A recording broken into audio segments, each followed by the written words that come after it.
I need a new mouse pad.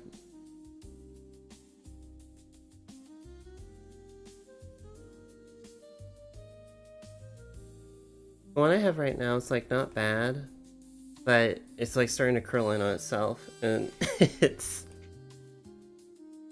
old. We finally escaped the basement? No, you didn't. Get back in there. Hi, guys.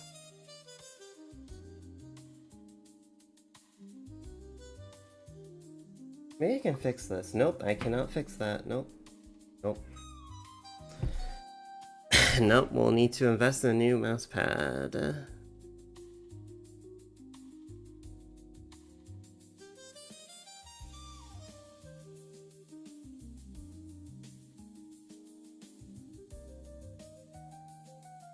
Hi guys, hi.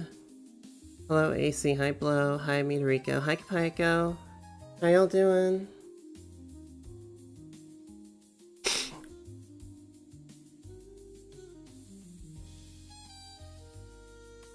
I'll be your mouse pad? Oh, thank you. Yeah, your washboard of a chest is perfect.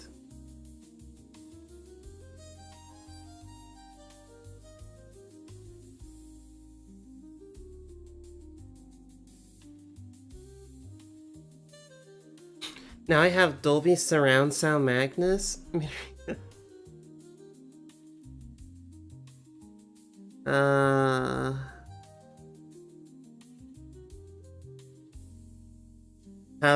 I'm not gonna lie, with the new, like, thing that YouTube's gonna be doing here in a bit, I don't know. When it comes to streaming, I just don't know. Because if I get... Because I already made this clear, if I get dinged, and they're like, oh, you need to show your ID to verify your age, I'm like, I'm just not gonna use YouTube anymore. Like...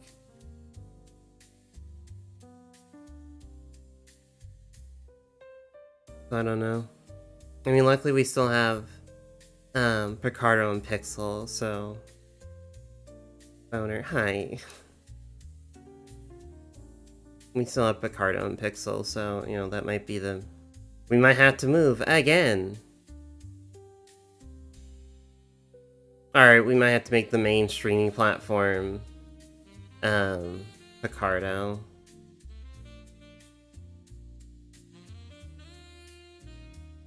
I just don't know what they're trying to do with this update. Like, it makes no sense because it's like, oh, we need your ID. It's like you guys have plenty of information about the people on your platform. You don't need their ID. What, so you can sell it on the black market, make a profit for your failing business because you're terrible at what you're doing?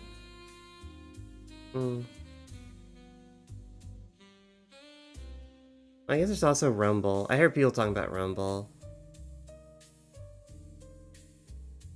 My account on YouTube is over 18 years old. Should be no reason to ask, yeah. But the problem being is that they're using AI, and we all know how that goes. Whenever people are like, oh, we'll just use AI to take care of this stuff. That never goes well. Hi, Lavi. Because people are still have this mindset that like AI is supposed to like replace things, and it's like it's there to assist. Because I have no issues with AI,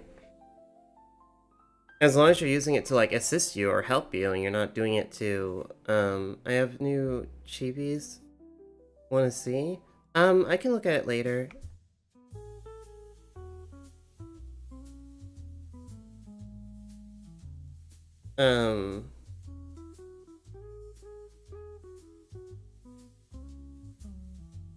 But yeah, no, AI is like it's meant to like help, not like replace. And so when people are just like, oh, I'm gonna use it to like just do everything for me, it's like, Also, whenever people use AI and they are using it with the intent of making a profit, that's when I also have an issue. Because like, you know, I've talked about this before, how I see like, I see people on Patreon, they have like a Patreon account and they make like a good amount of monthly income, and all they're doing is just posting AI art. That's all they do, and people support it, and I'm like, that's wild, dude. I don't like that. That's really scummy.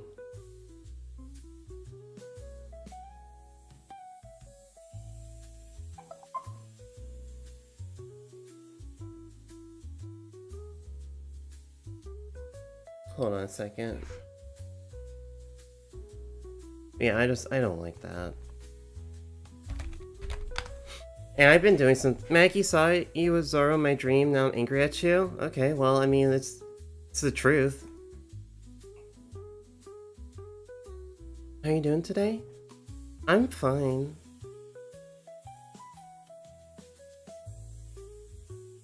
Thank you for asking. I hope y'all are doing well too.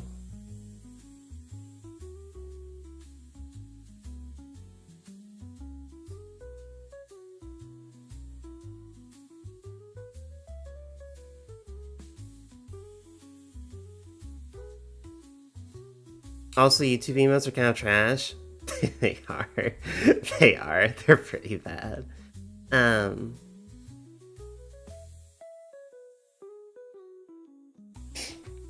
You know, I was just been. I can't stay mad at you, Meg. You're too adorable. Wow, that was easy. I guess we can flip over. Hold on. What was I gonna say?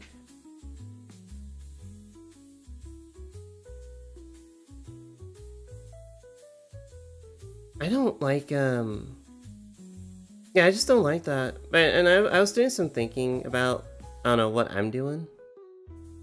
And I'm just like, I don't mean to be, I know this, like, might be, like, a common thing I talk about, but, you know, sometimes I feel like I live in a world that is just, like, I can only go so far, you know? Like, there's so many things that just kind of, like you're in a certain point or place in life, and it just feels like nowadays, it's so hard to kind of, like, go anywhere with it. Or, like, move on up in the world, as they say. Not that it's impossible, but it just feels, like, harder nowadays.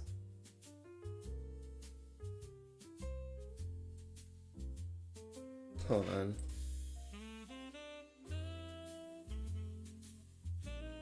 on. Sorry guys, hold on, I'll be right back.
Okay, sorry about that, I'm back.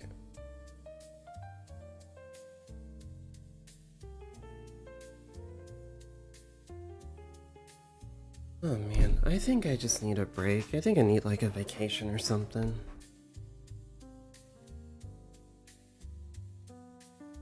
There's just one meme where it's like, it's the kind of tired that sleep won't fix. That's what it feels like right now.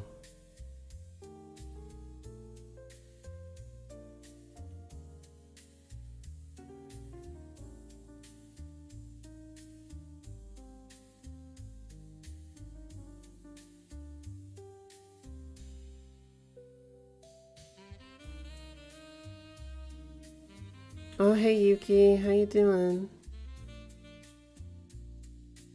Also, I know I'm doing I'm doing the thing y'all love the most. I'm doing a devlog coding stream. I know how much y'all love this.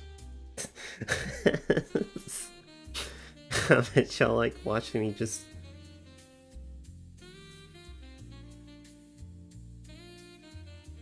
How are you? I'm doing good. I'm doing alright. I got my blood test results back and they've improved over the past 6 months, so that's good news. I'm no longer anemic, what my doctor said, so. How are you doing, Yuki? I love your new design and the sexy art you've been getting. Thank you, Laffy. I had no clue what's happening, but I'm excited to be here. I feel like that's most people whenever I do these streams. Most of you guys are just like, what is what is happening? What does that mean? What does that mean? I try and explain it, but I understand. I understand coding isn't the most interesting thing in the world, but I enjoy it. And I'm doing it so that you all can get a really cool product, you know? So just gotta wait. I'm cracking the eggs to make the omelet. Okay. I'm so tired. Oh, that's a mood. It's one of those Sundays. It's just one of those Sundays.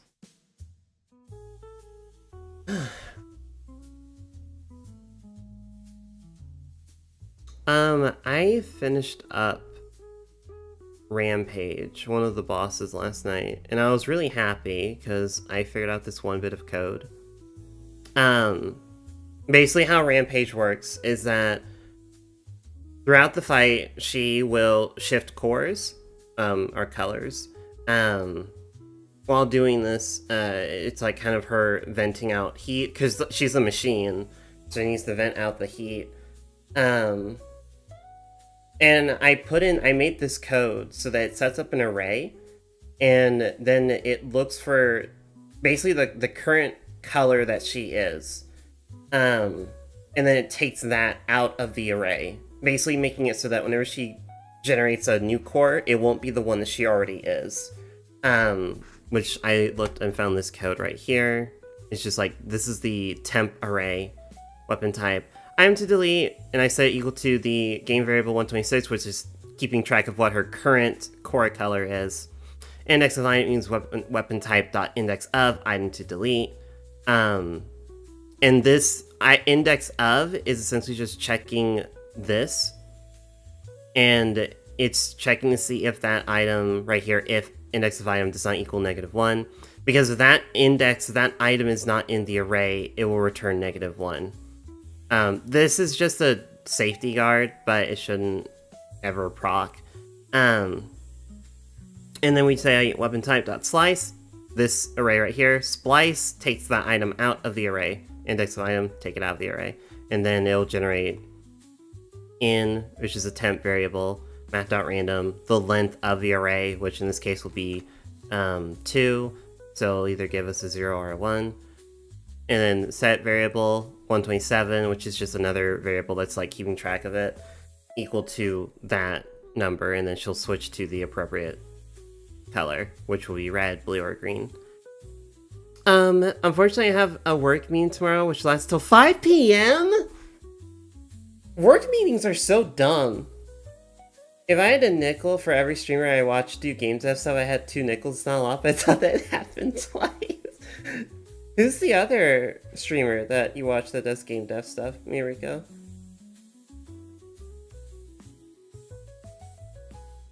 I'm moving this week? Oh, cool, Lappy. I wish you the best in that. I know moving can take a lot out of a person. It's a lot. I remember the last time I moved.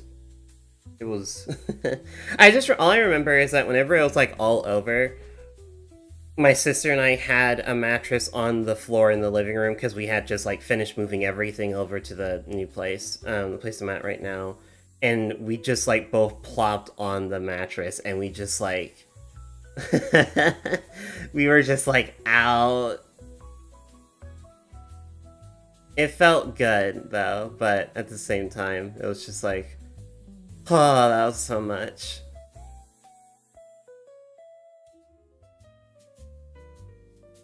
Solid Plasma. Okay, I haven't heard of them before.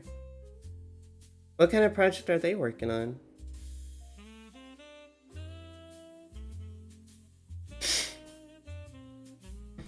Parents are helping me move? That's nice.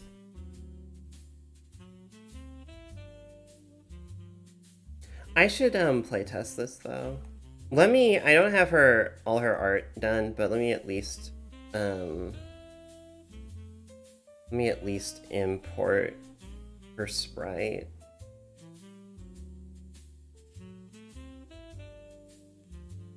This is gonna be Train Boss 3-1.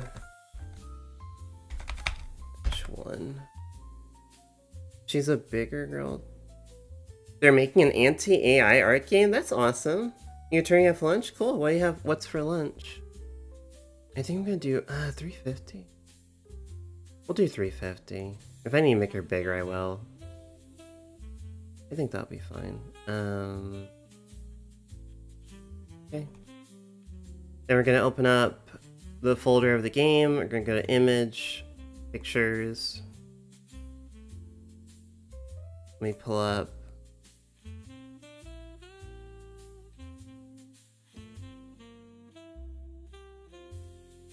Theme project.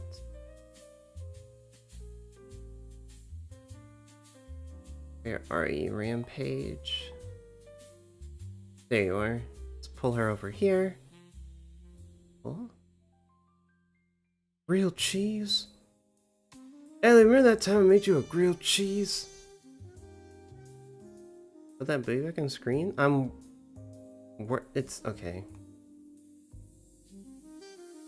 What's this color? I can at least do her alt.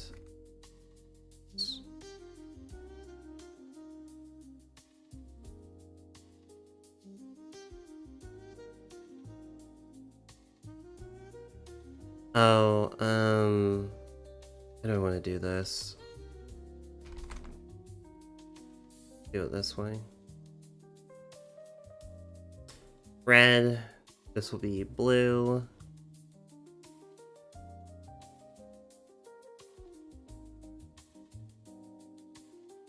Hi, Omega. I've been doing well. How are you? And then this one's green.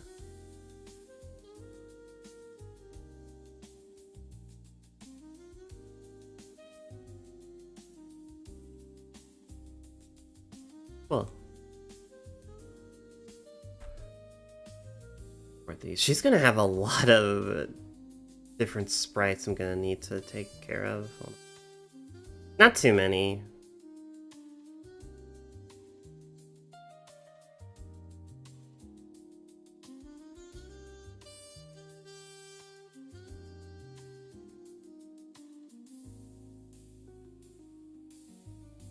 And a lot of bite marks.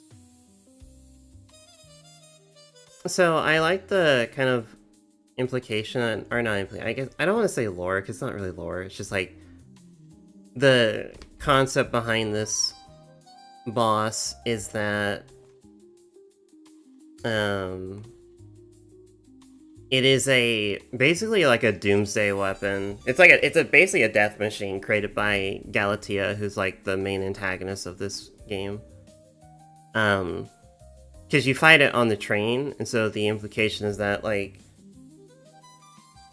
it's being transported to the Untold Forge where Galatea is, because she needs to, like, make the final touches on it and finish making it. But, you kind of intercept it and destroy it before she can, like, build it to its true potential.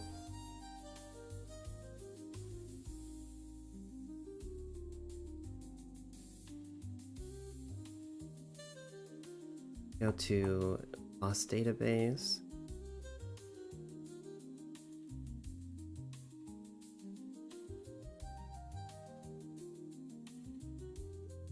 Rampage.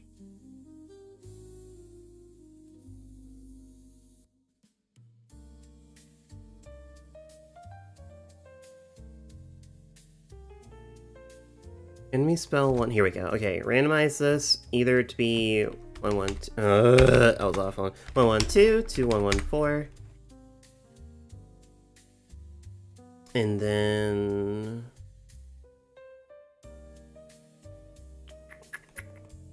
if that variable 126, if it equals 112, if else 113, otherwise it'll be 114. Let me just grab a... I guess I don't need to. Show picture. Number 7. Train. There you are. There's Rampage. Quick setting. You need to be... Oh, so she should be centered. About there? A little bit lower. Right there.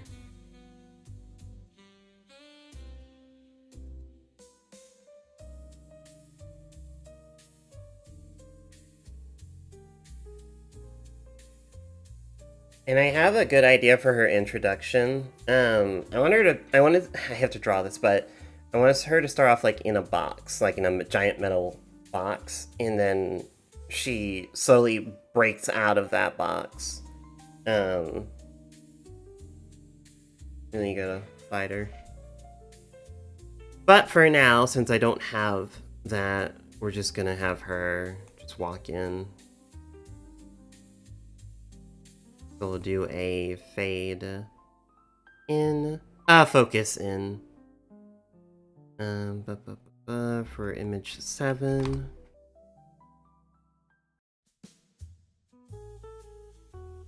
Do it for 3 seconds. Wait for completion is true, and then we should be good. Alright. And then put this at the bottom, because it's like, it's always gonna get here, it's just this one's telling it exactly what image to show. So this is 3, 2.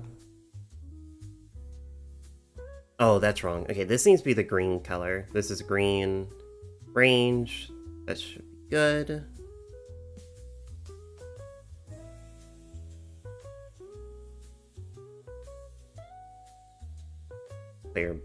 Make sure to play your boss music. And 3. I think I need to put it like 30. Yeah, 30 should be fine.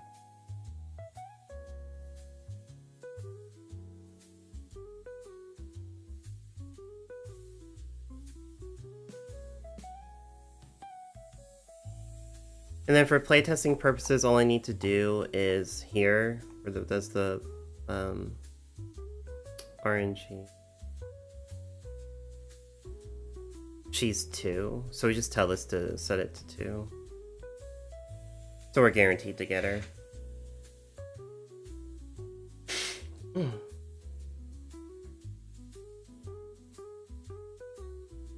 a second.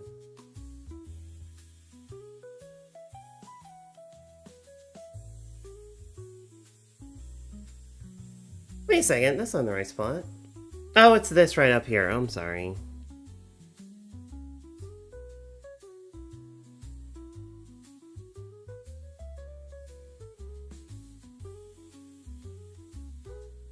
Yeah, so we just need to skip this code for now.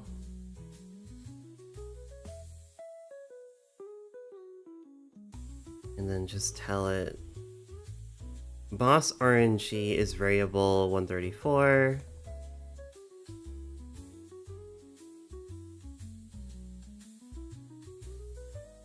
We set it to 2. I believe that's Rampage's number.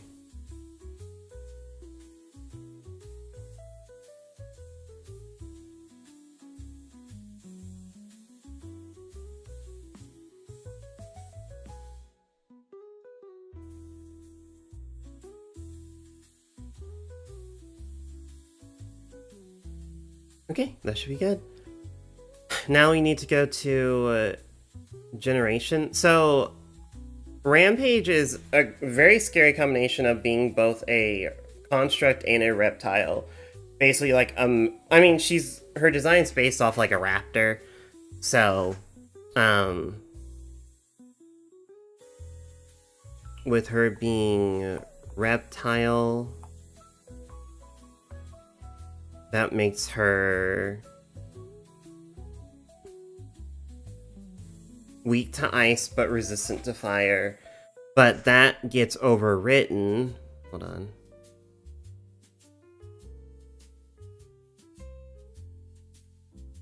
Because of her construct, which is going to reset the 1A1A2 to make her resistant to physical but weak to wind.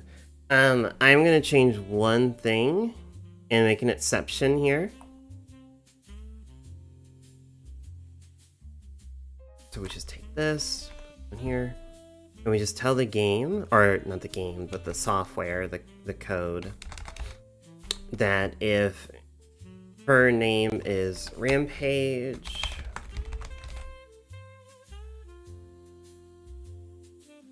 then she can still keep her physical resistance, but I want her weakness to be towards ice.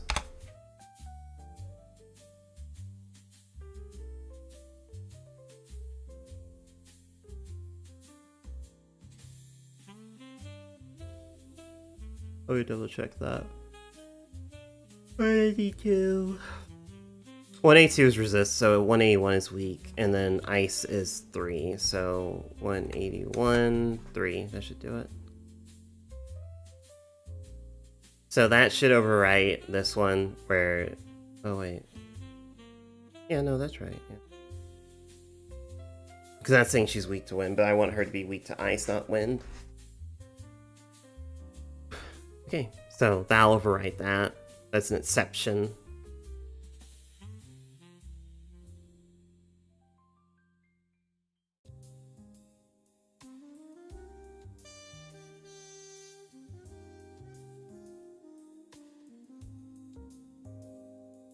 And then I need to...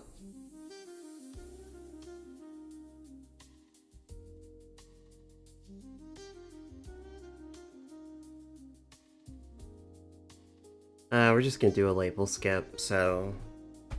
Call it... Skip. Jump to label, skip.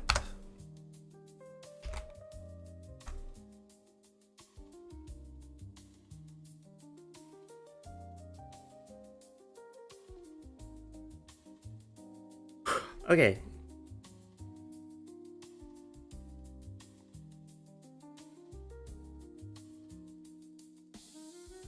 I think everything else is set up properly, yeah.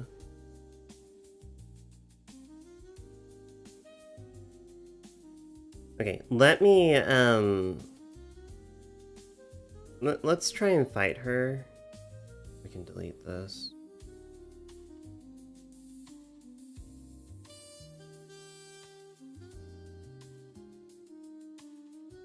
Just to see if her... I think everything is done. I think I finished everything. Pick her titties off? Yeah, I mean, I assume... Well, I guess there's a pose I need to draw for her where you can see her chest. Yeah. Hold on.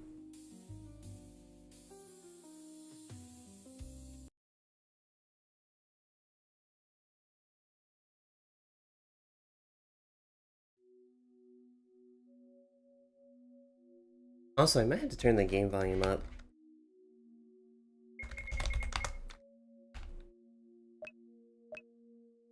Female.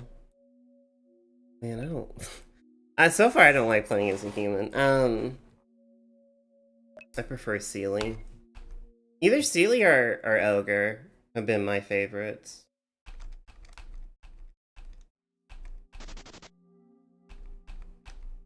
And then I'm just gonna buy the essential, so.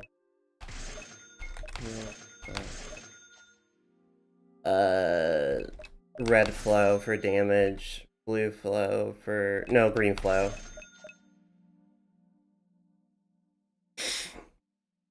You've been using Taurus because that's me. Oh, is that what your redesign is for, AC? Are you gonna be like a Minotaur?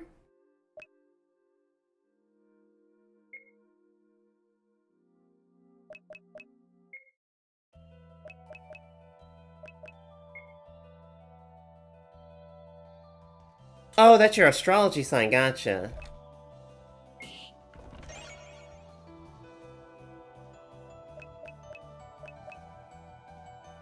Gotcha, okay, that's what I was wondering. I was like... We can try and fight... Here.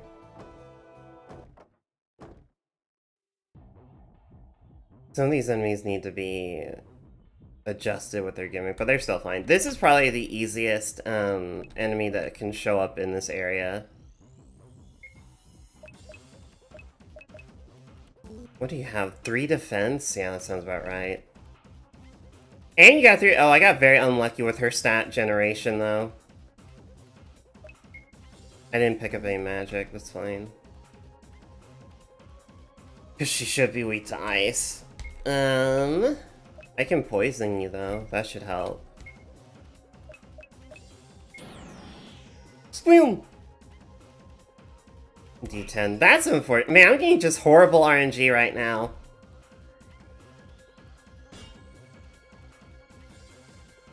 I also changed the display here.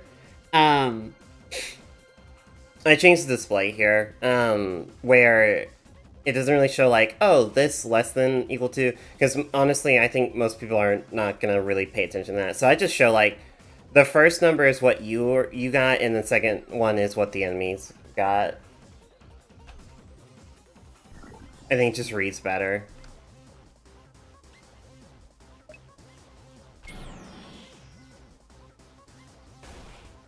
Nice.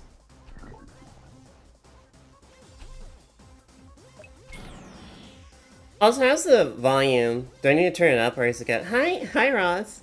How you doing? Oh, she's a D4 right now. That's perfect. 6. That can't kill me. Yeah. Okay, gotcha. Damn it. I should be buffing my attack real quick. Hold on. I got this red flow for a reason. How much health do you have? You have 1 health left! There. You got that bee's dick of health left, dude. Attack. Okay, let me turn it up a little bit.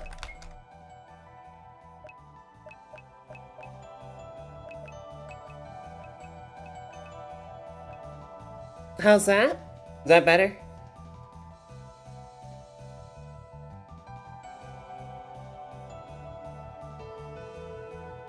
Cool, thank you.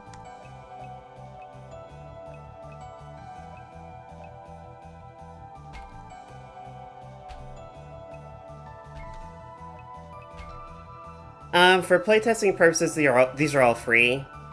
These will not be free in the actual release, but I want to test one of these out, though. Let's try the Bronze Charm, because I think that's a really good one. It's going to be really expensive, but it makes it so that,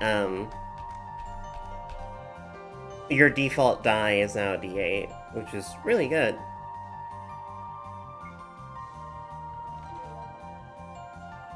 Also, I mentioned this in the Discord, but I did update the, I added a new, not text, what's the word I'm looking for? The font is now more pixelated. It's more of a pixel style. Swamping doesn't chat. Oh, whoops, hold on.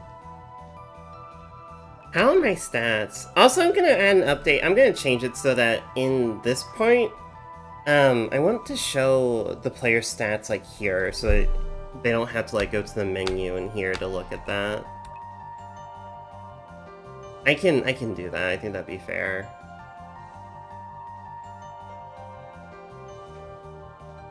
Less annoying, more convenient.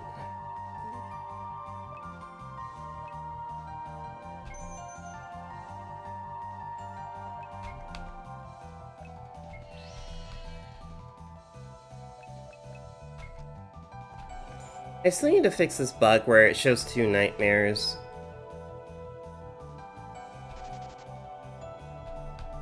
Okay, so I need ice. And meditate. Also, I know a lot of times I get through... This is why I will have playtesters, because... I get to some of the bosses and I'm like, oh, this feels like a little bit easy, and it's like, well... Yeah, because I know how to fight the boss. Because I made them. Do I want to get into another fight?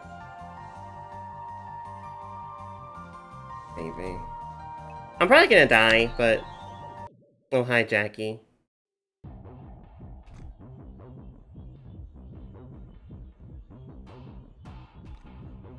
Oh, and also since I did the poll, we can also update the system that determines who goes first today as well.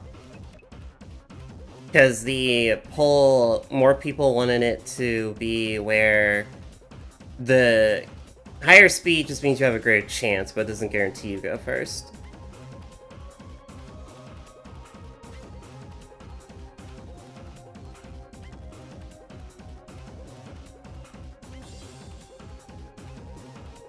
Okay, I didn't get fire.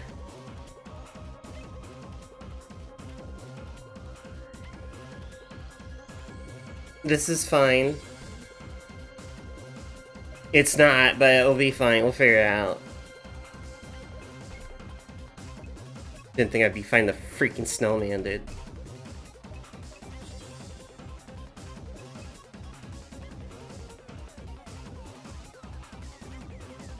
I'm gonna need it. No, okay, so this is also scary because Jackie Frost is ranged, which counters evasion. So yeah, I'm gonna need Green Flow. I'm gonna need the extra evasion.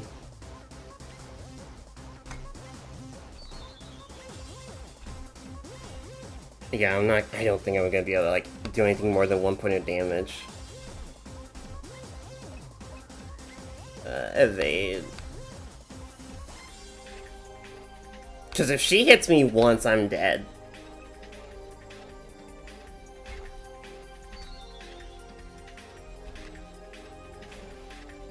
Oh, there we go. Okay.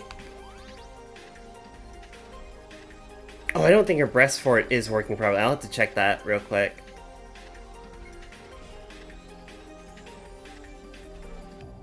Also, I made all the texts like instantaneously show up, and so far it's been going really well. And like I think helping speed up the flow of combat.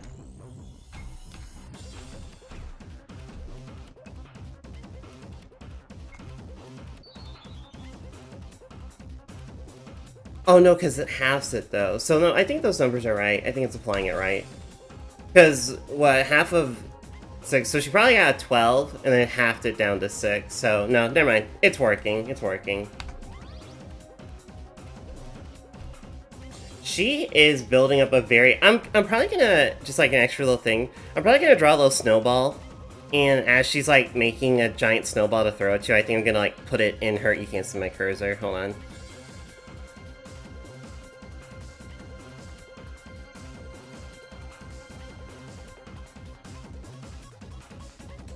Here it is.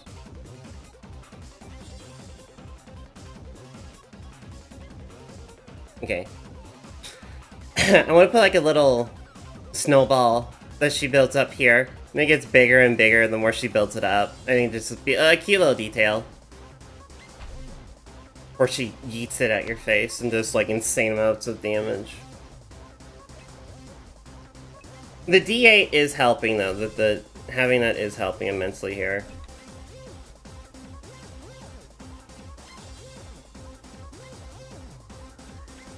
I get 5 evasion plus 10. I should be fine. She's gonna half it though. See, this is where I know this might scare some people, but you can do some math to help you kind of determine if you're in danger or not.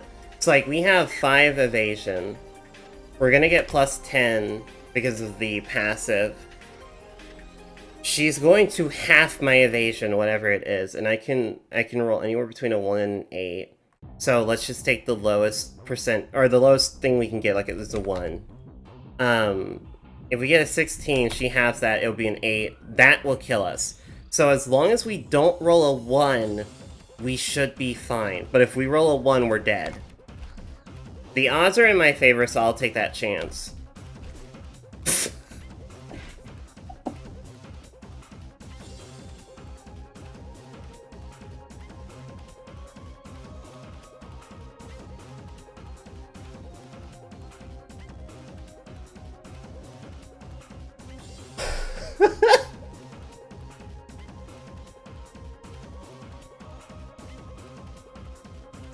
Man, I sure do love RNG.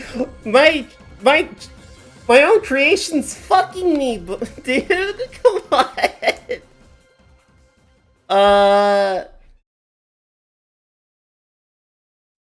I had a D8. I had a 1 in 8 chance of rolling a 1 on that D8, and I rolled a freaking 1, dude. The hell? Oh, okay, that's fine. That's funny though. That's oh my. The odds were in my favor though, but man, do I have horrible luck.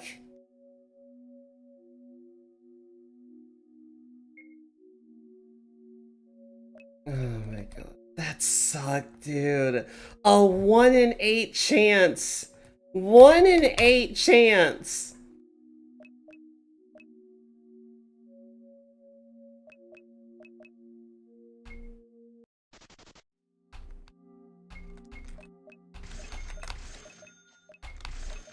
I don't think I need cleanse. I'm trying to think. I don't think a lot of nightmares in the train area inflict ailments on you. Oh, really? Oh no, there's one. There's one. But not like as much as like the carnival area.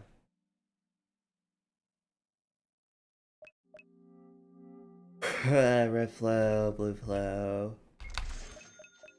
And then I need fire and ice. One thing I also do like so far is that I've made it to where your general starting loadout, depending on if you're going on like the forest, the train, or the festival, is going to be a little bit different.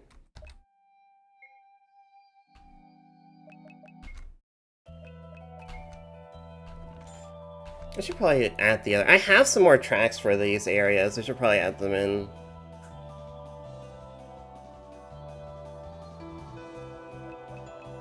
There. Sure, who do we get? No, not you! Not you. No, no, no. I don't have my shield. See, this is what I need to have my shield up because she has a really good crit rate. She's probably gonna crit me and I'm gonna die immediately. Watch. Okay. Guard. Is that me? It's not you. With the buttons. It is not you, Lavy. This is a rabbit, and as far as I know, you are not a rabbit.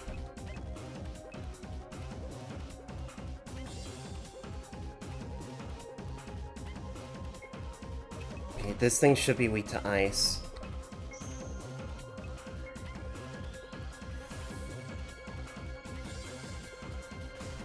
Nice. Yeah, the rabbits are terrifying because they just passively keep increasing their speed, which increases their crit rate. So it gets to the point where they will end up with like a 100% chance to crit you. And that's not, getting critted in this game is very potentially just like insta-kill.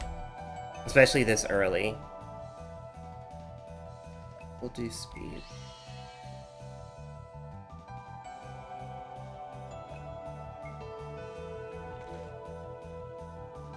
So is this game Gen 1 Pokemon speed equals crit chance? In a way, yeah. So how crit is determined, how I have it determined in this is that it compares your speed to the enemy speed, and whoever has the higher speed gets like a better chance to crit. So it's a way to like help give speed more importance.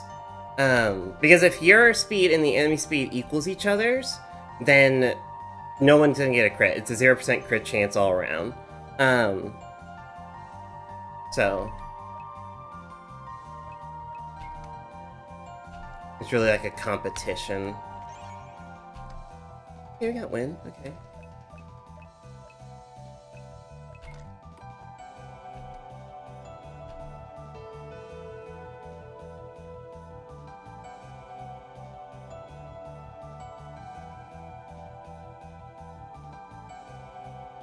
Oh yeah, I know them? Yeah.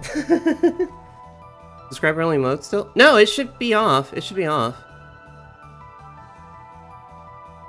Yeah. It should be off. I fixed it. I think I fixed it. The fact that you message tells me that I fixed it, so...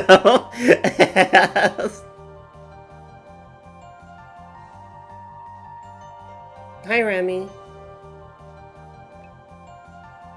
And yeah, some people, some peeps do get cameos in this. I can't send funny bit message. Yeah, because I'm not affiliated with Twitch anymore. So I don't want y'all to I don't want people to, you know, support. I don't want people sending me money through Twitch anymore. Am I a peep? I mean, would you like a cameo?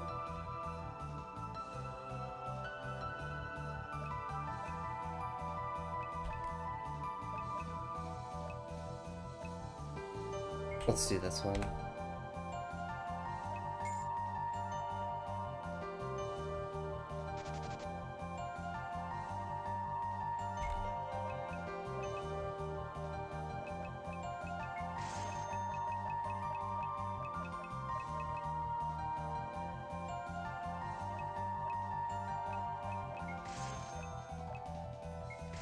Will this be on Steam eventually? Yes. What I'm working on right now, I'm trying to get a public build demo out, and it will be on itch, Steam, DL site, and booth. But yes, this will be on Steam. Some may also say I'm a bit scared. Can you pass me the Band-Aid? I'm good, Jim. Thank you. I need to actually get to the boss to test her out. Let's not do that. When I'm a Sealy, I'm like, no, health is precious. Scarred, sorry. You guys know I'm not... You guys know that whenever I'm focused on something, I'm not gonna read stuff properly.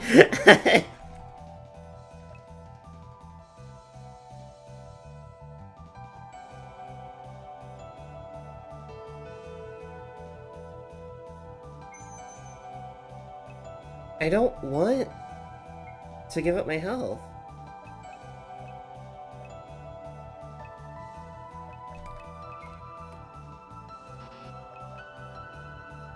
I'll take a meditate. And did I actually get a meditate? I did. That's fair. Yeah, and also, like, so, to be fair, also, like, I don't know, I'm trying to, like, make excuses, but I'm just bad at reading. I do have 2 chats, so I have YouTube and, Twitch chat up right now.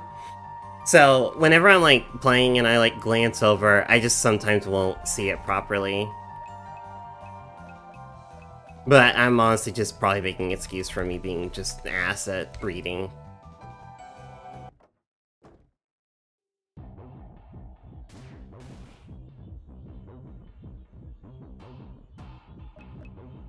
I'm not gonna deflect. I'm not gonna deflect. I'll own up to it. I suck at reading.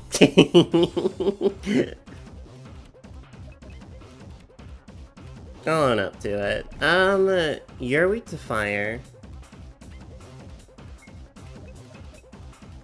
I need melee. Because you got 4 defense!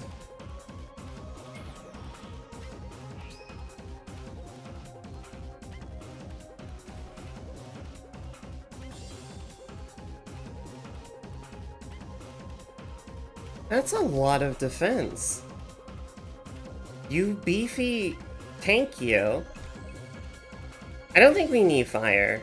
Well, no, we can use fire.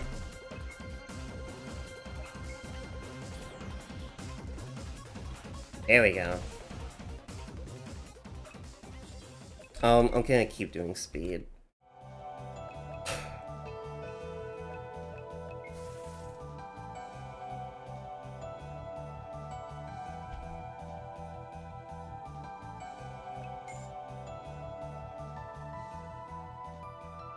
My money. Okay, let's see if Rampage works alright.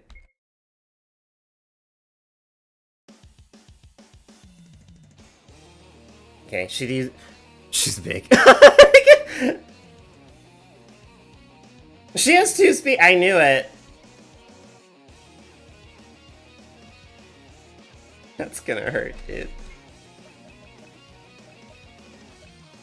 Oh, so I forgot to make her breathe. That's fine. We're just testing her code to see if she actually works. I'm probably gonna also die. That's sick. I don't have enough health. I think we need to defend this.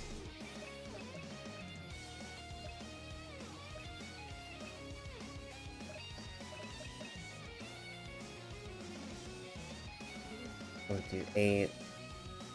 If we defend, if we roll a 1, that's gonna kill us. Yeah, I say we heal, and then defend, and then we hope. Are her robo bits removable? Yeah, I would say so, yeah. Okay, good. Yes, okay. And Rampage is a... I know this is gonna catch people off guard. Rampage is like one of the first enemies you'll encounter that gets to attack twice on her turn. She gets 2 chances to hit you.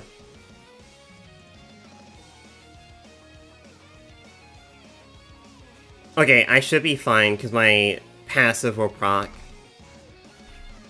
Nice. She has 100 health. Okay, let's try out her weakness. So she should be weak to ice. She has 3 attack, 3 defense, 2 evasion, 2 speed. Okay.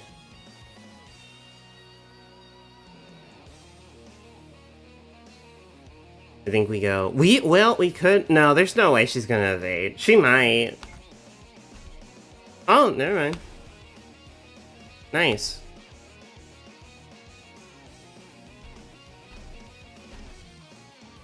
Okay, we should be fine. Evade.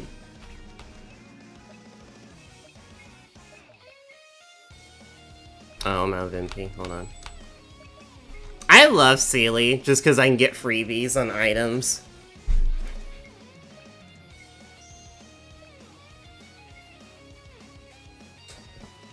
Okay, that works too. It explains a bit. A Surge of Manflow. Attack buff by 1. Yep.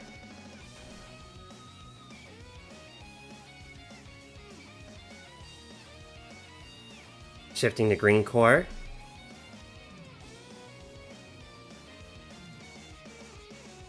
Oh. I didn't actually make her change. That's fine. Once again, the visuals aren't there. But so she should be in a green mode. So the gimmick here, I'm going to It's not that kind of game, Lavi.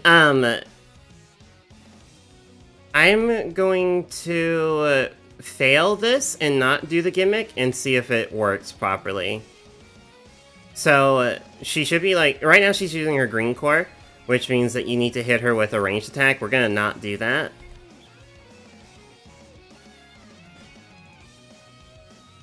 Yes, okay. Charging complete. Oblivion Cannon at 35%.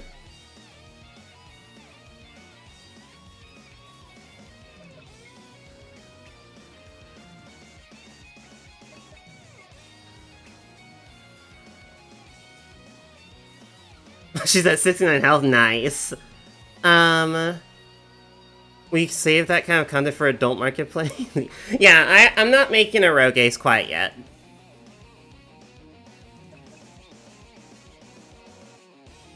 Shift. Attack her. Oi!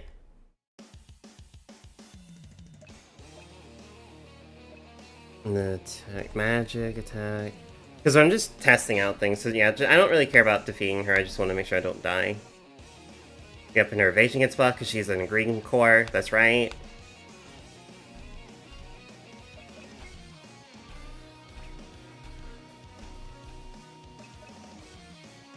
I wonder if I should make her combat die a D10. That might be too much, though. We'll see.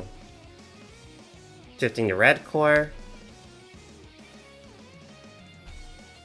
Okay, so now let's hit her. She's shifting to red core, which means that you would need to hit her with melee, so let's try and see if that code works. Oh no. Okay, cool. So, that's good. This is just... Yeah, I'm not gonna be that mean and that like, oh, if you miss, it doesn't work. So that's correct. That is working properly.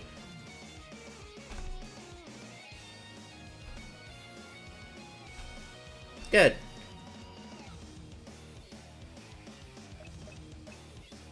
That prevents her from charging up her Oblivion Cannon, which you do not want that to get fully charged.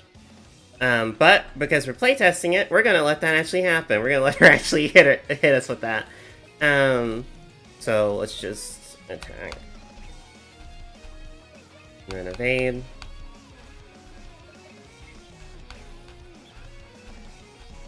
Evasion build is legit, I'm just saying. I had some people playtesting the current Game Jam build of this, and they're like, I was wondering if like evasion builds would be valid, but apparently they are very valid. As long as the enemy isn't hitting us with ranged attacks, then we should be fine. For the most part. Because she can't hit me. As long as she doesn't do more than like 10 points of damage, she can't hit me.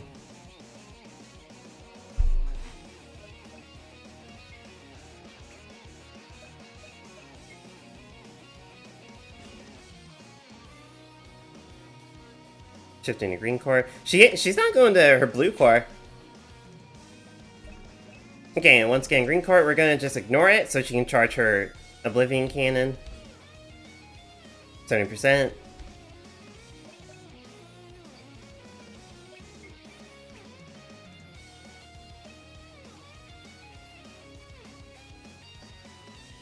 Evade. I'm glad the multi-hit is working just fine, though. So far, all the code is working as intended, which is great.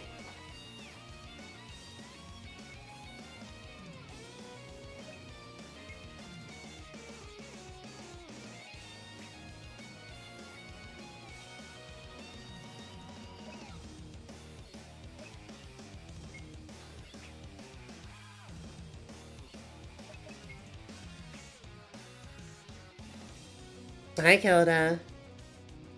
How you doing? Okay, red core, so we're gonna shift to ranged. So this should mean we're dead. This should mean we're dead. So let's see if it works. Yep, charging complete, Oblivion Cannon 100%. Firing Oblivion Cannon in 3, 2, 1. A gram of energy slams to the Maggie's body and soul. They have taken 50 damage. So yeah. Target eliminated, which means we should be dead. Yep. Because I added some interesting little things where certain bosses have like a certain like attack or gimmick they do, and if that kills you, they have like an extra bit of dialogue they will say. But yeah, so how Rampage works is that she's going to shift colored cores between red, blue, and green. If it is when she's in her charging state, you need to hit her with the proper weapon type that is the same as her color, because red is melee, blue is defense, and or blue is guard, and then green is ranged. So if you hit her with the proper weapon type, it'll interrupt her, and she won't be able to charge the Oblivion Cannon. Otherwise, she will. And if it gets to 100%, it will hit you, and it'll do 50 true damage to the player, which in most cases, it's just an insta kill.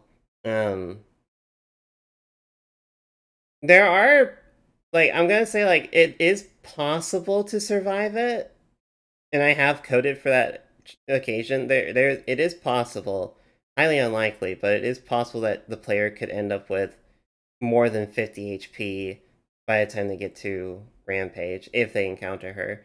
But yeah, in most cases, it's basically an insta kill. You can't evade it. I did add in one item called a ghost sheet where you use it and it makes it so the next attack that hits you misses. As long as it's not true damage, then it procs. But yeah, no, this one's just like, nah, if it's it is counted as true damage, so nothing can really save you from it. You can't avoid the attack, it's gonna hit you. But cool. I'm honestly very surprised that all works. The code coded. I didn't really see any issues. Once again, the visual stuff is whatever. We'll get to it. Visual stuff comes later. I just want to make sure the code works, and still, well, from what I saw, it works as intended. I didn't see any issues.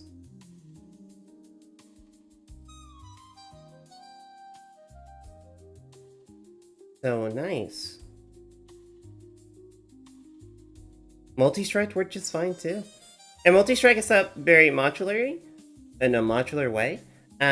So how it works is that I have this common event or function. This code's being skipped right now, because right now, if there's an enemy that does multi-attack or multi-strike, they just get one extra attack. There are going to be cases, though, where some of the enemies get to attack 3 or maybe 4 times. I already know that I'm already aware of there's one boss, is a secret boss, that gets 4 times to attack you.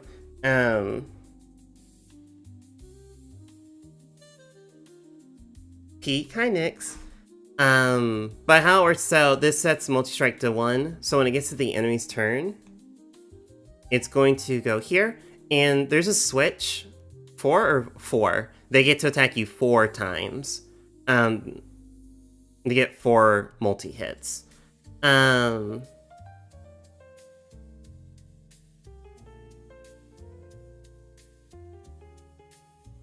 is it? Oh, right, it checks it down here. So, if an enemy has potential of doing multi-strike, I turn on a switch in the database. In the enemy database, a switch will get turned on. That switch will then make it run through here, multi-strike. But this one, oh sorry, so this one's checking to see if,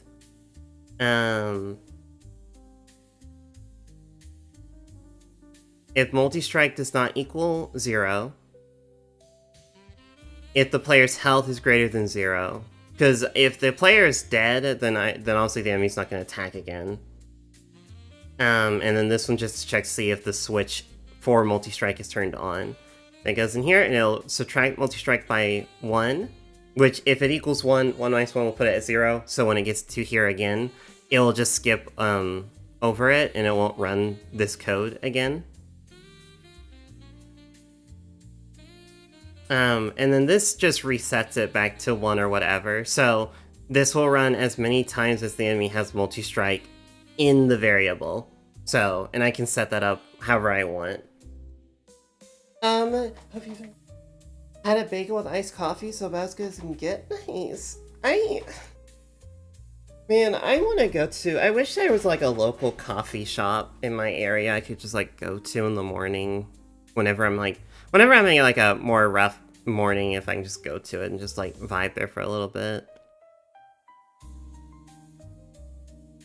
that'd be nice. Well, actually, no, maybe there is.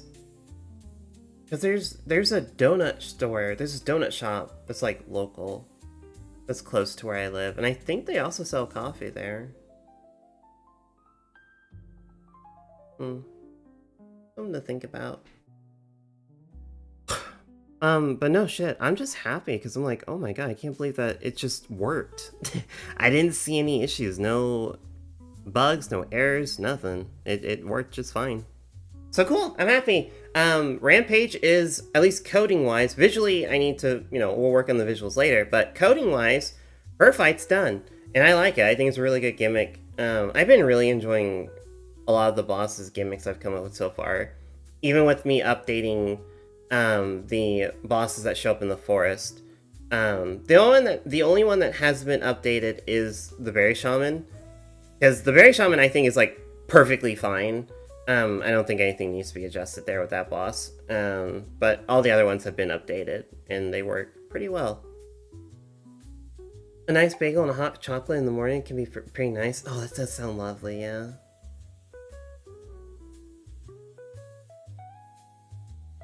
I can't wait to beat up the Berry Shaman. Yeah, and I'm also, because the Berry Shaman got an update. The only thing I updated with the Berry Shaman was the art. I think some of y'all have seen it, but...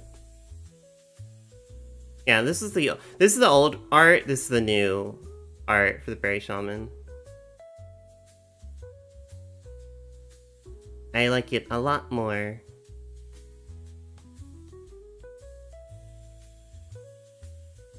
That little berryman on the head. The fake chair. There's Halloween. Oh, where's your... Oh, there's your head, yeah. I need to... The myths don't lie. And also just like...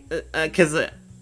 I also, yeah, because I know people are like, oh, all the enemies in your game are just women. No, there's some male. This Berry Shaman's male.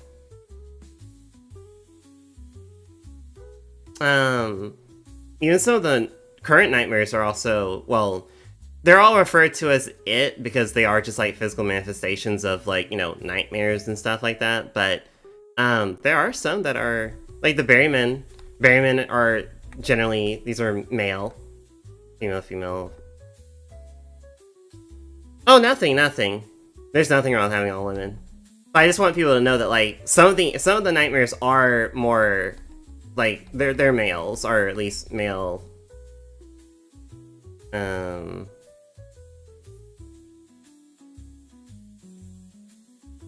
This one I don't think counts. This is a robot. So male, but it's a robot, so I don't know if this one counts.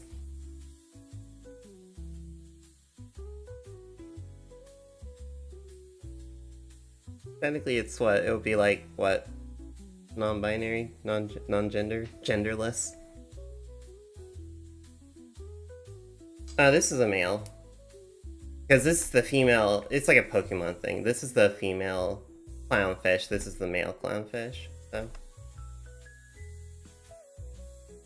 Don't stare.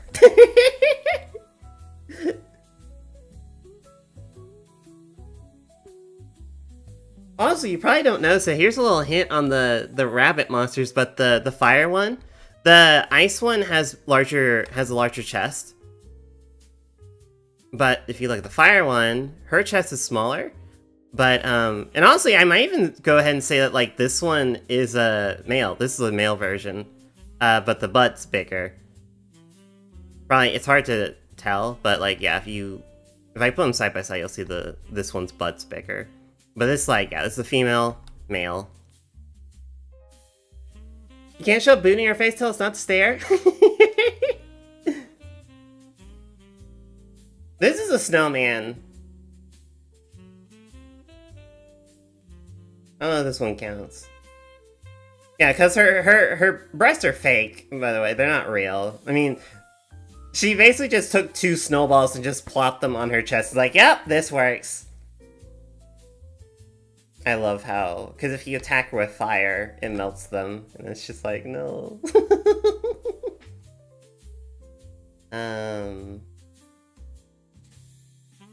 I've never gotten them to... I need to look at the code for these guys, because I haven't gotten them to proc.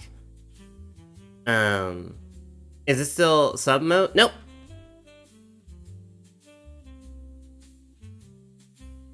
My face will soon be in those snowballs? Oh.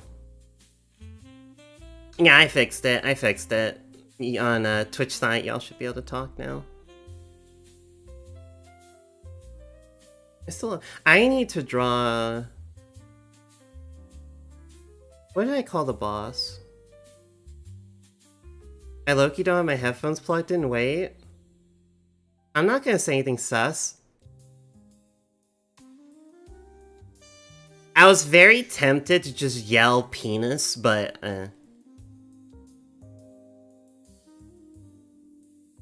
just had an idea, not allowed.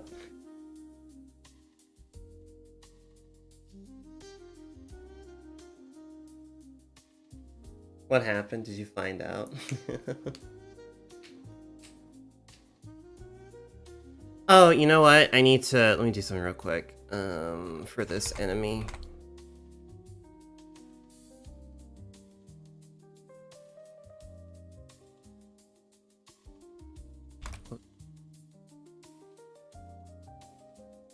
What if you hit one of them igloo turtles, gals with fire, and it melts the shell and it's just all ass under there?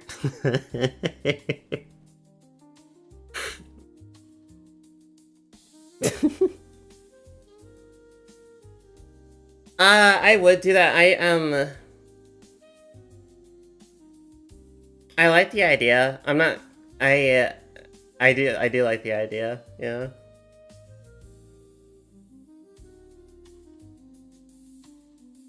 I'll think about it, because that is very similar to like what goes on with like, because with Jackie Frost here, if you hit her with fire, her breasts go away, they melt. So I could look into that, yeah.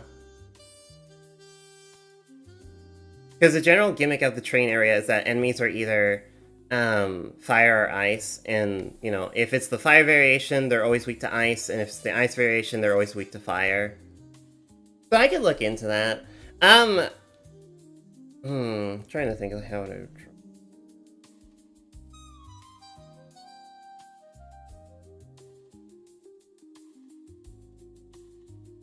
I'll consider it. I have to think about if I'll have to think about it.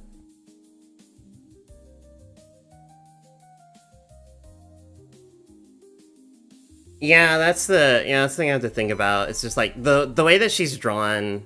I'm trying to think like how would I once I would like redraw it.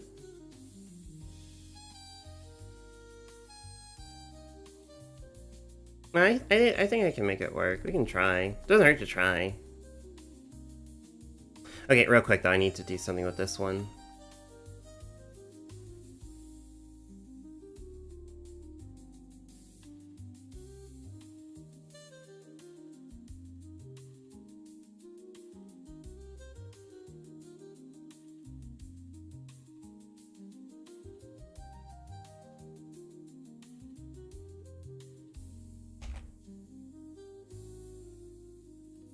Me when fries in the air fryer? Oh. I still need to get an air fryer.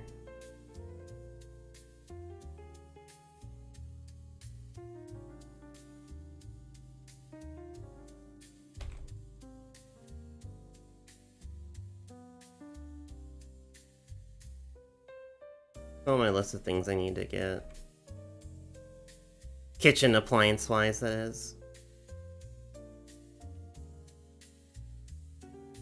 Yeah, that's why, like, I have a friend who has one. I have several friends that have one. I'm just like, but, you know, we'll see.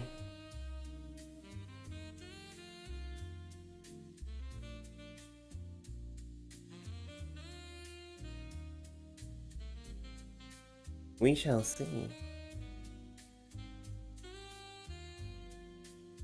Put that back.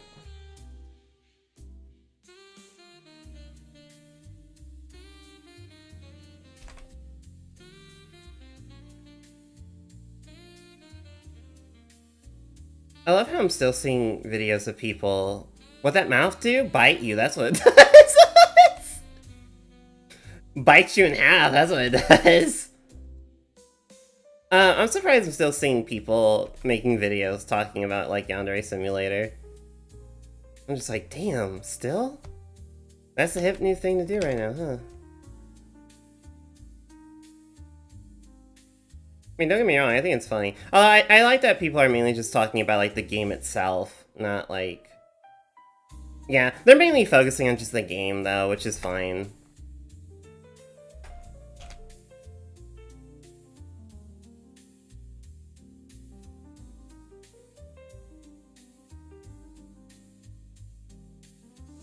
Because, like, that's where I'm at, too, where it's like, if the game actually ever does get finished and comes out, I'm willing to play the game on its own. I'm willing to do that, just because I'm like, okay.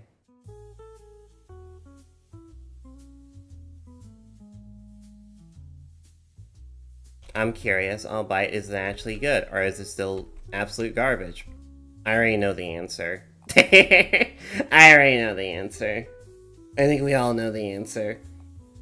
I'm gonna be real honest with you guys, though. I still don't think it's ever gonna come out. I know he's still working on it and stuff like that, despite everything that's been going on. But like, I'm still just like, it's never gonna be done.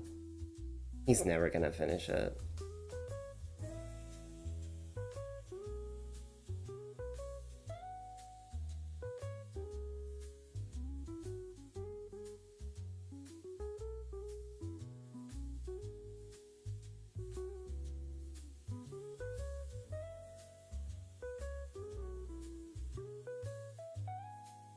Cool. Now for you, beautiful!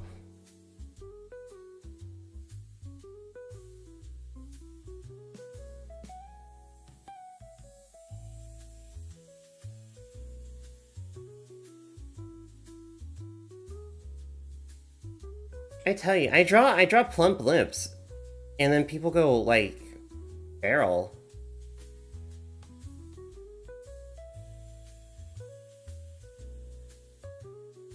Can't fathom why.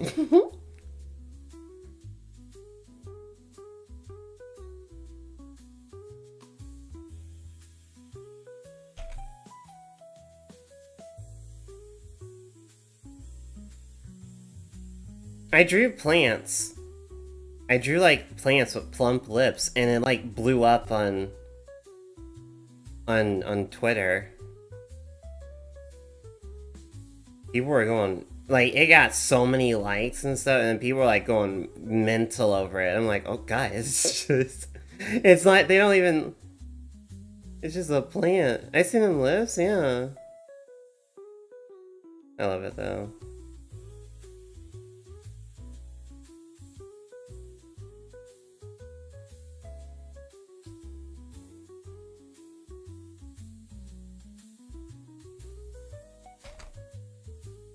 It goes to show you that some people truly will stick it in anything they see.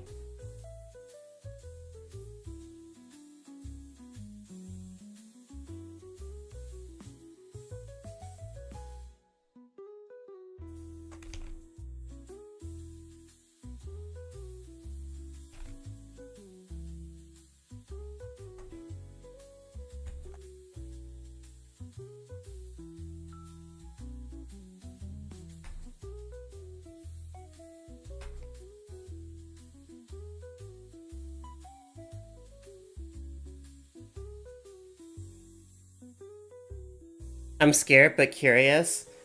That's how it goes with most of the stuff I draw, isn't it?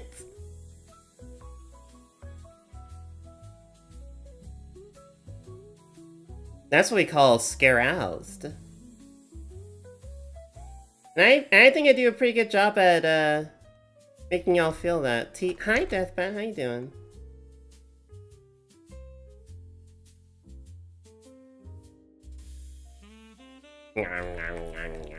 Deathbat, get out!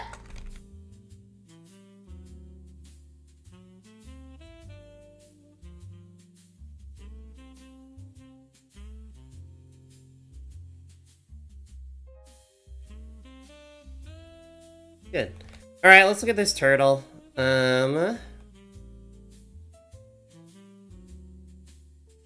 Let's see if we can give this turtle an ass or something.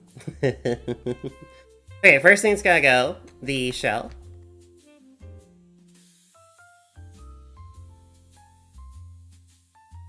Oh. That.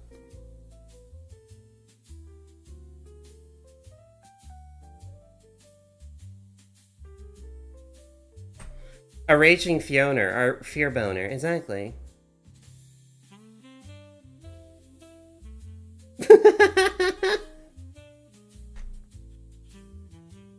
Grandma, put your hearing aids in.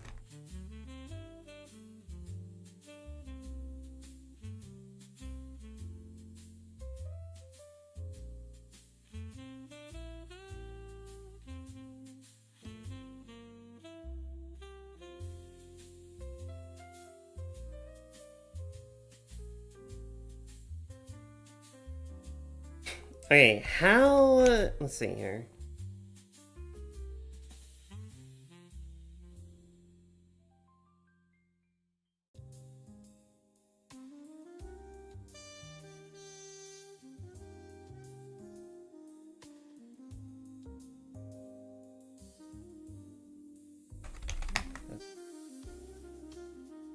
Oh.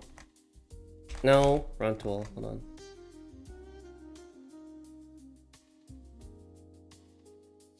Turn that on, dude. Come on.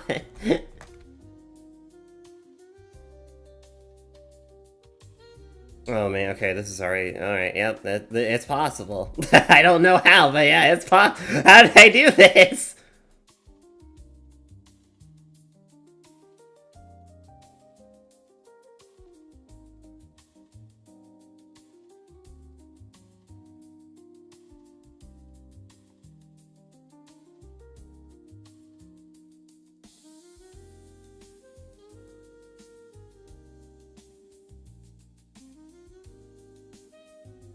You know what, Coven? This is a valuable lesson.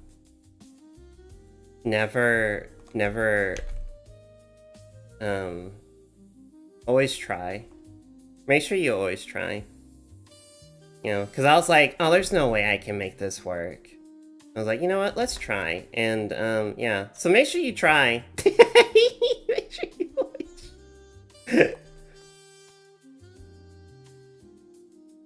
Who says we can't give a turtle-like monster a dumpy?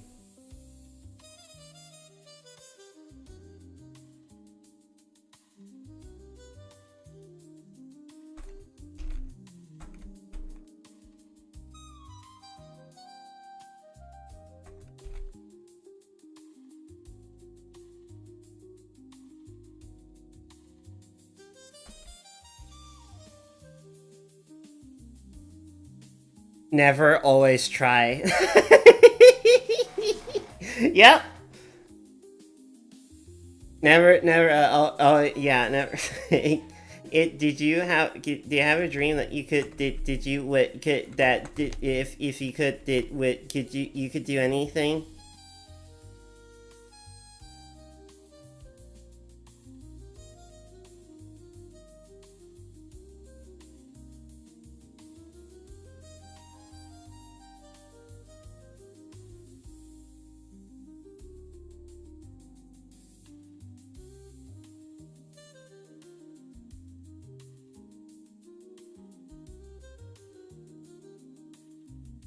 Man, I really have to thank y'all, though. Like, there's so much stuff that I feel like I'm just behind on.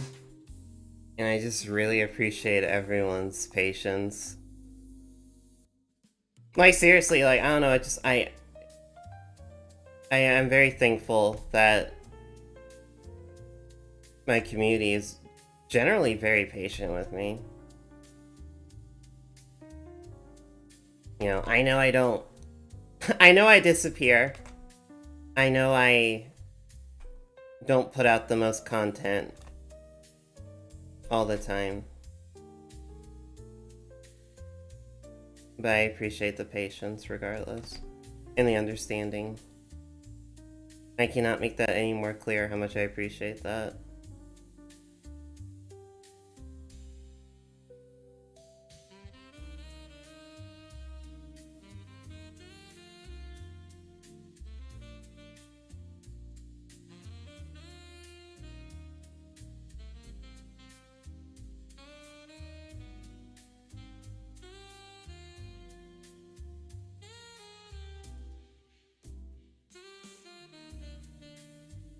Because I understand.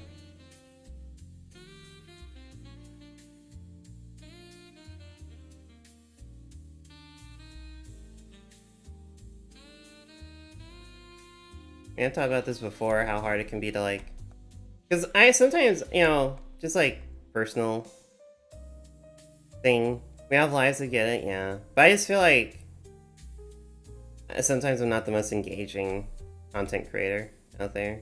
No, I'm probably not, but...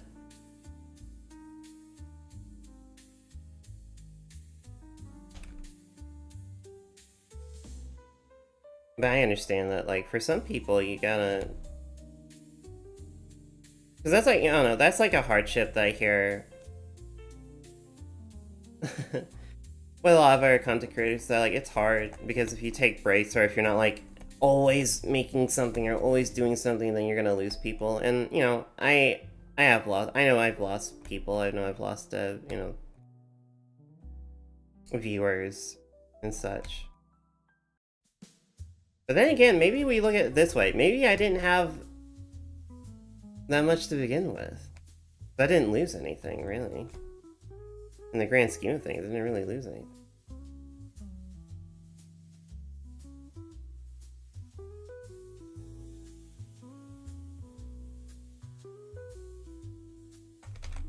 But yeah, it's just like, it's hard, though. My life involves curling up outside Mackie's door, waiting for her to come back. Yeah, certainly you have other streamers and content creators that you can, like, you know, watch while I'm gone.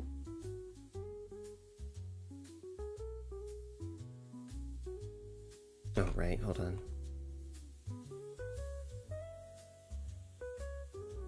Yeah, honestly though, that's definitely like the hardest thing I think I struggle with as a content creator, is like staying engaging and keeping retention. It's so hard to do that.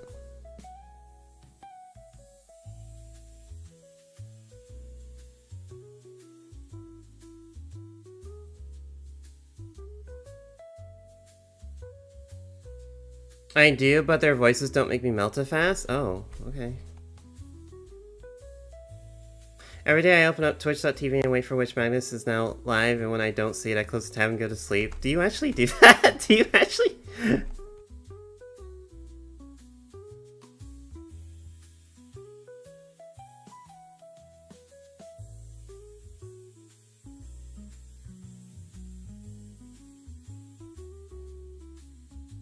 That's mental.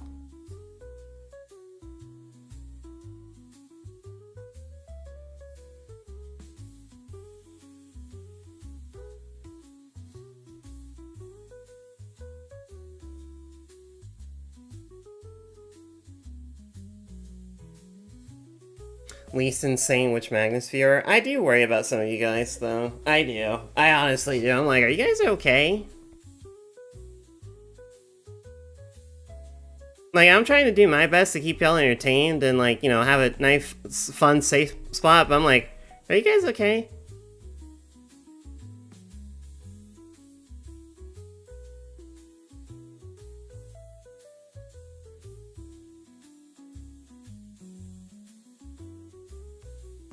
My neck!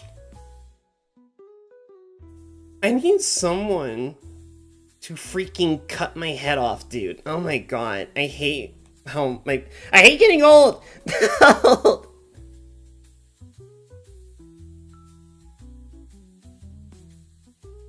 What kind of myth viewer am I? Well, it's not myth anymore, it's Magnus.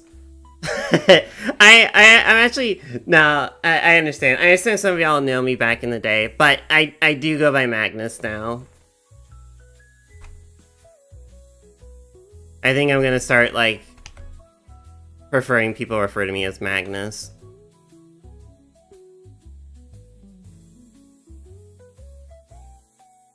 Yeah, thank you, thank you. Just because like myth was back when I was like before I transitioned, so I think I've gotten to the point where like I prefer Magnus because that's like post-transition.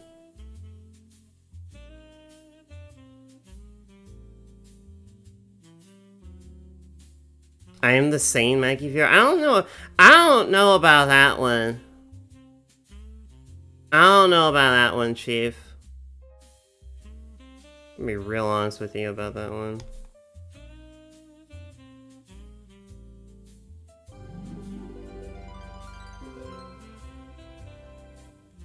Kai Lazor has joined the coven. Thank you for the follow, Kai Lazar. I hope you enjoy your stay. Did you follow because you saw a freaky turtle monster with a massive ass?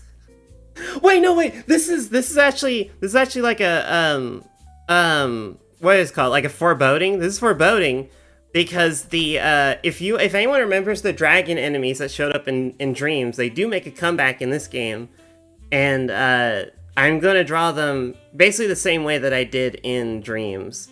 So like, yeah, it's just they do make a return. They're not gonna be in the next build because they are still high tier, very difficult nightmares enemies. So they only show up in the castle, the forge, and I think that's it. There's only like 2 of them, but there's only 2 of them because they are very deadly. But they are gonna make a return. So yeah, no, it's just like it's foreboding that like, yeah, see, this is a smaller version, but they do get bigger, and dragon, reptilian, draconic nightmares just are known for having massive asses. I mean, look at Rampage. Look at Rampage. it's just kind of their thing. They need the room. I have an actual reason for this, okay? If it's a reptile and they have a massive ass, it's because they need the space for their tail. Okay, it's a big tail, they need the room for it, so like, what if instead of the forge it was called the Thurge? Instead of smelting ores, the smelting ores, but not to completion? It's not that kind of game, guys.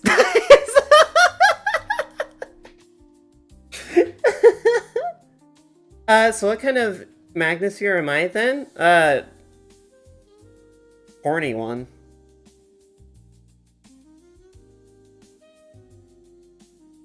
I like using that excuse. It's not that kind of game.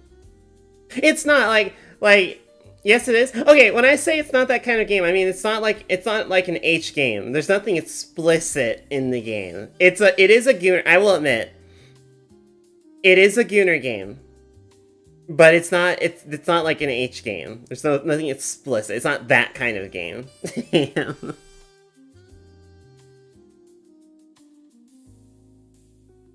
Alright, here, AC, here's your caked up hurdle.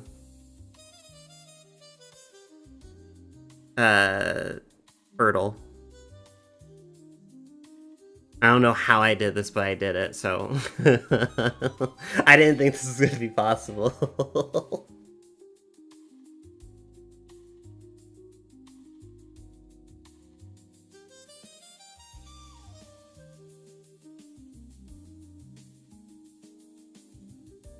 Also, I think the tail would go... My bad. The tail would go further down. I think it would just... You wouldn't see where it connects, because it'd be so far down.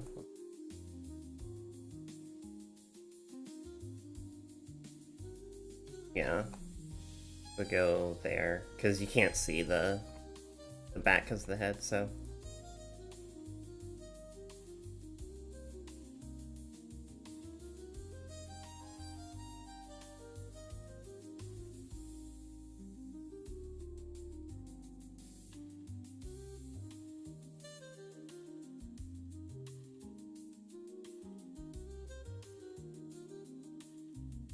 We're still good on the,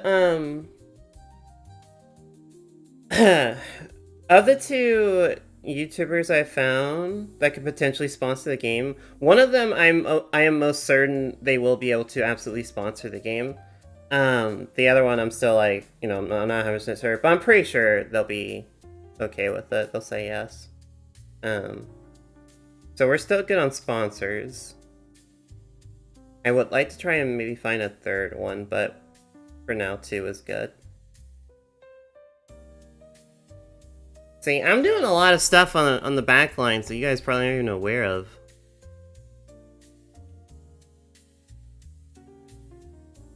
Doing a lot of background work to make sure that this game has a fighting chance to, you know.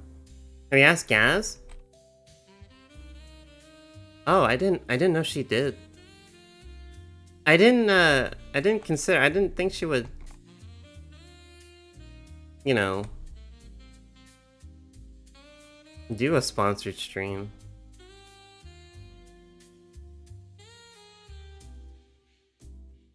Wanted to try? You're not wrong. Has she done, like, that stuff before?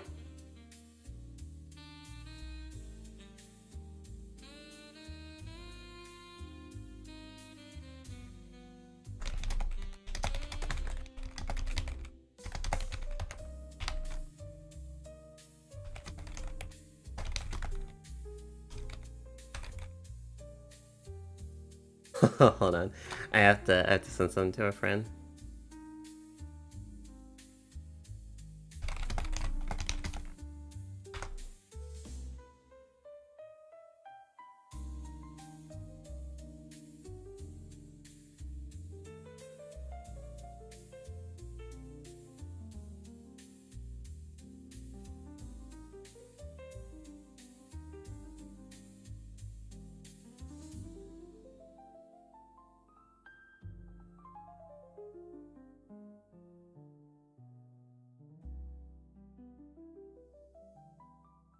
Oh, where's the... Hold on.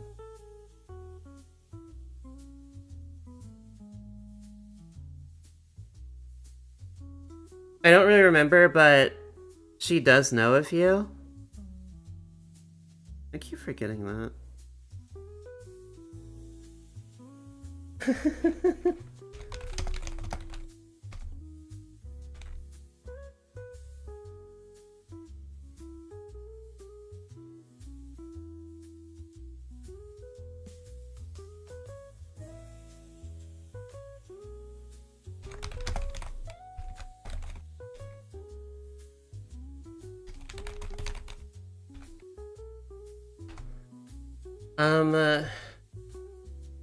I don't know. I still get this, like... I still get very nervous whenever it's like, oh, let me try and reach out to, like, bigger content creators. Because I'm like, I'm just a small little plip in the huge fucking pond that is the VTuber content creator sphere. And so I'm just like, I get so nervous because I'm like, I don't want to bother them. Or I'm just like, I don't want to bother them. I don't want to.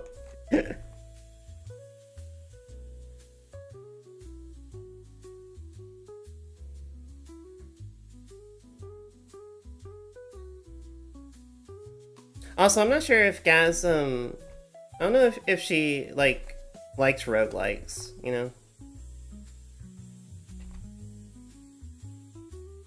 I'm just a girl. I'm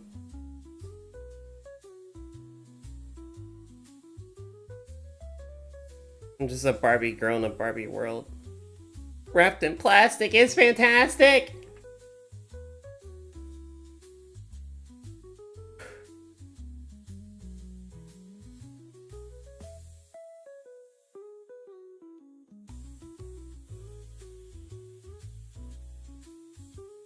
Because that was my biggest thing. I'm like, if like, whenever I get closer to getting this build done,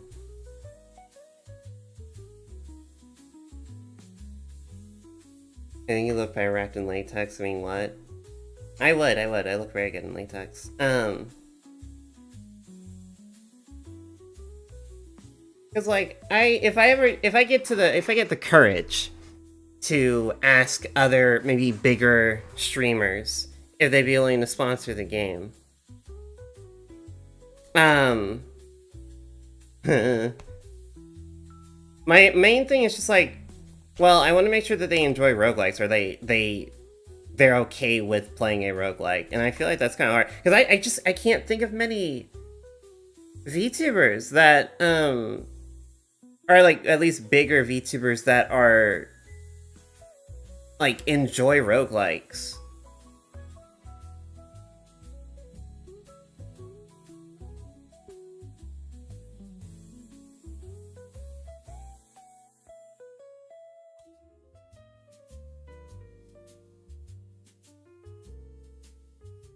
which is crazy. I'm like, you think there'd be a few, but I'm not. I literally I cannot think off the top of my head of a bigger streamer, VTuber, that plays or likes roguelikes. I can't think of one.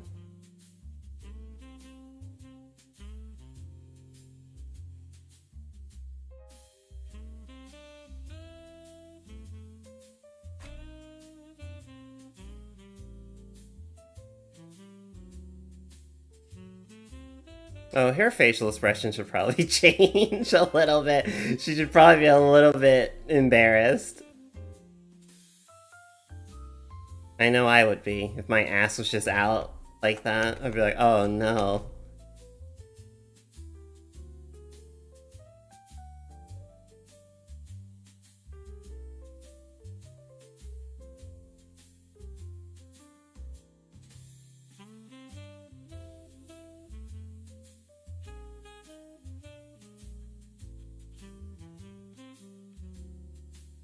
You'd be in danger.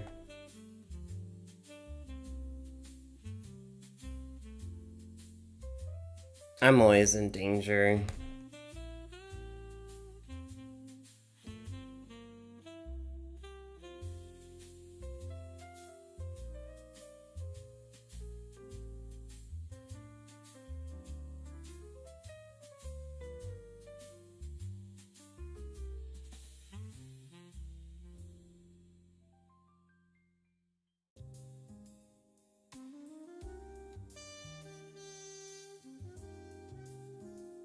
Okay, cool. We'll get that implemented in later.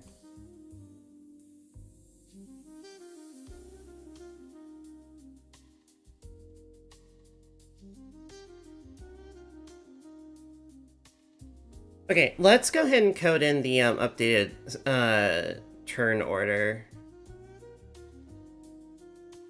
So it's done here.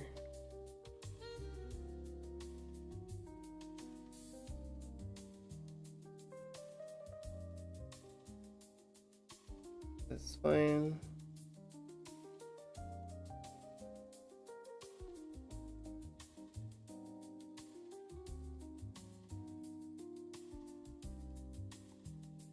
Okay, player total speed, enemy total speed. If you have first turn, you go first. If the enemy sin is pride, they always go first. If the enemy sin is sloth, you always go first. Otherwise, then we go here.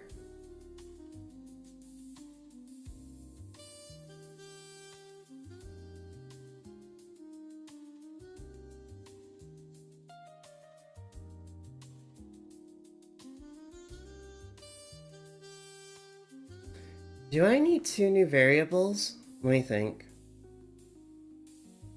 Not necessarily. Not necessarily. Because we can use temp variables, I think. Temp, like, if. Yeah, no, we're good. We don't need. We can use temp variables. Okay, so let's do a script call. I need the variable values again.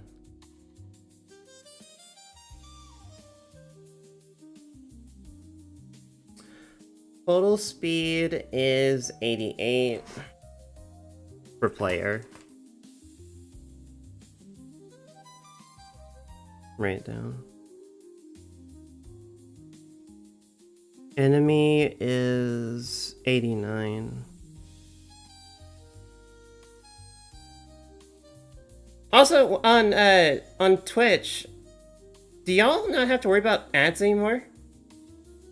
Are you guys not getting ads on Twitch? Just curious.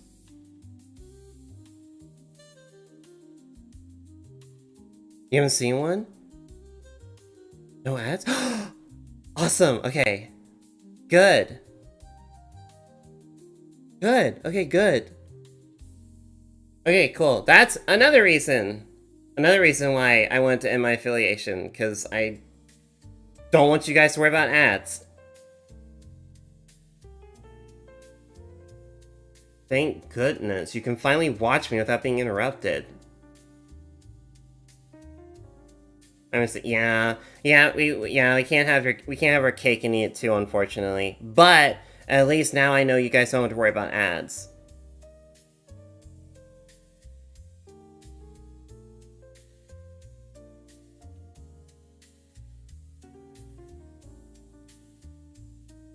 Okay, so that's... Okay, cool. Let's go back.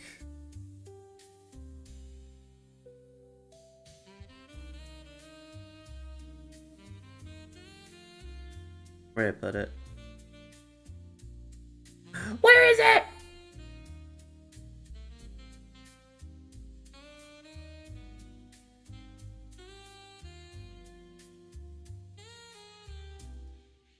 Here it is. Okay, we're gonna set up two temp variables. We'll call it p turn, e turn.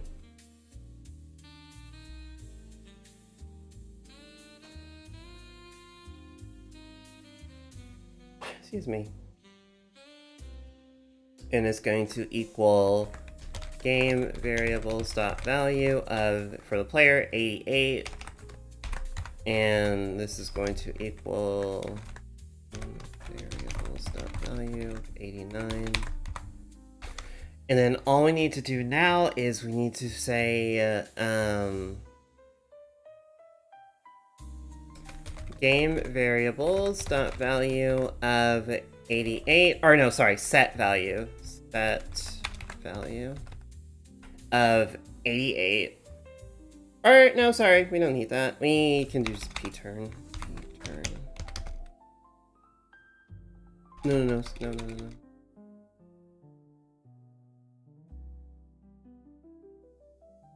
We don't even need to do that. No, we just do p turn equals math dot random int plus equals. I think that adds to it. Let me check the operand. I'm pretty sure that's how that works. JavaScript. I think it's plus equal. Well, its operator is the addition. It is a shorthand for adding a value to a variable and then assigning the result back to the same variable. A plus equals B expression is equivalent to A equals A plus B. So yes, that is correct. That is correct. Okay. So take the player's turn variable, which should equal the player's speed right now, and we're gonna add math.randomInt, and we want 20, but we want to do +1. The reason why we do +1 is because whenever you say math.randomInt 20, it's going to generate a number between 0 and 19, because it starts at 0. So we do +1 to make it to where it's going to generate between 1 and 20. I should do that.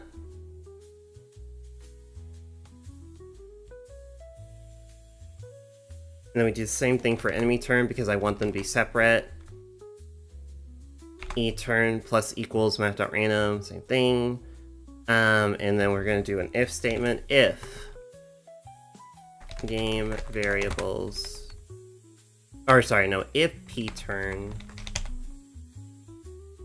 Because with this system, I'm going to say that if the amounts ever equal each other, I'm going to be nice and say that the player goes first. In the event that there's a tie, player always goes first. So we just need to check and see if the p turn is greater than or equal to e turn. Close the brackets. Or if player turn is greater than or equal to e turn, then the player should go first, which I think there's a switch or strike, yes. So we do game switches dot set value of 2 to true. Let me make sure that's how you code that in RPG Maker. Oh, excuse me. Control F. Game switches. Game switches set value, ID value. So, yep, that's right. Cool. first strike is on, which means the player goes first, and then we go down here and we say else. We don't need an else if, luckily. So else, turn it to be false. Which is lovely, because that means,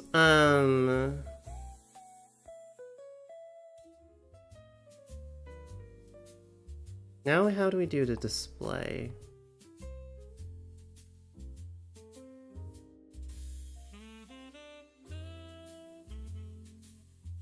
The coding part's easy, the display part's another thing. This is where I'm like, I think I might actually need to make 2 new variables. Who knows? No, no, no, no, no, no, no, no.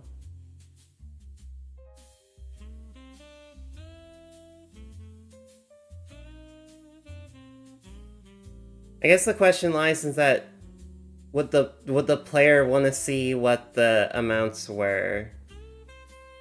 Or is that, like, not really cared for? It's just like, hey, just know that you're going first.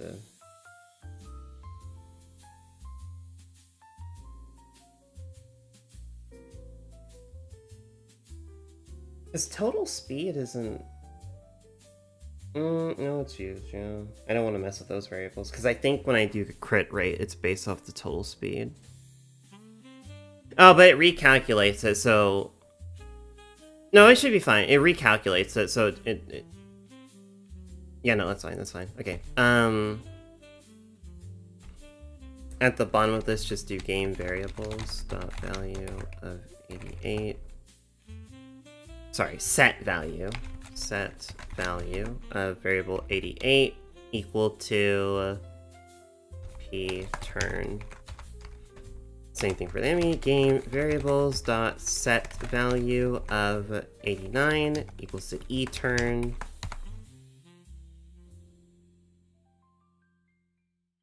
And then all we need to do, this is controlling the switches, so we don't need this. Yeah,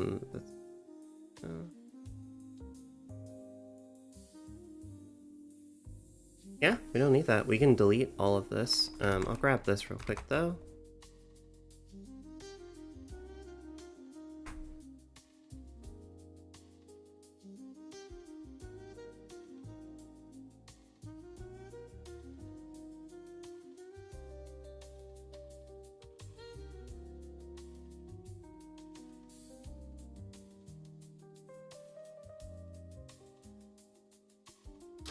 We can use RNG, because, oh, yeah. Okay.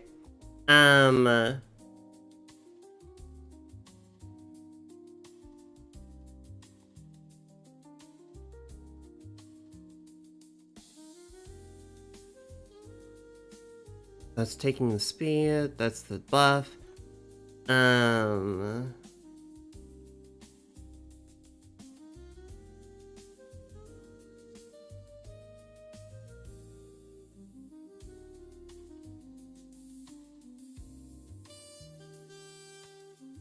I guess I have to do that because there's no other point in time where it shows you the speed, and I feel like that would be neat to know. Informazione. So we can just do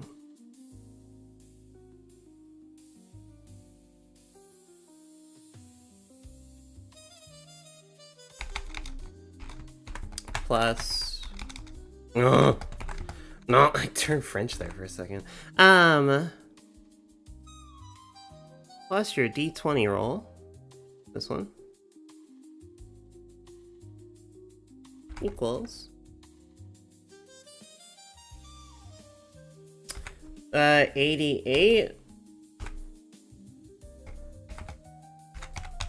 89. Cool. So this should show, hold on, I forgot to do it for this one here in the enemy.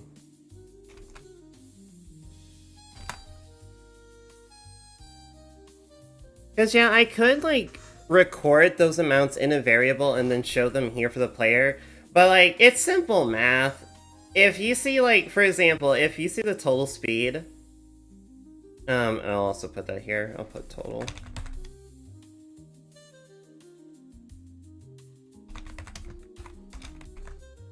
Oh wait, no, that's redundant. That's redundant. That's redundant.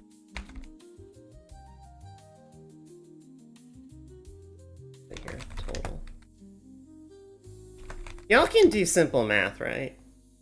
Please say yes. Don't make me upset. So like, for example, if you see the total speed, this number right here, if it says like, I don't know, 15. Let's say your speed is 5, you have 0 buff, and then it says plus a d20 roll, and it's like, oh, a 15. So you can assume that you rolled a 10, right? Like, you guys can do simple, like, you can solve for x, right? I trust you. This, like, all this is doing is just being like, solve for x. Like, this is x right now, okay? Like, you guys can do that. What's a 10? We're doomed. I'm very fast at math. Give me an equation. 6. We're doomed. We're doomed. I'm gonna leave it like that. I want people to complain, though. I want people to be like, I can't what? I can't do it! And then we're gonna do variable 1, which is RNG, here. And then we're gonna adjust it here. So if it is true, we're going to say game variables dot set value of 1 to be I wonder if that works. I'm curious if that works. We'll find out. Okay, that's the player's name. Player goes first.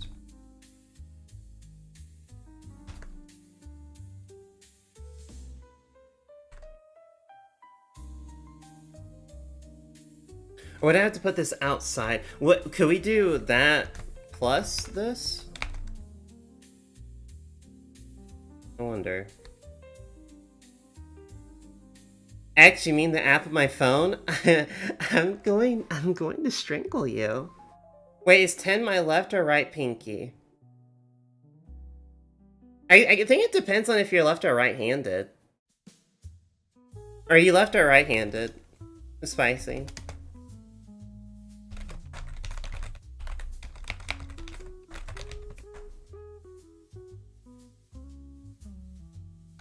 Hold on, let me check.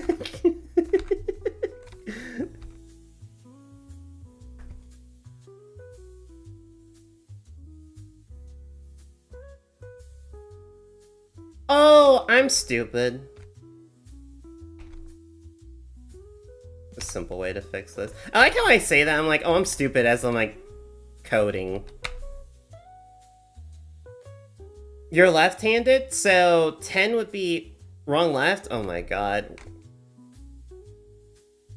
Coven, is society cooked? Is society cooked? I feel like society's cooked. Yeah, okay. That's yeah, that's about right.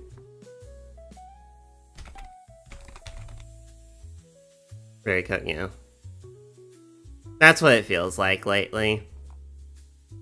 You know, that's why I have this mentality now. I've accepted that, like, you know, things are just fucked. There's nothing I can do about it. It's not my fault. I don't care. I'm just gonna keep doing the best I can with what I got.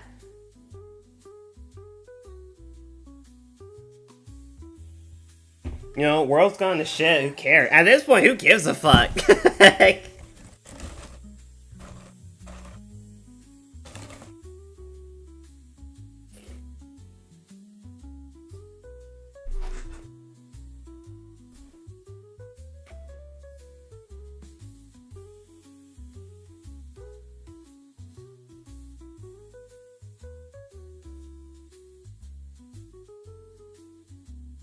Oh, wait, hold on.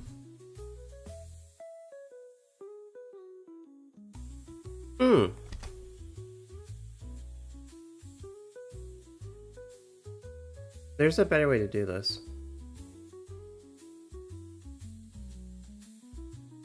Set variable 1 equal to 2. Set variable 1 equal to 74. And so when it comes here, I think we need to do like an, yeah, you guys can still lick. You can still lick, yeah. Yeah, we're not affiliate, but we still have stream elements, so I can... You know what? Maybe now's the time, because I know you can do more stuff with stream elements. Maybe I can look into stream elements, like what all you can do with it. Maybe we can get some other stuff to kind of like, you know, since we're not affiliated, we can still get some fun stuff going on here. So I can look through it.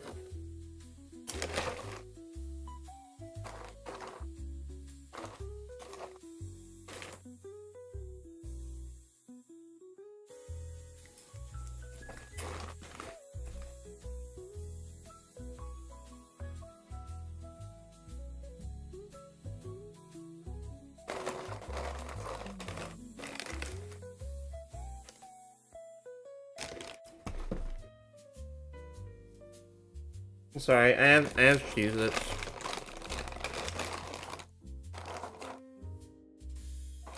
I'm a little hungry. I have Cheez-Its though. They're limited edition. I saw them and I was like, you know, might as well, they're limited. They're cheesy taco Cheez-Its. And they're good. I like them. They taste more like enchiladas though than a taco, but you know, not complaining.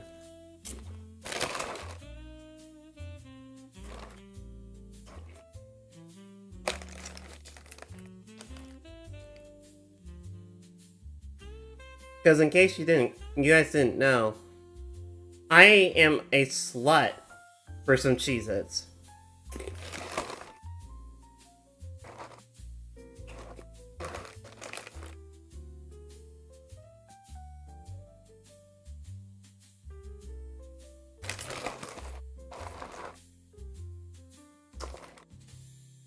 I eat like a queen every single day of my life.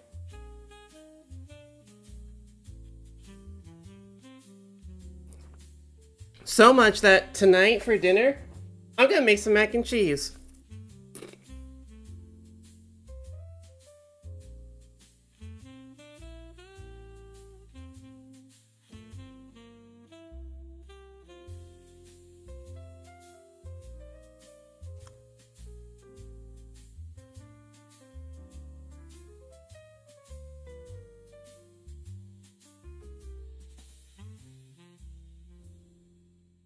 Hold on.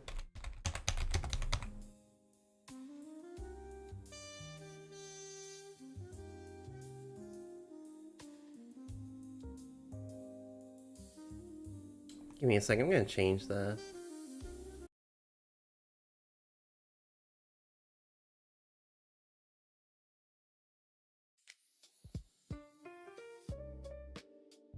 Yeah, there we go.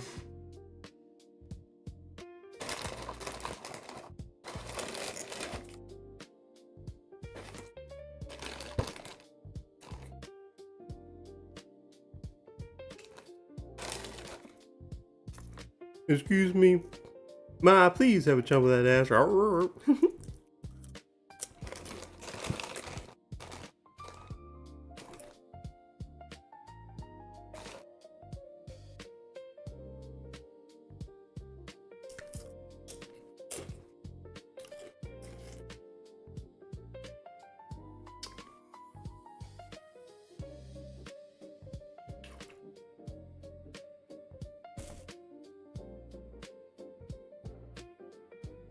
Also, Deathbat, if you don't stop clicking on everything with me, we're gonna make out.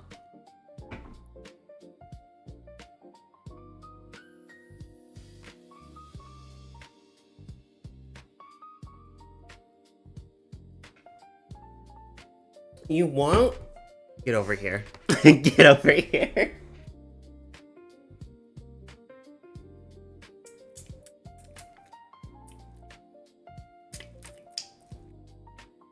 Thine lips are not safe around me.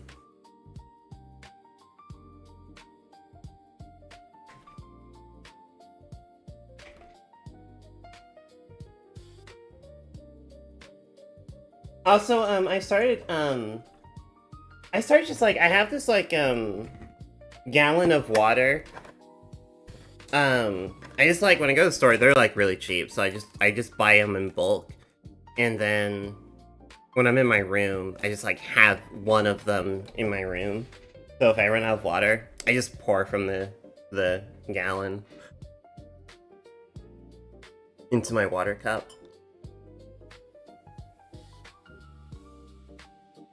To further ensure I stay hydrated.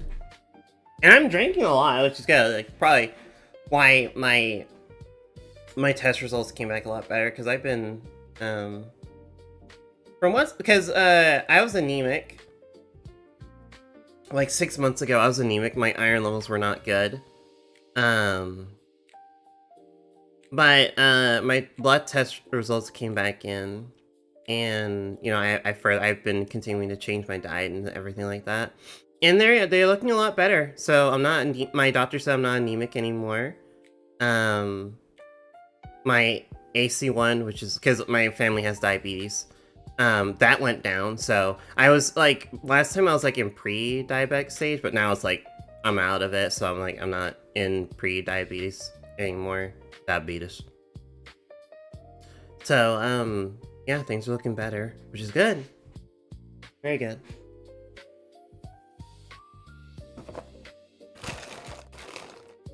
Diabetes. Never forget the diabetes.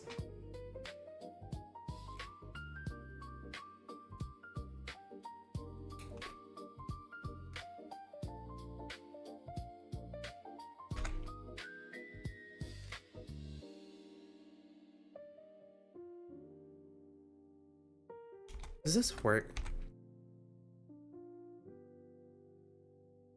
Because I want to show... This will put 2.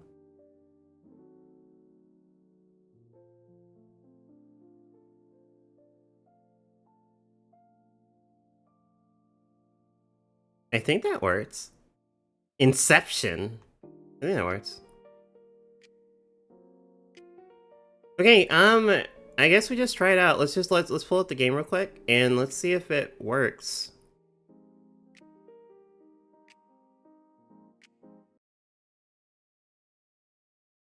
Jug of water with Maggie jugs. I dropped like last night. I was eating the Cheez-Its. I dropped one, and thankfully, my girls were very kind to catch it. So it landed like perfectly on my left tit. It was great. I was like, oh, perfect. I don't have to, it didn't fall on the ground. Thank you. The one time they actually don't get in my way.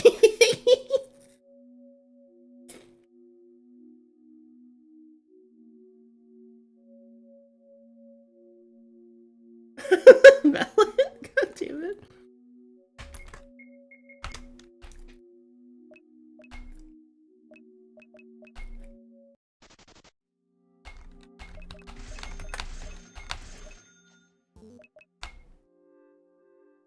Jugs out here saving? Yeah. They really did.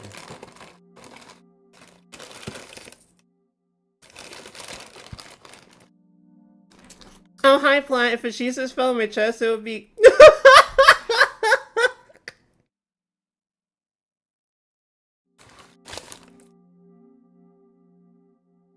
It's okay, Plat. Flat is justice. Oh no! Oh no! Oh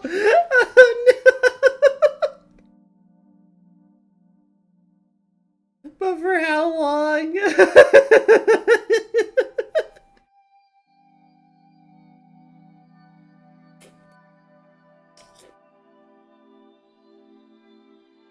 You see, now I feel bad because I'm like,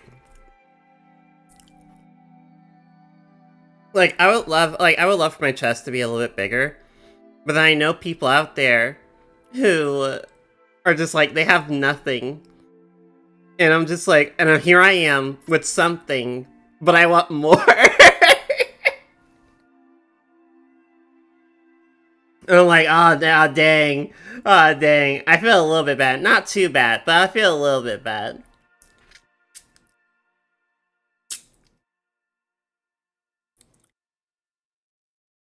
Reese's cup, Reese's cup. Him up, him up, him up, him up.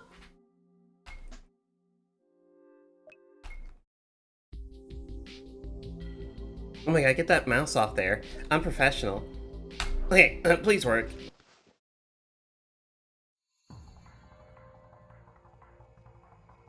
Armadillo.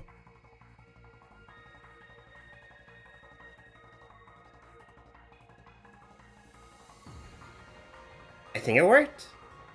And then I should go first? Ah! Hell yeah!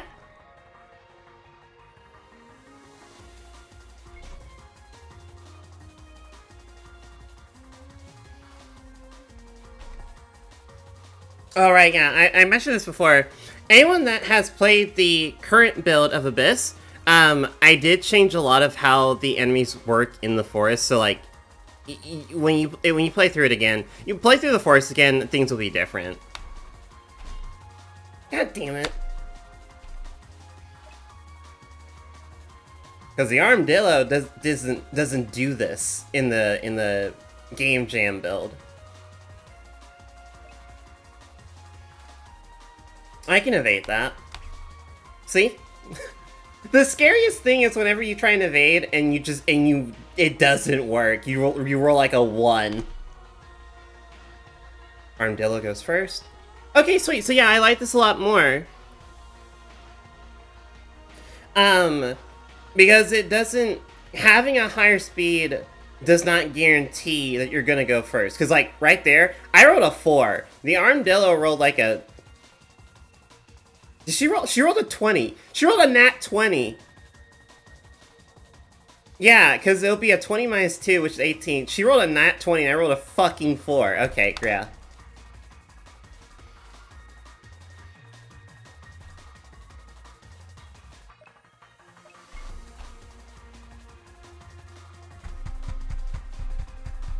I can see my creation hates me today.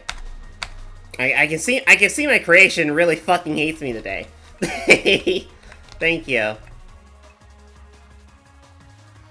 See, this is where people are gonna be like, Magnus, how do you suck at your own game? Didn't you make it? I did! But you see, I made a roguelike, which is like a lot of RNG, and I have shit luck. So, I have the worst luck.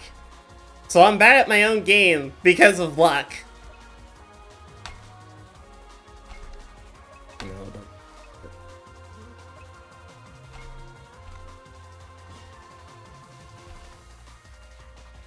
You say this every time you try out new commands. I do. I'm just like, oh, this is cool, and then I freaking die. And I'm like, I hate this game. I hate this game. I made it. I hate it. Please don't crit me again. Don't crit me. Do not crit me. Okay. I'm gonna give me my shield, dude. The last thing I need is for this bitch to crit me.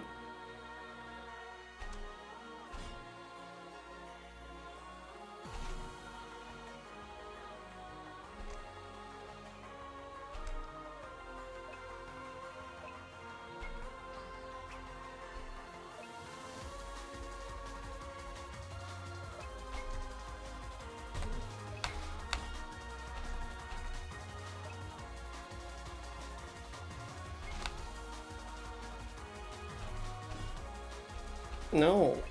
Evade. I can't die now. At least I know I cannot die. She literally cannot kill me. Even if she gets a crit, I have my shield up, so I'm fine. Oh, good. I might lower her health though. Hey! Die, bitch!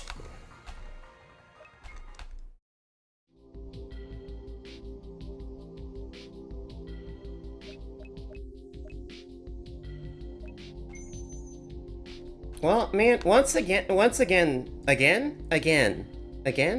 again, once again, yeah. Why does that sound weird?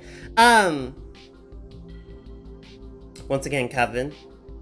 I'm very surprised that the code just, like, worked. I was honestly expecting there to be... I'm always expecting the code to, like, break something or for it to, like, I did something wrong. But no, it worked perfectly fine. Holy shit.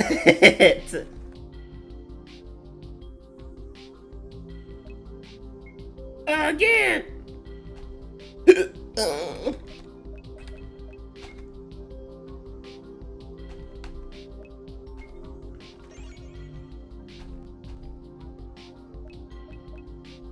You need to give yourself more credit. I do. That's something I need to, like, I've been trying my best at getting better at giving myself more credit.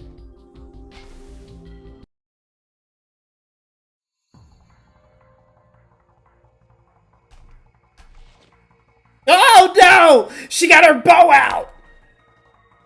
So here's another difference between this version and the old version. In the old version, the Jade Knight would switch to her bow if you were low on health. In this version of the game, I buffed her a little bit, or I changed to what she reads. She looks at the player's evasion. Yeah, I have to update the art. Once again, the visuals are not all there. It's mainly just code that I'm making sure that that works. So visuals will not always be correct, but I assure you, you know, I do have the blue chest and stuff like that. I just have to implement it in, but you know, so how the Jade Knight works now is that if she notices that your evasion is at a 2 or higher, she'll be like, oh, you're doing an evasion build, so she'll switch to her bow.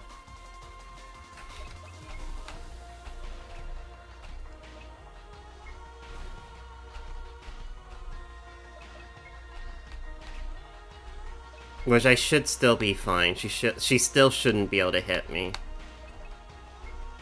Unless I roll like a 1. See, that was close. That was close. 1, if I got 1 lower, that would have hit. See, I almost died there. I almost died. Please stop evading. Please stop. Yeah, that's right, bitch.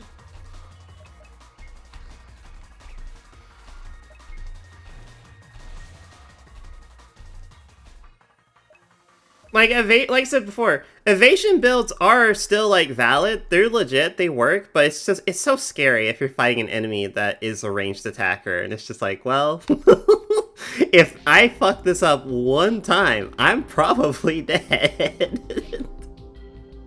Maggie loves beating her children. Absolutely, they're basically my slaves. What the fuck is wrong with me, dude?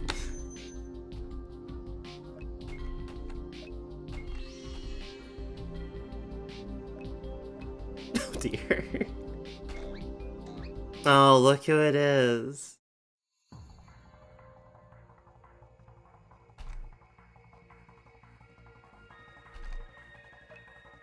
It's the little berryman. It's everyone's worst nightmare.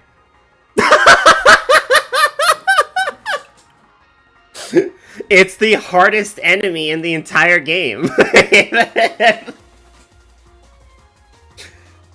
And remember, Coven, I buffed them. They've been buffed. Alright, this version of them is buffed. Because clearly they weren't hard enough.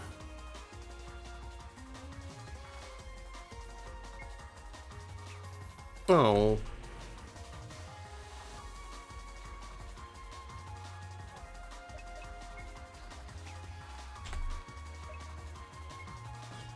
You're welcome.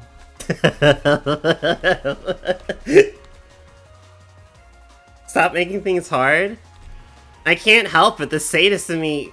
Look, if you're a game dev, one thing I've learned is that if you're a game dev and if you're making like a roguelike, I have some Derek Yu in me. Okay, like the creator of Splunky. I have some Derek Yu in my blood because I'm just like, oh man, that's hard. That's a damn shame. Better make it harder.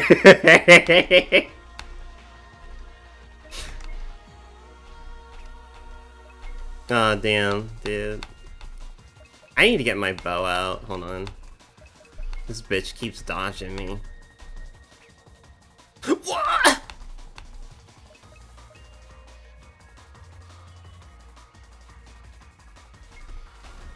I know. This is my fault. I buffed them. You know, I understand. I understand, okay. Can't have your cake and eat it too. I understand. Don't hit me. That was... I need to murder this thing immediately. Any more, and I'm not gonna be able to evade it.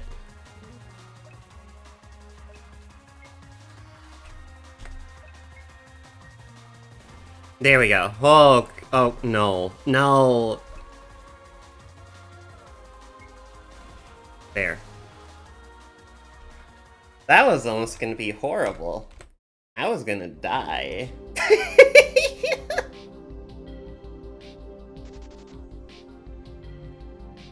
Also, I hope y'all like the new font.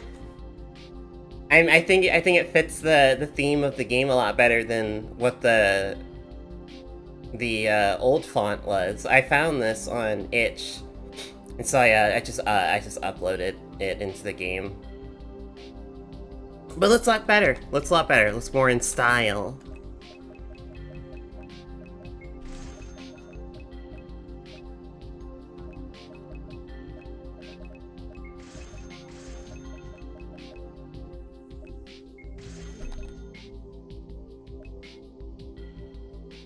We're not flying, we're falling with style. Oh, once again, art's not implemented in yet, but this is actually all how the gold chest works. Let's give it a try. So my strat for this is I go 5, lower, okay. So now I'm gonna guess 2. Lower, it's 1. Oh. Oh, I forgot 0. I forgot you can guess 0. I forgot we can guess 0. I'm so stupid. Okay, there we go. I don't know why. For some reason, I don't know why I was like, oh, it can't be 0. It has to be 1. I forgot that you can guess 1 on a 0 through 9 number that locked in. That was almost horrible, but we're fine. I was almost stupid.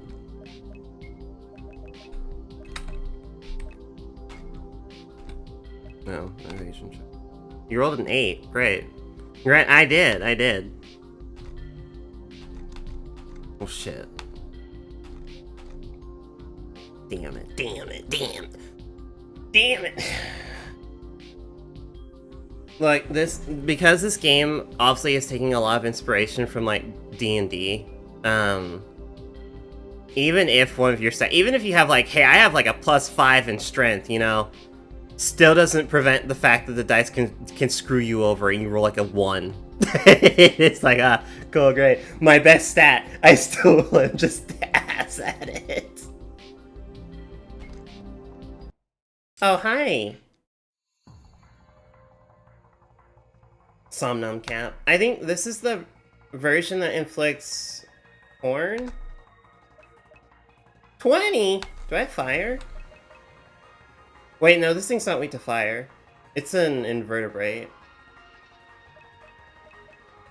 I know I can't poison it.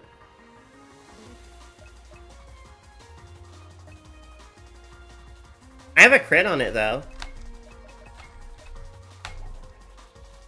Yeah.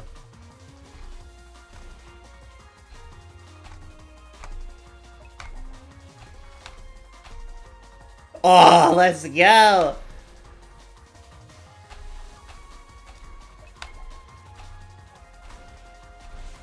Clean. Nothing but net. Get my speed back up, please.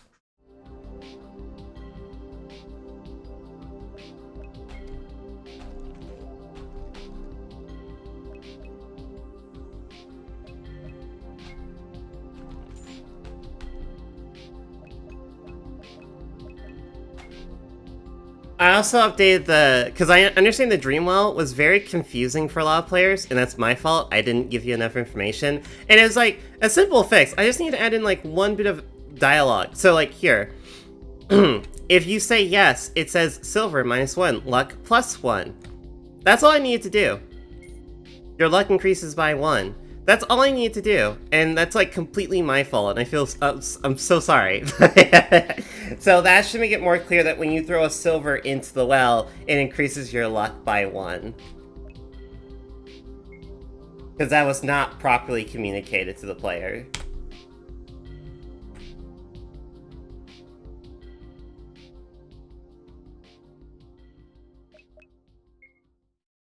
Who do I get? Oh, hi. I haven't updated the new artwork yet, but... It's everyone's favorite boss! Yeah, I thought the Berry Shaman was fine. So the Berry Shaman is not changed at all. It's the same fight. Because I don't think anything needs to be changed about this fight. I think it's fine.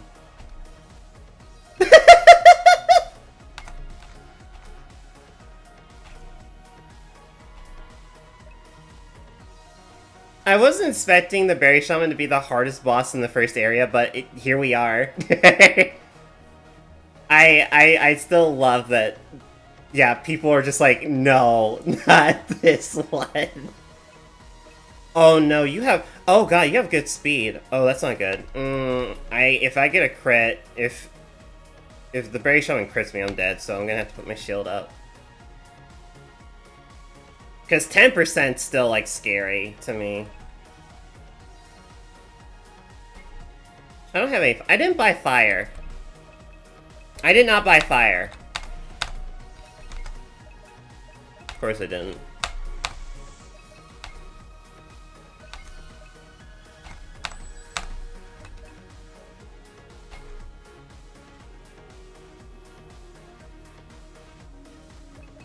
Can I poison you? Can I poison you? Okay. Yeah, get poisoned. Get a taste of your own medicine, bitch.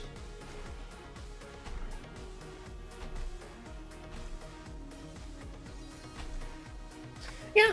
And once again, like, with the new system with how it determines who goes first, there are pros and cons to both. Like, when I asked it in the Discord for, like, people's opinions, like, there was not, like, a really right answer. Like, I think both are fine.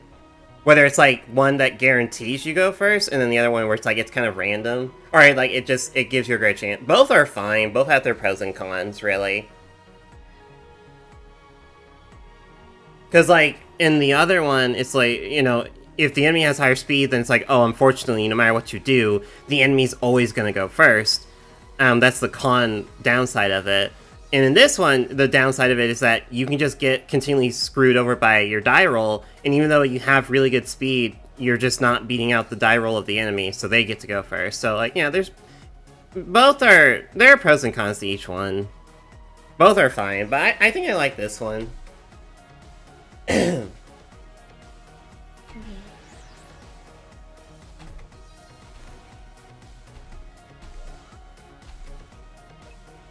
Evade.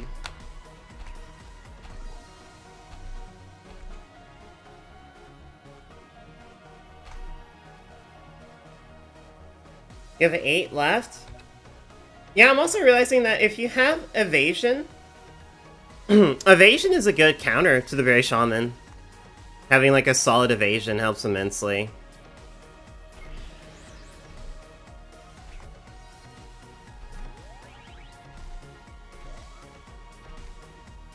Oh wait, no, never mind. I forgot the Berry Shaman. Okay, if you're a Sealy, let me add that. Evasion is good against the Berry Shaman if you're a Sealy and you're making your passive proc. Otherwise, don't do evasion.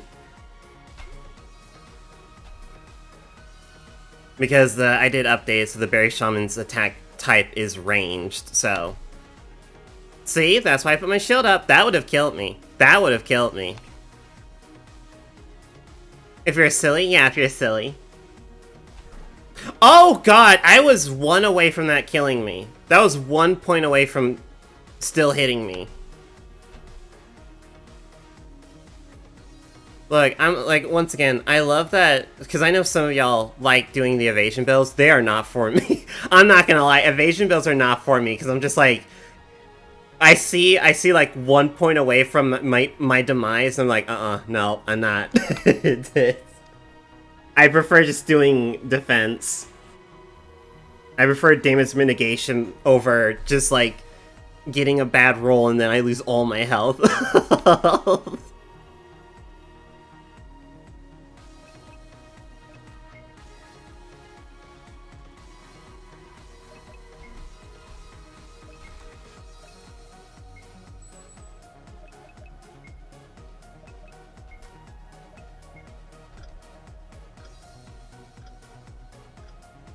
I should try and make sure the rewind clock works.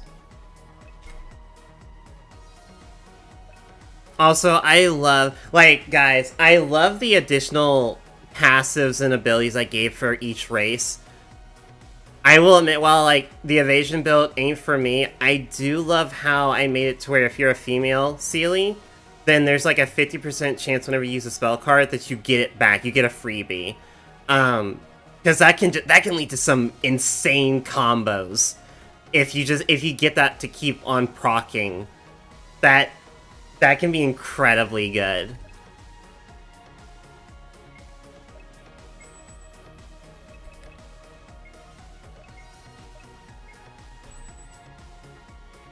See, like right there, I got it twice. So I used like 2 meditates, but I really only used 1. Please don't kill me. I was gonna scream. I was going to scream. I'm not debuffed. Oh wait, no, I am debuffed. Hold on. Cleanse.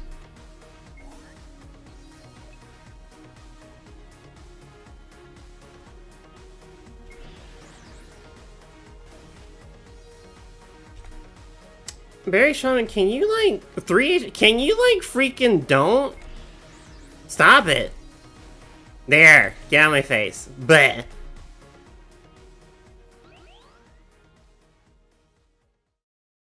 Also, yes, I'm aware that's like, is the Berry, even though the Berry Shaman is like male, is it still a queen? Yes. All, regardless of your gender, everyone is a queen.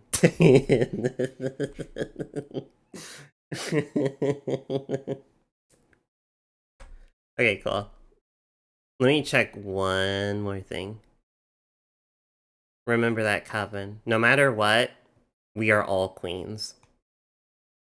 Yeah, we're all queens now, except for Jerry. Jerry's not a queen. Jerry's a bitch. We do not stand for Jerry.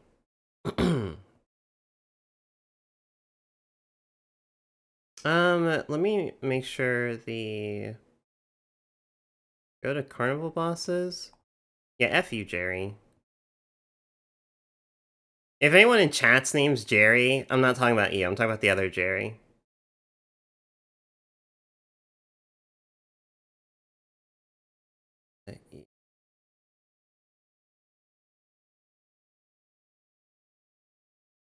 Let me go...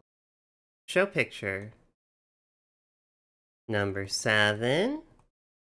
Festival... She should be 3? Yeah, there we go. There's our good cat lady. I love her design.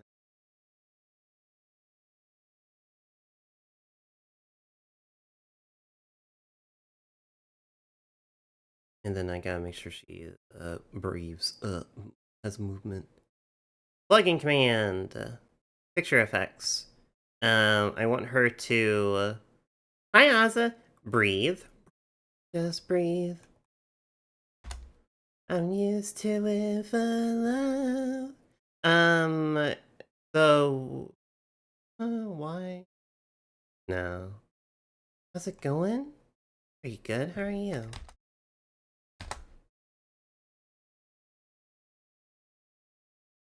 We're doing work. We're getting the work done. Turn that mindset into a grind set. You know what I'm saying? You're having fajitas? You're having fajitas? That's awesome. I hope those fajitas are amazing. Yeah, no, really though. Do you have enough to share with the whole class?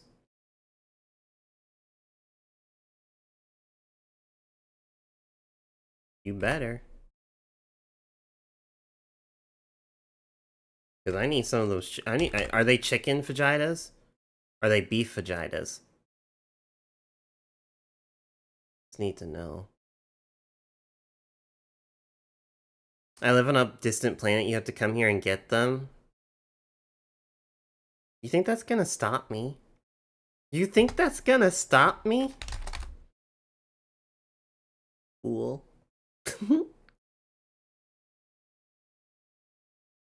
Okay, let me show y'all some of the... Wait, did I have it set up to where it randomizes? 'Cause I can show off the festival bosses that I got set up so far. No, it is not. That's for train, I think.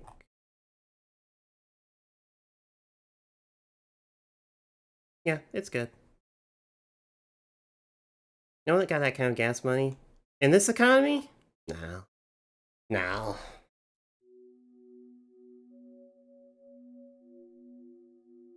Oh god, in this economy, I don't even like, guys, I'm not gonna lie, because my I've been going through a thing. I'm having to like basically switch banks because the bank that I used to go to, or the bank that I used, is got bought out and it's closing down. And a lot of my accounts, they're like, hey, we're kind of just like, well, there's one of my accounts, they're like, hey, we have to close this account down, and now I have to. So I'm just like, you know, screw it. I'm just gonna move banks because I hate this. It's like, cool, thanks, guys, thanks. Love it, great. And I'm like, I think with that one account,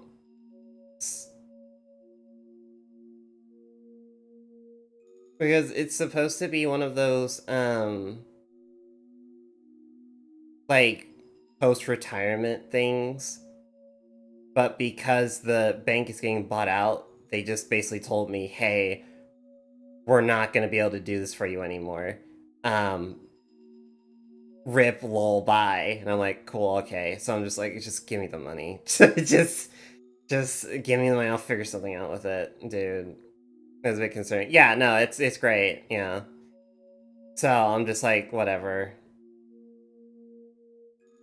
Yeah, no, that's what I'm asking. I'm setting up, I sent him a letter and stuff like that, just asking him to send me the money so I can transfer it elsewhere. Otherwise, it's like it goes to the government. I'm like, no, that's my money. That's mine. But yeah, no, I'm just like, no, just send it to me. Can't believe you guys would do this to me. That's so dumb. It's so dumb. Once again, that's that BS of just like, the American dream is dead because it's like, oh, save up money, like, when you get a job, we're gonna keep you safe for your retirement and stuff like that. That doesn't exist anymore. They don't do that anymore. They don't care. They want you to work till the day you die. So that's why I'm just like, who cares anymore, dude? I don't freaking care. I don't care anymore. I have a savings account, obviously. But I think that's the best we're gonna get with how things are now. Stupid.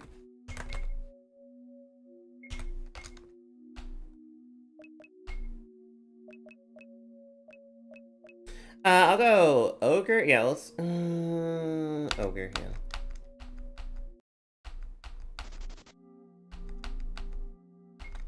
Okay, we're going to the carnival. So festival. So I'll do cleanse. Yes. Or flow. Blue flow, because I'll need the defense. Are there any enemies in that area that have elemental weaknesses? There's a robot, so yeah. What happened when a gooner can commission loot without being antagonized? I know, right? Like, can people, you know what else is done? Payment processors dictating what? Yeah, I think that's what, I knew this was gonna come to this. I know it's gonna come to this, yeah. Yeah, no, that whole situation's stupid, of course. You know, I know a lot of people are doing the best they can. And honestly, like I said before, I think I have seen this happen before. I feel like it's like kind of deja vu. I'm getting this weird feeling of deja vu. Like, this has happened before when I was younger, or they tried to do this. And honestly, like, It sucks, but I'm also I'm trying to stay positive in the mindset of this is all gonna blow over. Eventually it's gonna completely fall apart. It's just all gonna fall apart because it is incredibly stupid and people are gonna, I mean, people are already very upset and making it very clear. So I don't know, I'm at the mindset of like, it's bad now, but I think it is gonna get better because it's just gonna implode on itself and, you know, because people don't like it. It's just dumb. That makes no sense, and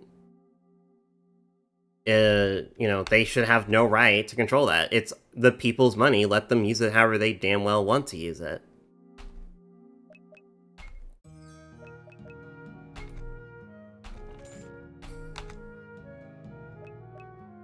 I should find a nightmare, huh? Oh, this one's art isn't in yet. That's fine. Oh, but I get a crit, bitch! Yeah, that's what you get. Defend. I think my go-to class is Ogre. Because it's just like Unga Bunga bonk damage.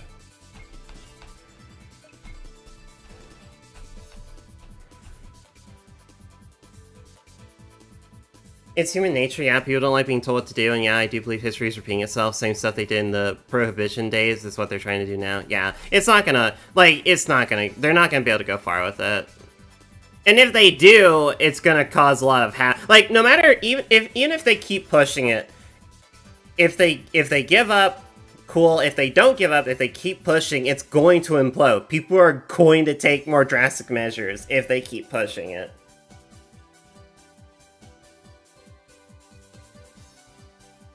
So, yeah, I don't think this is not a war they're gonna win.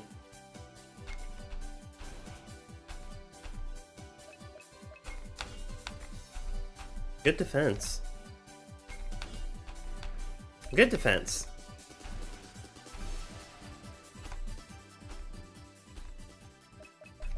Like your speed up.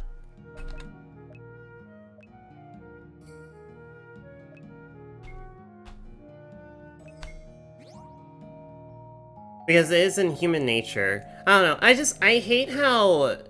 I mentioned this before, I've talked about this before many times, but I hate how in Western culture, we're so, like, sex negative. We're so, like, grossed out and scared and like, oh no, sex, no, we can't talk about anything related to sex. I'm just like, what do you mean? Like, there are healthy ways to talk about and engage in sex and other sexual content and things. It's just because you guys don't, like... The real problem is that people are lazy and they don't want to properly teach people. Like once again, I wish sex ed was taken more seriously. I wish they did more with it, because... And per usual, parents. I wish parents did their freaking job and actually taught their kids and, you know, sat them down, had those conversations with them. Is it uncomfortable? Yes, but it's much better that they learn about that stuff from you than some random person on the internet, right? At least that's how it should be. I don't know. I don't have kids, so what do I know? But this is what I think. Just do your job. And if you're worried about your kid finding stuff on the internet, there are controls. There are parental controls and router settings, and there's so many things you can do that can help better protect your kid from getting onto places online that you don't want them to be. It's not that hard. It is not that hard.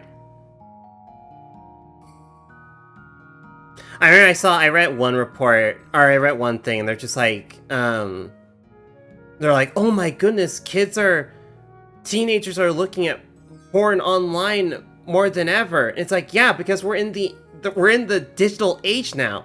The internet is more easily accessible than what it used to be back in the day. Like, nothing has changed. It's just become more modernized. That's all. That's all that is.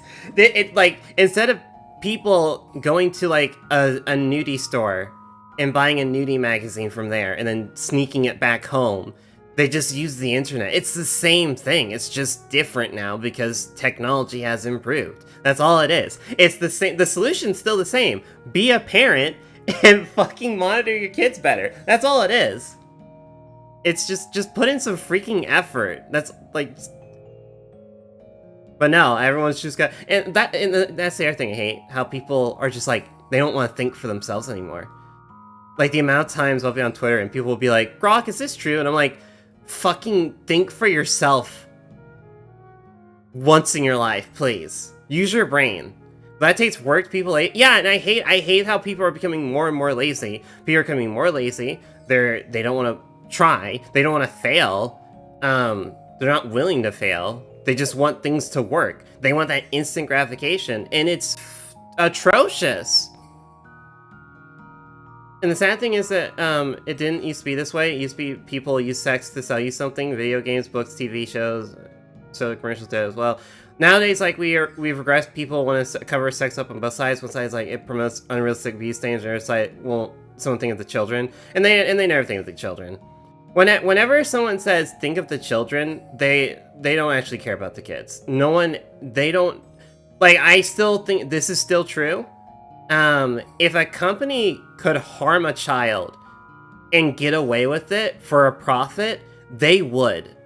They absolutely would. So.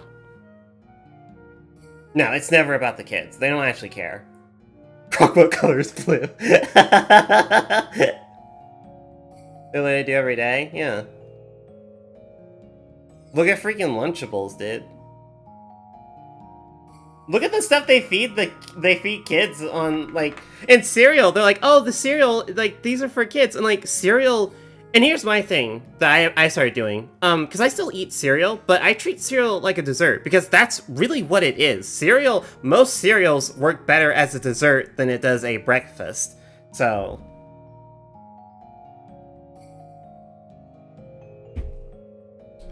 So yeah, no, it's never about the kids. The higher-ups, the people in power do not care about children.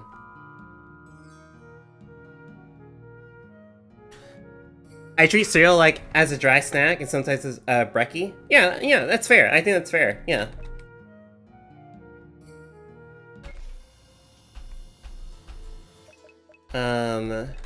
Magic. A robot. Oh. Defend. Ow!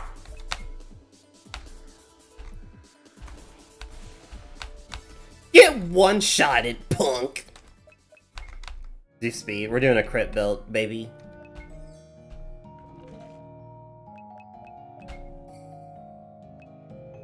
That'll leave me at 1 HP, which, you know, is honestly, that's optimal health, so let's do it.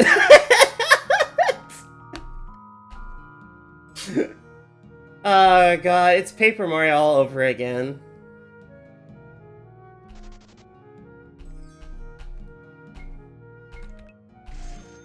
Nyx is here probably having a heart attack because it's like, why do you only have 1 HP? Heal. And I'm like, nah, I'm fine. I'm fine, I don't need the health.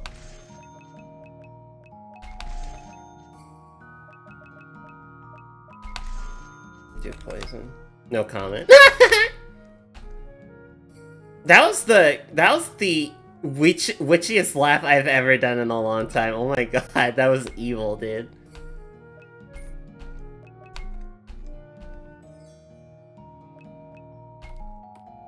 Oh hey, it's Evelyn.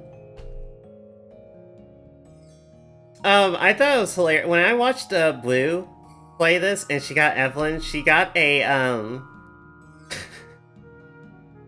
she got a good potion from her, but it was like blueberry flavored. Or no, it was strawberry flavored, and Blue hates strawberries. So she's like, she fed me a fucking strawberry, dude. Honestly, I'm not that bad with roguelikes. I know that's how the game's supposed to be played. Okay. Yeah, that's right, 2 times, yeah. That's so hilarious. On the account of I don't want to get totally screwed up, I actually just drink it. Oh, okay, cool. No, wait, I didn't want that! Oh, I wanted my health to stay at 1, so my passive can proc. Boom, it turned into a nugget? Oh, yeah. No, I'm very aware that she has that power. I don't want to end up like Kapayako. Womp womp. Shut up. Shut up.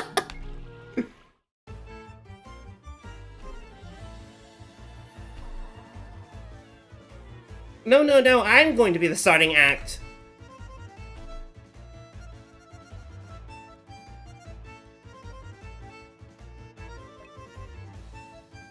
Defend, because I need to take damage. Ooh, nice.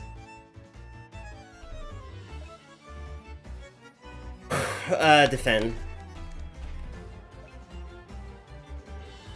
Clownfish, I get it. Honk honk.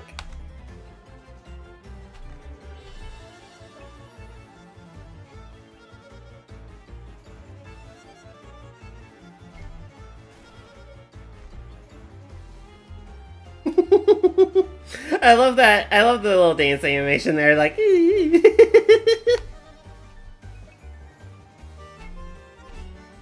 Okay, now we can cuck. Now we can cuck. Ever thought about joining the circus, Mag?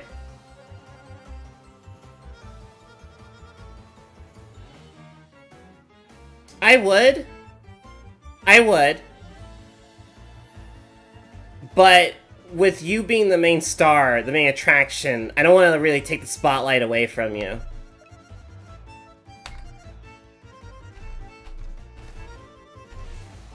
So I'll leave that in your hands. But thanks for asking.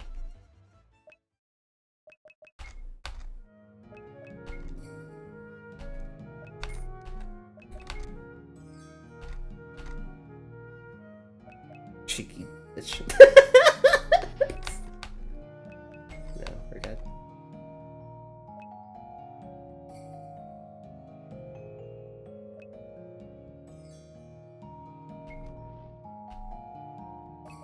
No. Okay, let's see who we get. Doing the change. Nah. There we go. I just plopped in. I'll fix that later. Once again, visuals aren't always there, but she's so big! What?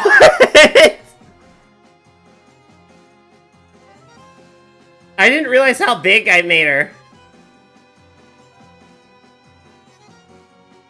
The view of the magnificent Magnus. Shut up.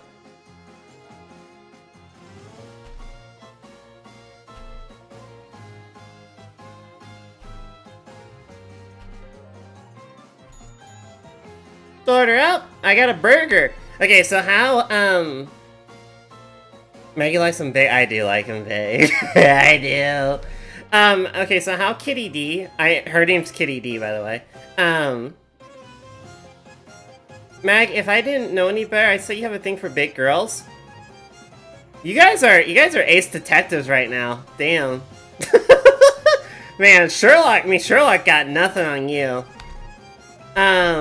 So, every, like, other round, Kitty D's nuts, she will give you, a food item. So she gave me a burger. Will inflict 3 stacks of torn on Mackie per burger in inventory at the end of each round. So, basically, this is a boss that she punishes people that don't have a lot of MP. Because at the end of the round, if you don't get rid of this, it's going to debuff you or hurt you, potentially. So I'm gonna get rid of it.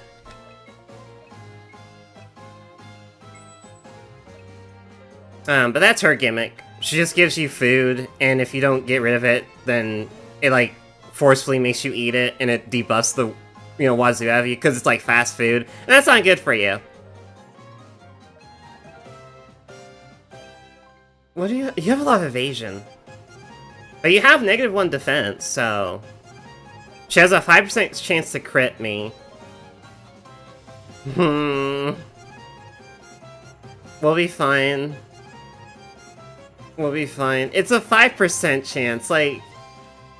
That's not horrible! We can poison you. Yeah, we can poison her.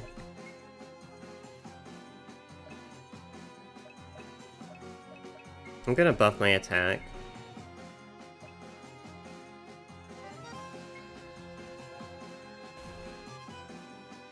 Fast food isn't good for you, she says with her dummy thick.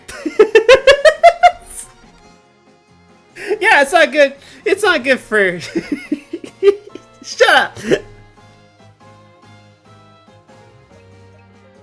8.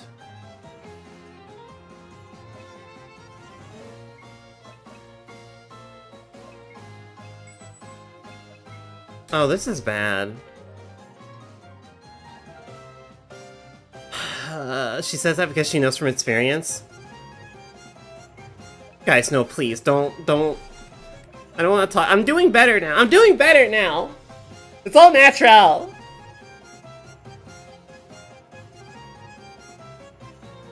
I don't want to talk about it. This can still kill me. I might need to heal.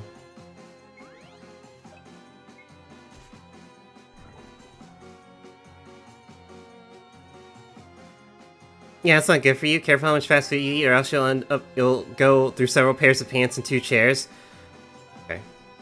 Okay, so to be fair, that was not caused by, like, me being overweight or anything like that. That was caused by the estrogen. That was caused by me taking the estradiol. The estradiol is what did that, okay? Wasn't that wasn't completely unrelated.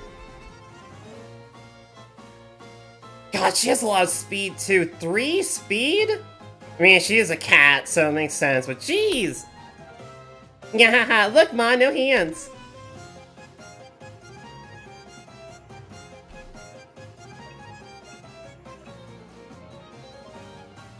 Y'all better stop bullying me right now.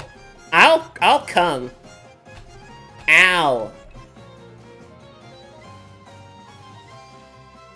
I think I can beat her.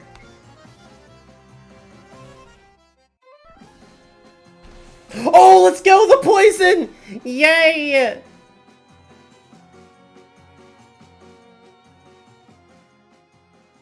Cool. Okay, let's restart. I'm gonna breeze through it and see if we can get a different boss. There's one. Actually, you know what? I'm just gonna manipulate the RNG so we can get a boss that I want to show off. That being Vengeful Tail. Yeah. She's iteration. So set this to 1, and then set this to boss RNG.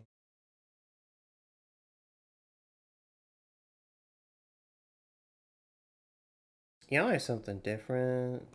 I'm trying to be very wholesome right now, and y'all are down bad. You need to you need to back up. You need to back up. 1. Okay, so that should give us Vengeful Tail. I spent like a half a day trying to figure out what her name was gonna be. But I think I like it. How can she move those milkers? She's strong. Very strong. Roz.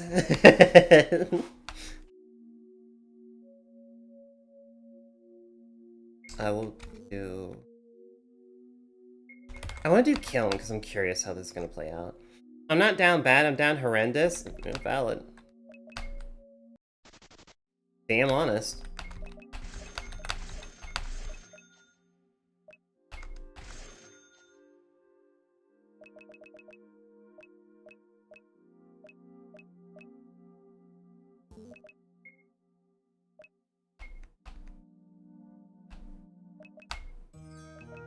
Okay, so we're gonna yeah, it's fine. We're gonna do attack, not speed, for a certain reason. For this boss fight. That's fine. I'm just gonna, like, kind of breeze through this real quick. Speed run. Also, this is, I do like this. So, I do like how this is set up where if you don't want, like, technically, I believe you can beat this game just by only fighting the bosses. You don't have to fight any of the nightmares if you don't want to, unless you get in a situation where you're kind of forced to. But, I think it's very possible to just like not get into any fights. Like there are downsides to it, obviously, but you don't necessarily need to get into fights to get through the game, which I like. I like giving that option to the player.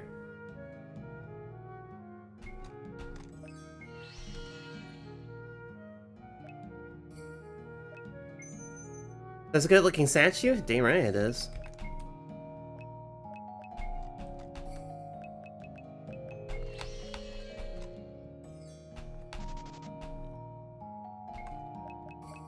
What religion is she part of? I'll join. Ayo.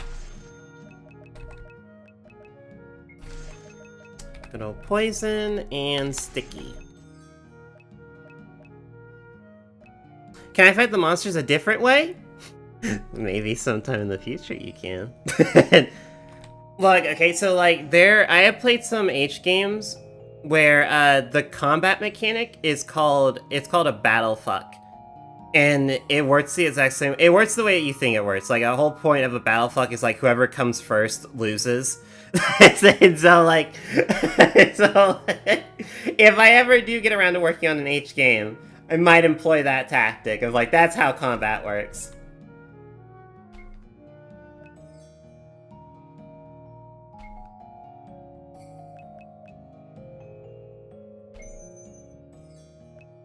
I bring you love.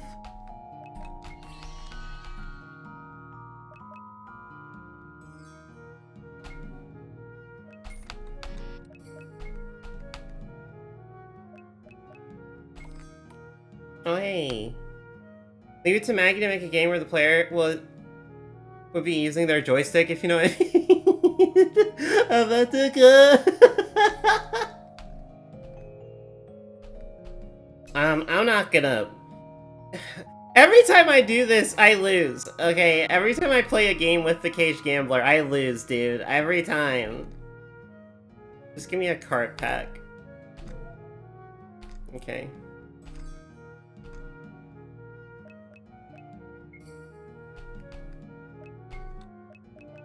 It's not like how it was in Dreams, because in Dreams I felt like it was pretty easy to win against the Gambler, and this one it's not.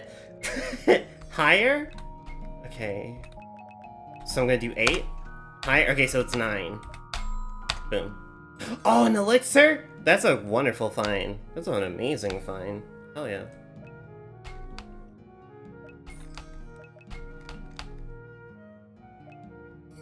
Nightmare chest.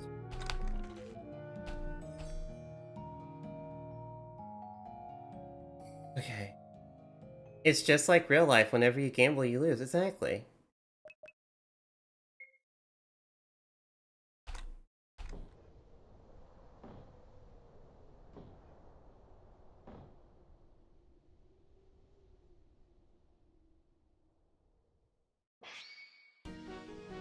Oh, I love that intro. That's so good. This might be my favorite boss I've made so far.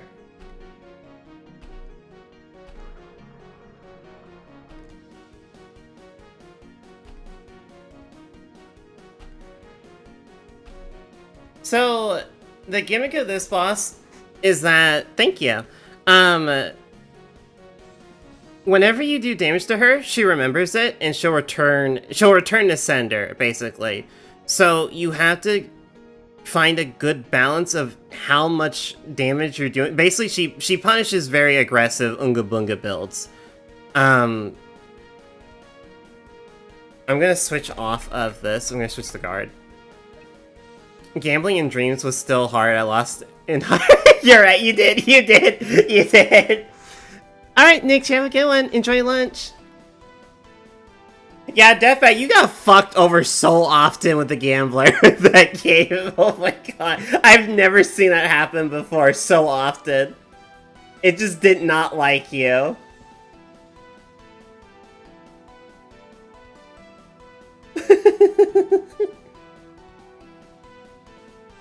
So, I would attack... I gotta be careful here.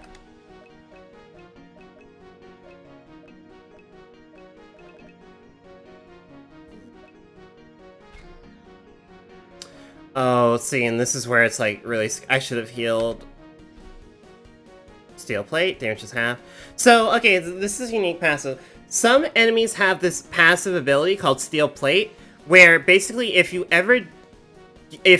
damage output, if your total damage is ever over a certain threshold, then they will automatically half the amount of damage coming their way. So it's only going to do 7.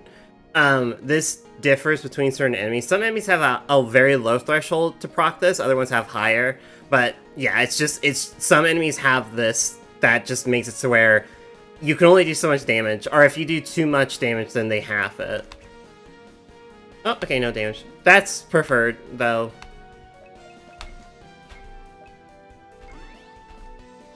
Because Vengeful Tail is a very defensive fighter.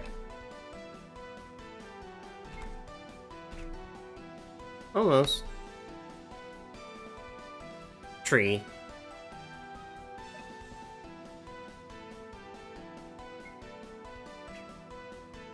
I might have to switch to a bow, dude. She keeps evading my shit, man.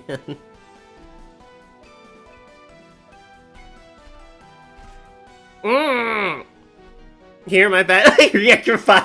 I was like, yeah, tree. Yeah, what kind of tree? I'm partial to the deciduous trees. Probably my favorite tree right there. Maybe a little oak now and then.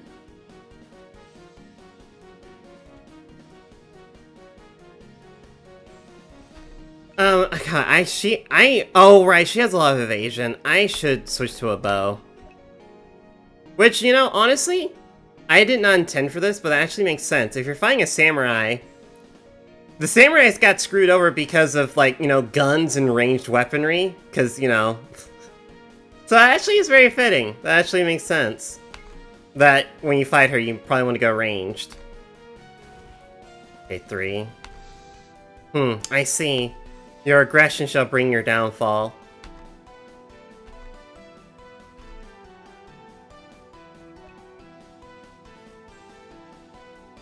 That'll be 3. Okay, hit her again.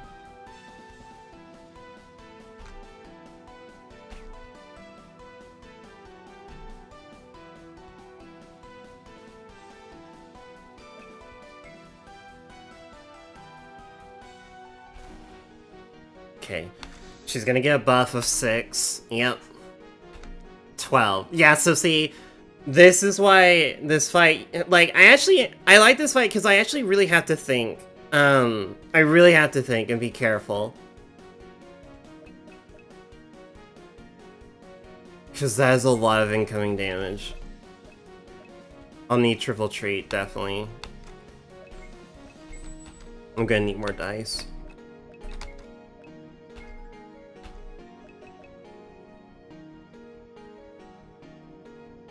Roll 6. The 2 makes it a 10 by default.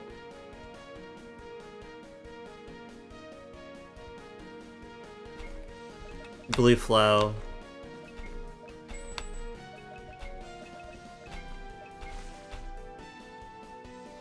So it's 5.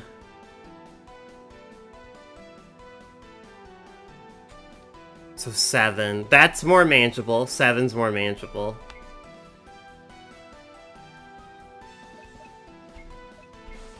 There we go.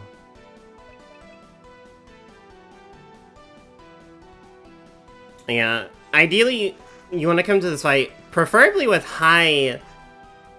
I mean, once again, you do high defense or high evasion. Oh, wait, she's gonna half my defense, though. Ooh, that's scary. Okay, she has a 20% crit. Oh, God, I might be dead. Despite everything I'm doing here, I might be dead. This is probably gonna hurt like hell.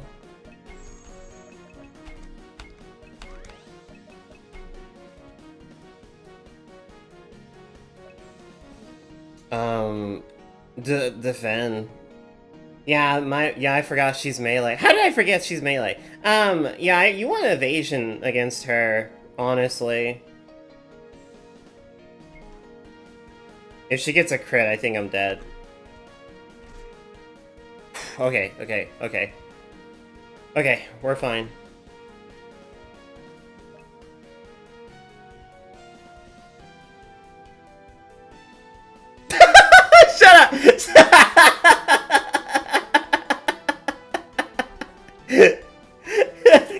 dang it! Mods! Plap this bitch!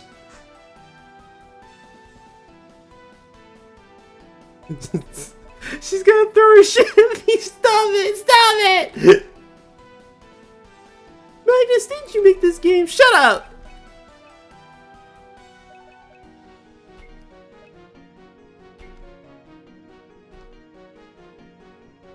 I made her sticky. Not like that.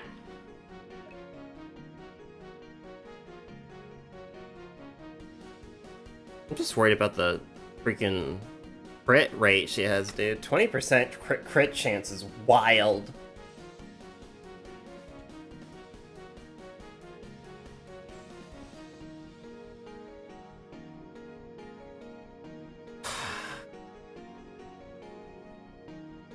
Can't hit her. Oh, that's fine.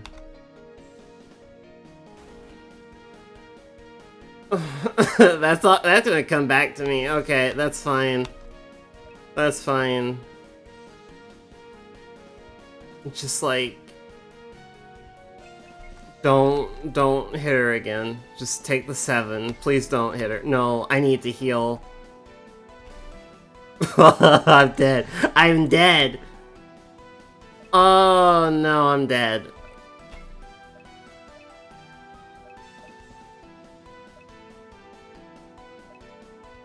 I can't poison her because she is undead. She is undead. She's an undead beast, so, I can't poison her. Her lungs and organs don't work anymore, so. Can't really poison that doesn't work. I might be dead. Unless I can hit her for unless I can hit her for 12. Which I highly doubt. With steel plate, that's not gonna happen. I know one thing, I think I'm gonna heal, because I don't want to do any more damage to her. I don't want to do any more excessive damage to her. Damn it. 17. Oh no, I'm dead. Oh, I'm so dead. I'm so dead. There's no way. I don't think that's possible.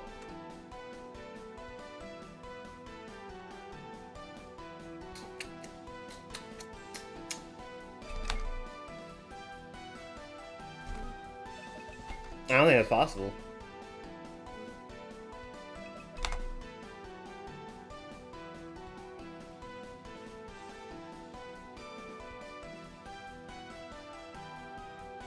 Well, it was a good attempt. We got close though. We got close. Defend.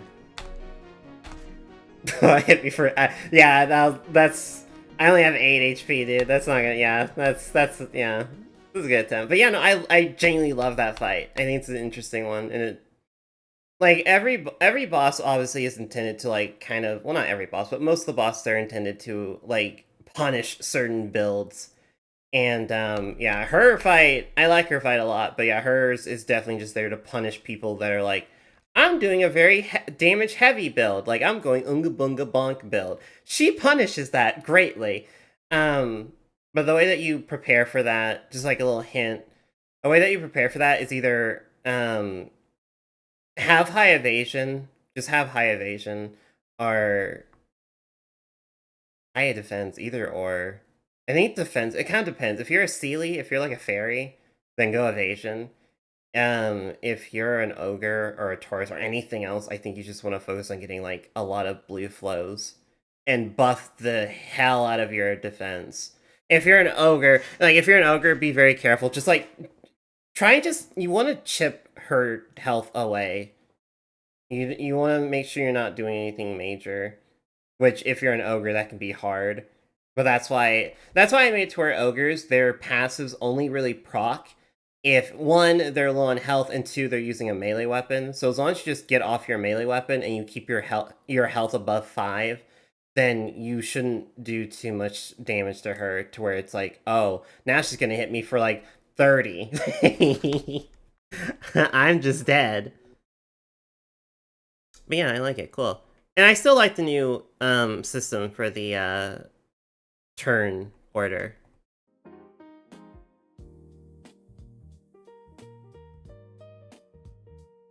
Heck yeah, I love it though. It's so cool.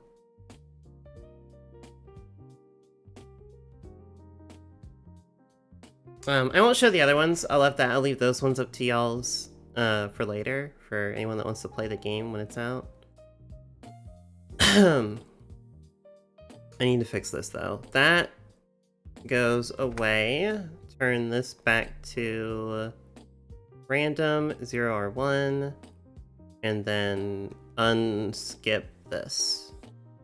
Cool. Okay, cool. I'm going to take a quick little break. I'm gonna go like stretch my legs a little bit, use the restroom. I advise y'all do the same. Oh wait, it's already been 3 hours? Dang. We got good work done though. But yeah, no, I'm gonna take a little break. So, I'll see y'all in a bit. Y'all be good, okay? Or don't, I don't really care. I'm not your mom, so.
Hey guys, I'm back. You wanna know what's funny? I don't know why, I just thought about I just thought about this. You wanna know what's really funny? Like the hamster, does anyone remember like the hamster song? It's like that song at like half speed. For some reason. I don't know why, I thought about that song at half speed and I'm like, I started laughing. I also got some cereal. It's call me old, but I like Crispix. I know it's just like it's like even more just like wow, really, than like Rice Krispies, but I like Crispix.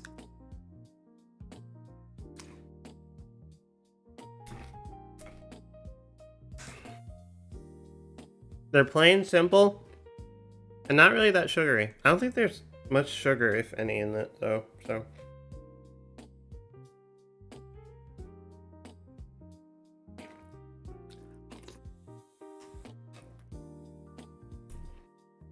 anyway,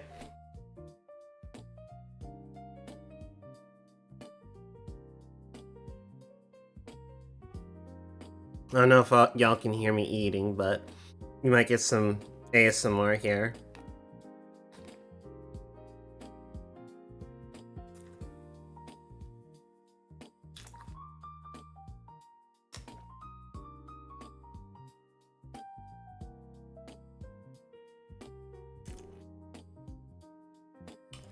Hi Ross, good to be back.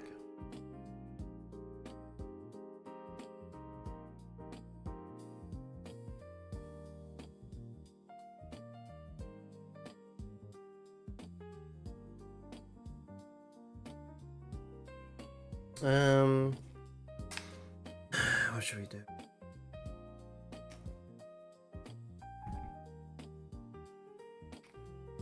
Let's do the code for the, what did I call them?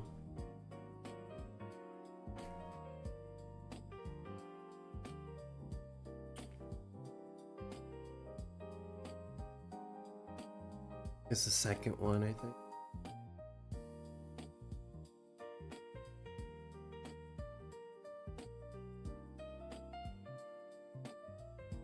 Yeah. The Cosmic Comet or Cosmic Meteor. big burp monster. That's the only boss's artwork I don't have done yet. Like it's basic art. I don't have that one done yet, but hey, at least it's the only one I don't have done yet, so.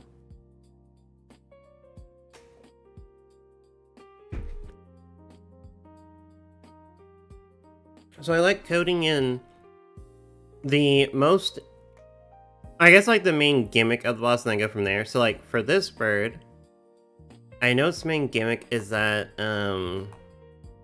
it has a weird way that it fights you or that it dies.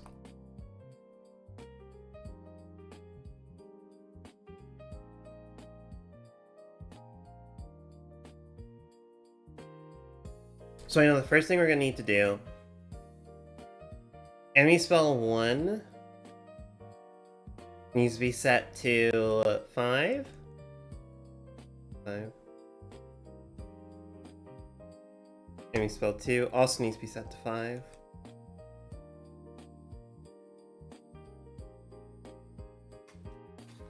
And then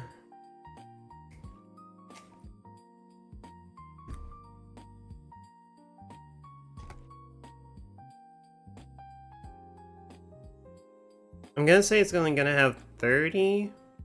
No, let's do 28. 27. 28.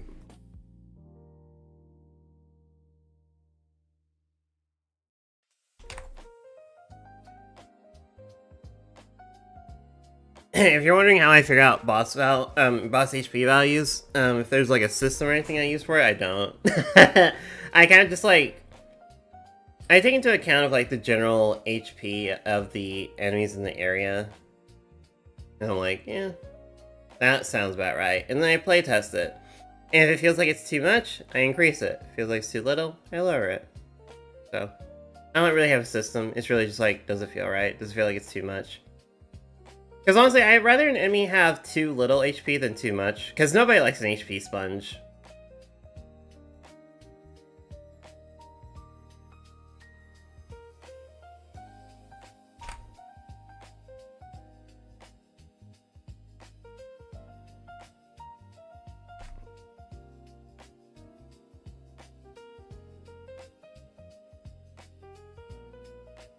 Okay, so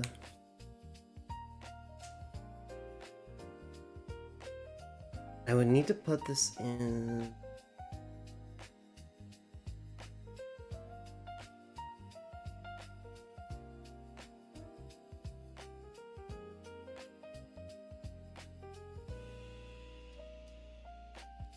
Enemy revival. There it is.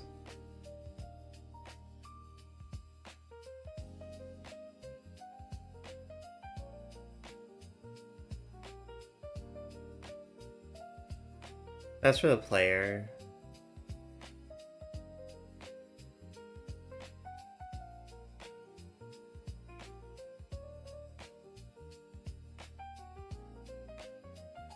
Okay, same thing here.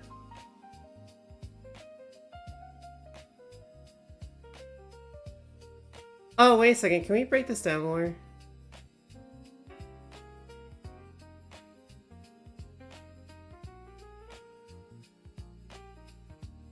Yeah, just for simplicity's sake, hold on. Grab this. Wait, hold on. Yeah.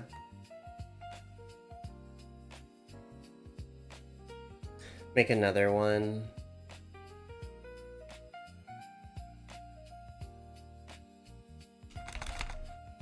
There we go. And then copy all of this.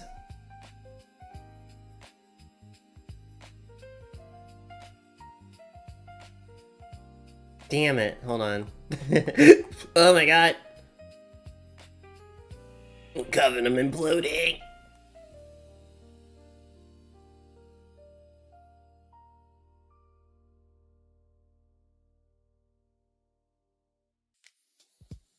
Okay. Cool. Okay, now all we have to do here is if the enemy's name is... Should I tie this to a switch? I might need to do another switch. Just to make it easier. Well, it depends on how many monsters are gonna have like a revival thing going on. Oh no, I do have a switch. 52. Yeah, revival. Never mind, I do have a switch.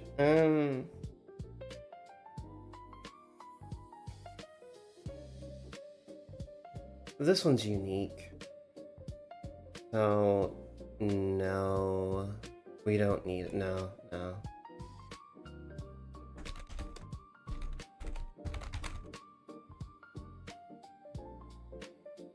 If the enemy's name is, what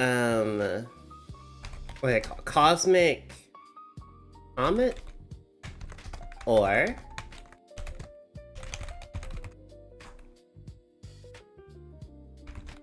Cosmic Meteor.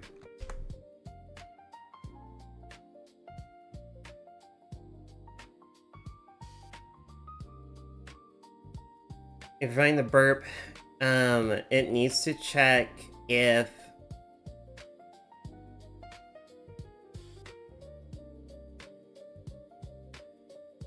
game variable this one, if it is greater than 0. If else.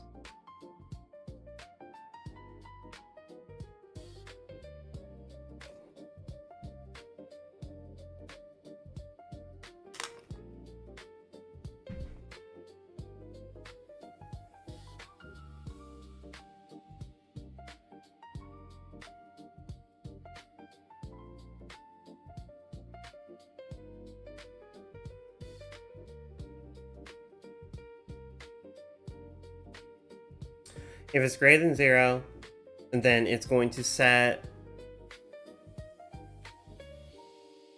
the enemy's current health equal to that variable.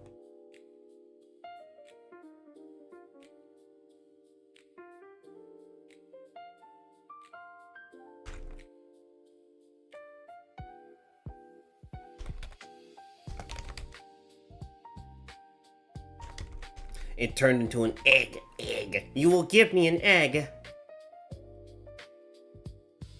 They turn into an egg, and it's gonna set this equal to 1, and then max HP will be set equal to 7.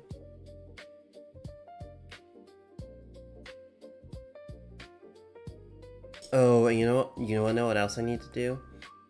On here. Also, we can combine these into one. 126, 127, and then 128, and then 129. Set that equal to 30. 28. I give her 28 health, yeah? Wait, just give her 30. Just...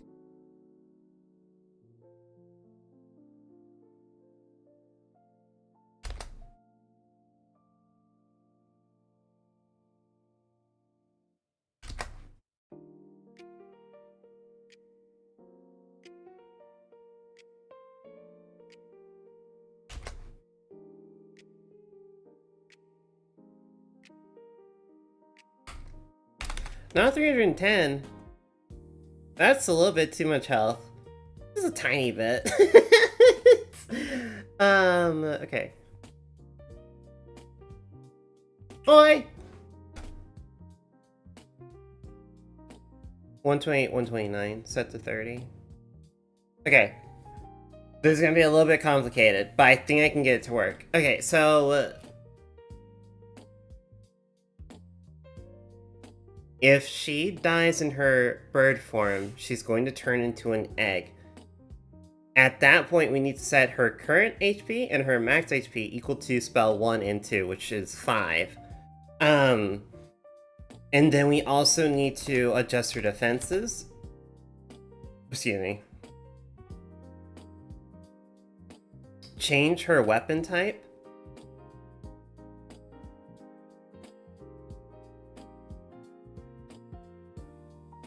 Where is that? Change it to guard, so 113 is the number code for that. Change it to guard, and then change her defense.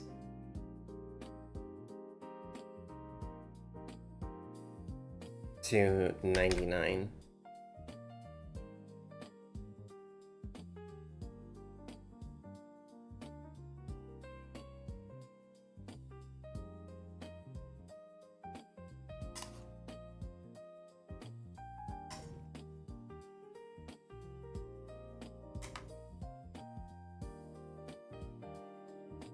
And what stuff, dude?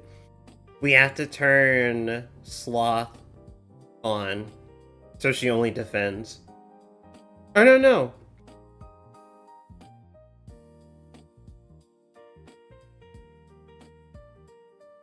That's Gluttony. Hold on.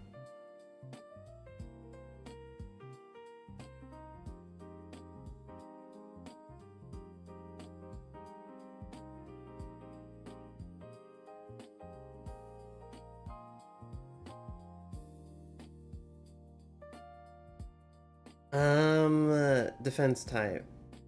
Ah, here it is. I need to change this. Yeah, if the enemy's glutton.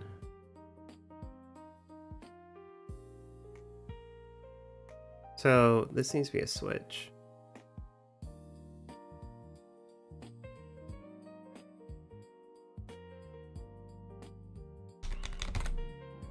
Call it E-Glutton. It's 56.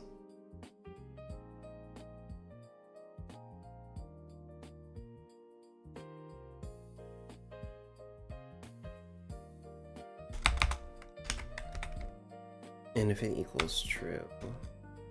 So we can get rid of this part where it says like Coffin Conda. We can get rid of that one.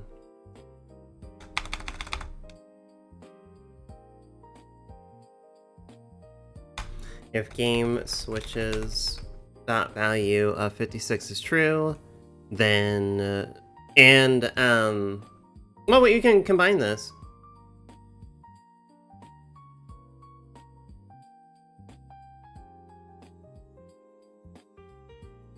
If that's true, and the enemy's health is not 1, then do this.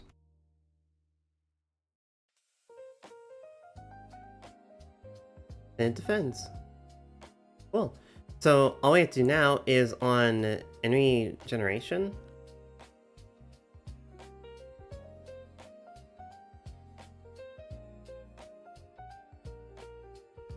Let me just add an extra thing here.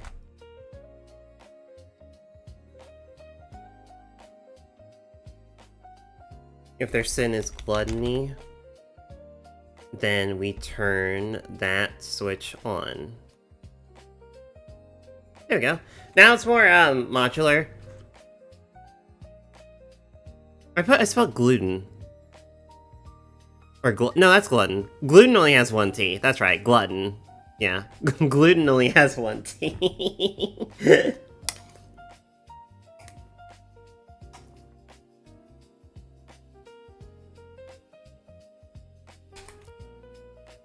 Coven.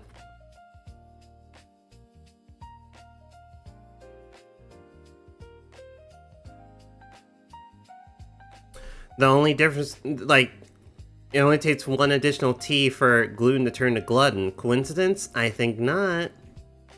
New conspiracy theory?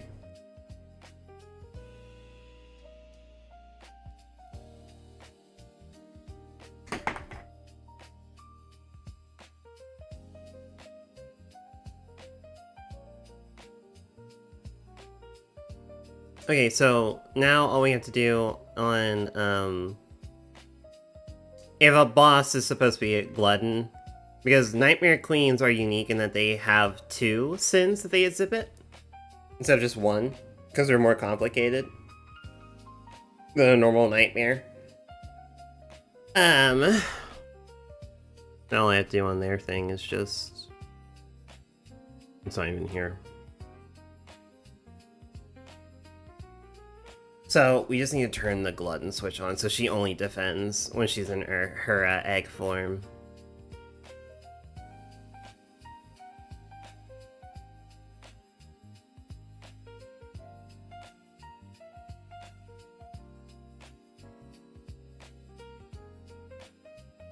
If E spell 1 is greater than 0, implying that, like, you know, it's been defeated,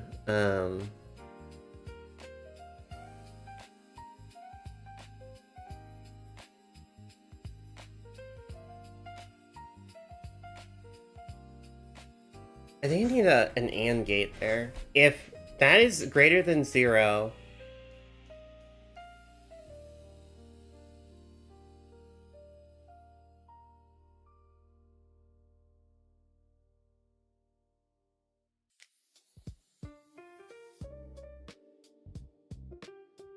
We'll get back to that in a bit.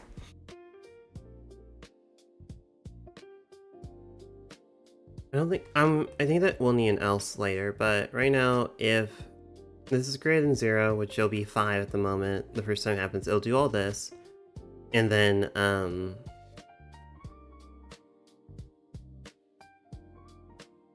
then I'll be right, yeah. And we have the...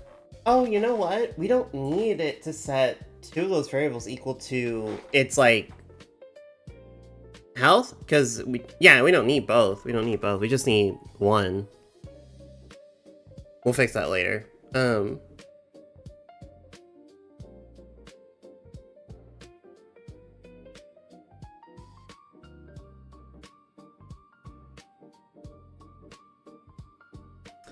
Set enemy spell card 4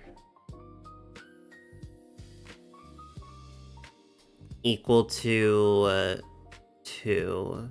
Yeah.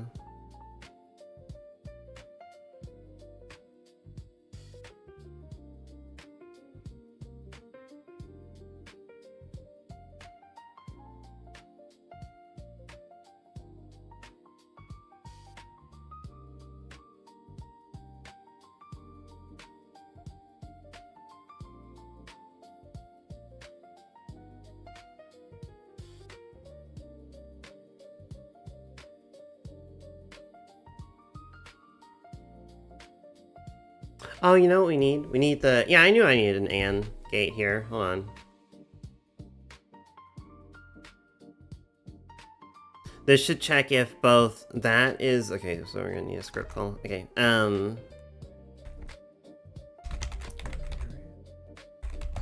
yeah.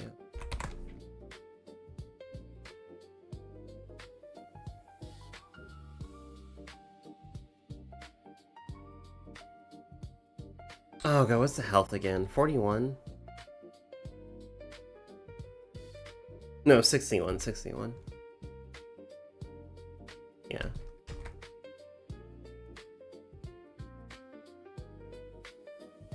No, it's not that health bar. It is E1. It is 61.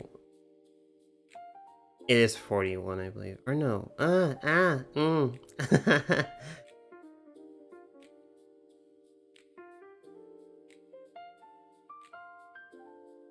Because the revival switch needs to be on.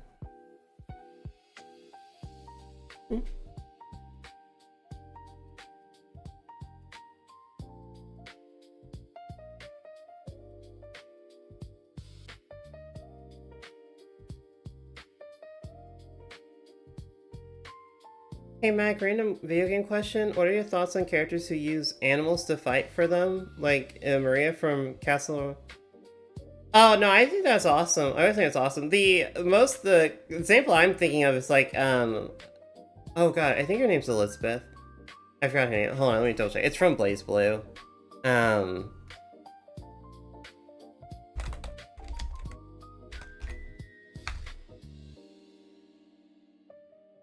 No, it's not Elizabeth. What's her name? Rachel. Yeah, Rachel. That's basically what Rachel from Blaze Blue does, and we have gotten the best boy George from it. Let me grab our boy George. Girl with umbrella. Yeah. And we love George.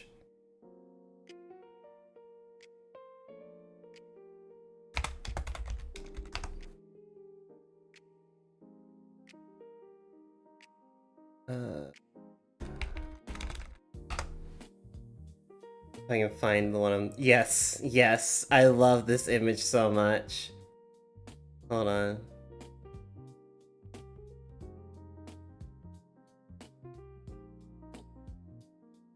George the 13th, go my child and hold down the neutral. we love George here. But no, I always think it's like a cool,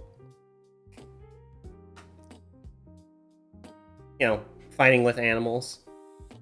Kind of like a beast tamer type thing. I think it's cool. I think it's a cool gimmick.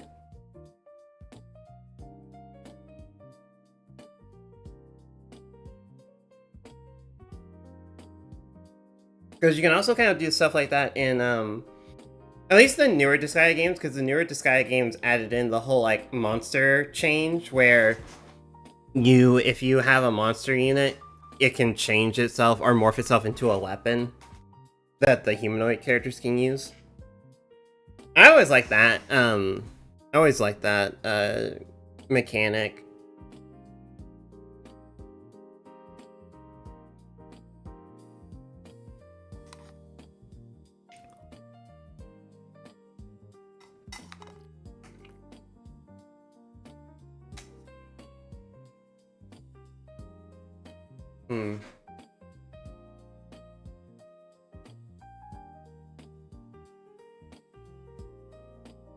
Oh my goodness, hold on. I'm thinking.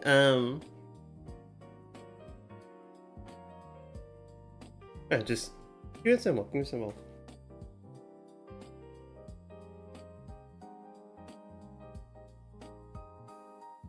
Right now, all I need it to know is that it needs to do this if Revival's on, which is true, and if enemy spell card 1, which is 126.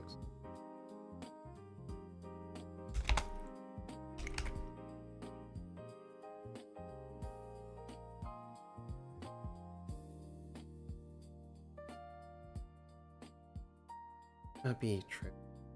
Okay. We'll come back to that later. But yeah, they turn into an egg. So it's gonna set her current health equal to enemy spell card 1, and then max health equal to enemy spell card 2.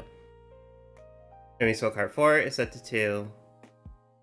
Defense guard weapon type 99 defense glutton on. I don't want to say glutton or gluten. That's not right. So this right here will prevent the match from ending. Because like, oh, she has health. It's greater than 1, so won't die.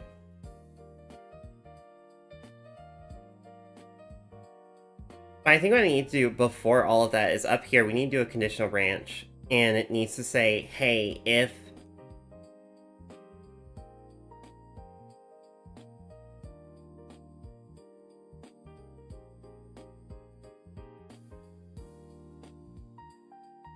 It should by default...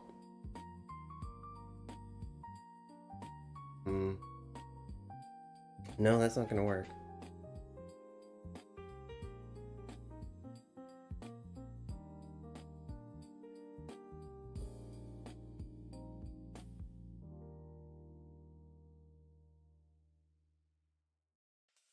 That's not gonna work.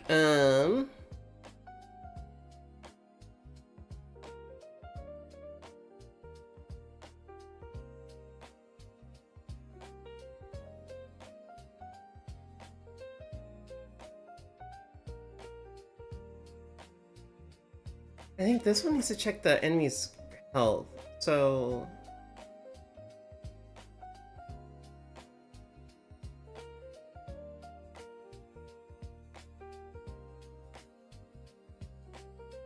If enemy HP is less than 1, because it's like when it goes through this again, and if it's in an egg form, its HP is less than 1.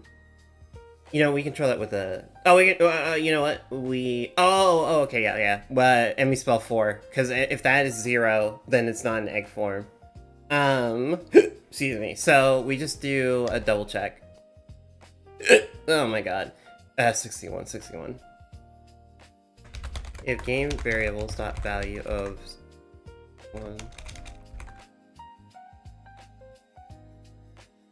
if it's less than 1, and game variables dot value of 129, if that one does not equal, I'm gonna do a safeguard. If it is less than 1 as well, yeah. So if the enemy's health, if her HP is less than 1, this should come after. I think. Because this is only doing it if 126 is greater than 0.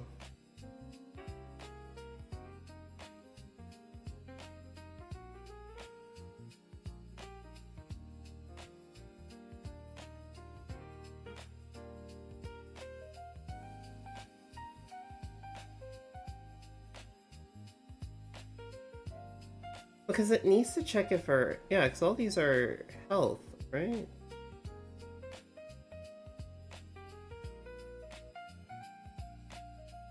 Oh no, okay, that's right. That's the default check. Okay, yeah, we're checking that. Okay, so if HP is less than 1, then it needs to come here. And then we're looking at this. So this is just checking to see if the temp health is greater than 0, and this revival switch is true. Then come in here and do this.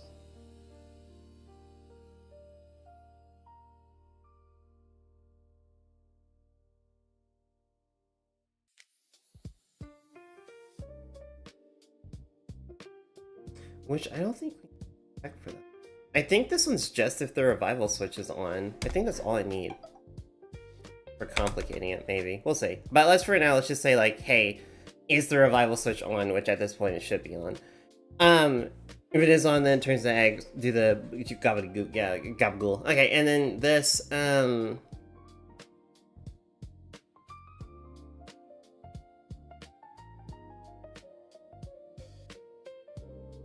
if the enemy's HP is less than 1, which we don't need to check that again because that's already been proven true in the above statement. So this just this one. So if variable 129, which is like the temp health one, if that's less than 1.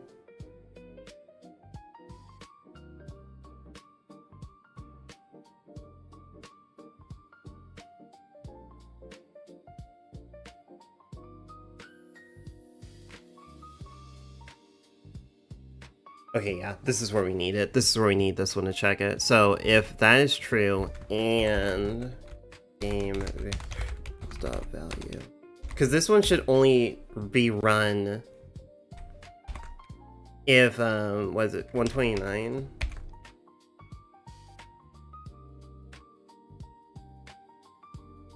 Is less than 1. Because then it'll come here. Well, I guess we don't have to, because when it comes through here the first time, like if it's in when it's in egg form, 61 will no longer be less than, it won't be like less than 1. It won't happen. So that's, I don't think we need to check that. No.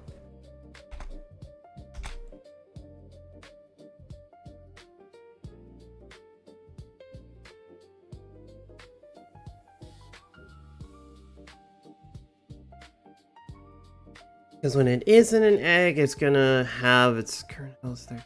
So if its current health reaches 0, or if it's like egg health reaches 0, then we need to make sure that, once again, 61 will be procted. It'll be like, okay, its health is below 0. And then we just need to do this here. If,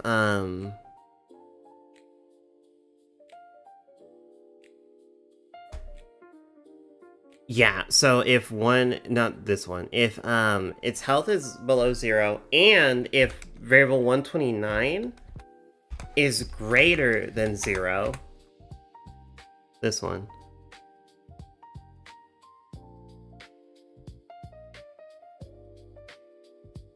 then turn the revival switch off.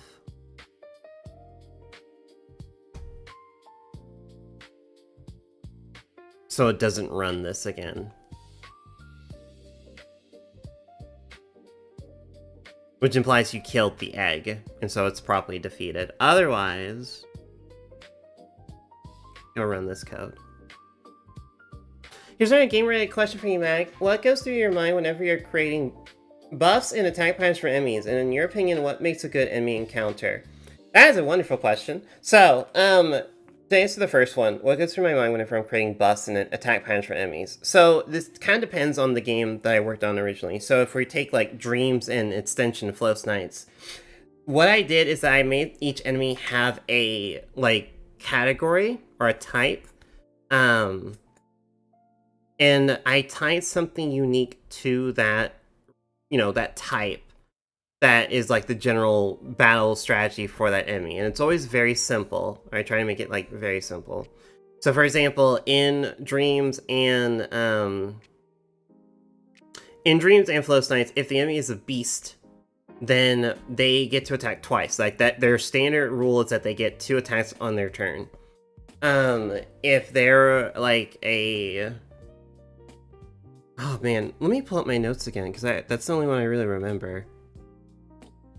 I think I have my notes that I wrote down, like what each one did.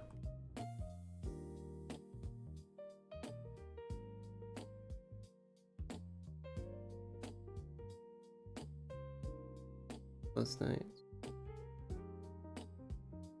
I wonder if I saved it, or if I wrote it down. I think I did.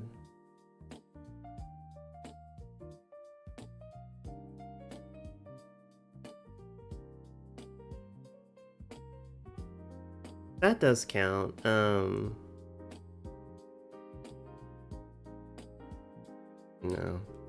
Alright, here, let me pull up my notes for Dreams.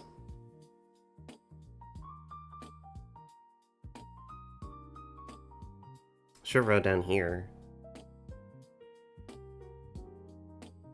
Yeah, okay, so, this is, I don't know if I can, how big I can make this for y'all to where you can see it. So I had every enemy in Dreams was like a race. They had a race, and then they had like a nature to them. And so I just wrote this up, and I tried to make it make sense. Like, if it's aquatic, they had 2 pros and 2 cons. There's 2 things about them that make them better, and then 2 things make them worse. If it's aquatic, they nulled frost, they resist physical ailments, but they're fragile to shock, and they're weak to flame. Avian has more evasion and crit chance, but they're weak to shock and physical. So I just kind of break it down like this, and I keep it simple. Because less is more, and I'll get to the other reasons later, but... So yeah, I had like 12 races, and each one I just like kind of did stuff like this. And then when it comes to like how they attack you, or attack patterns, that's what I typed for the nature of the enemy. So I had 12 natures here: simple, brave, cunning, lustful, playful, crazy, sneaky, arrogant, timid, violent, sadistic, lazy. And for example, if the enemy was sadistic, then they focused on debuffing leading up to an onslaught of attacks. If the enemy was lazy, they do nothing for most of the battle. However, it's rare that they would attack you, and if they did, it would hurt really badly. Violent enemies only attack, and they get more aggressive at low HP, so like a berserker. If they're timid, they will fight more defensively, but will become hostile at low HP, while arrogant fights offensively, but become less hostile at low HP. Sneaky steal your stuff. Crazies are just like random. There's no rhyme or reason to what they do. It's just total RNG. Playful, they occasionally wait and just do nothing on their turn. Lustful focused on doing just like less damage and draining you. Cunning, try to hit you or outsmart you with counters and reflect, etc., etc. You know, I just did stuff like this. It was a simple, very little, tiny little thing. But that's how I would structure it, and that would help me decide how the enemy is going to generally fight the player in the game.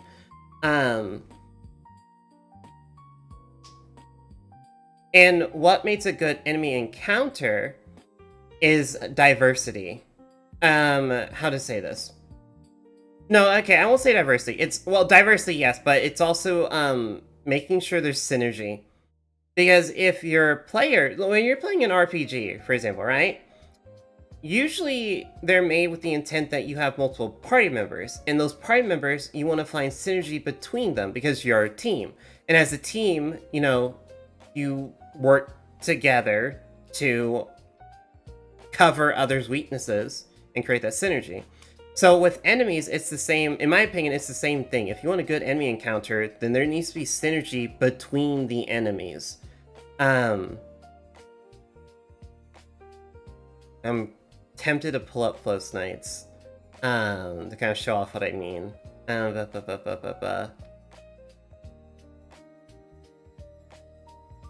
think of a good example.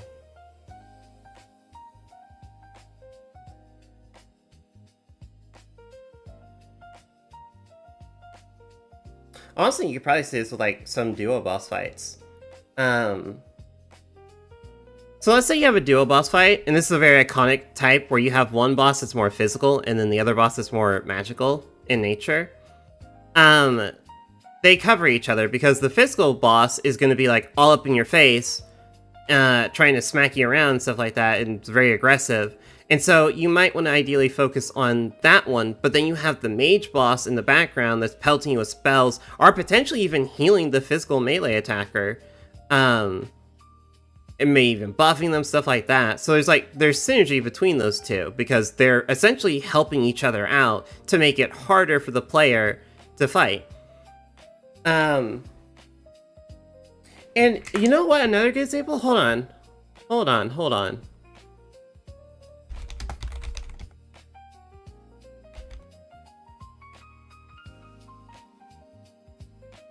Let me see if I can find...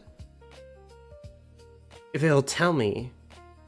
It does. Okay, okay, once again, I love Paper Mario. I love Paper Mario to death. It's something that has always greatly inspired me to do like RPGs and stuff like that. I'm glad I found this. I'm glad that they have. So let me show you all another example of what I mean, of why like having good synergy between the enemies is what makes a really good encounter. So we're gonna see, I can see better.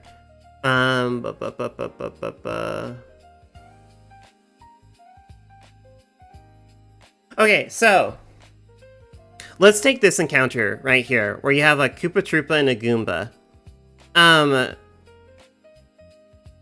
This is really good synergy. It's very simple, but it's really good, because if you know how Paper Mario works, the Koopa Troopas have very high defense, to where at this point in the game, hammering them will do like no damage. Basically, will do like little to no damage to them. You want to jump on their head.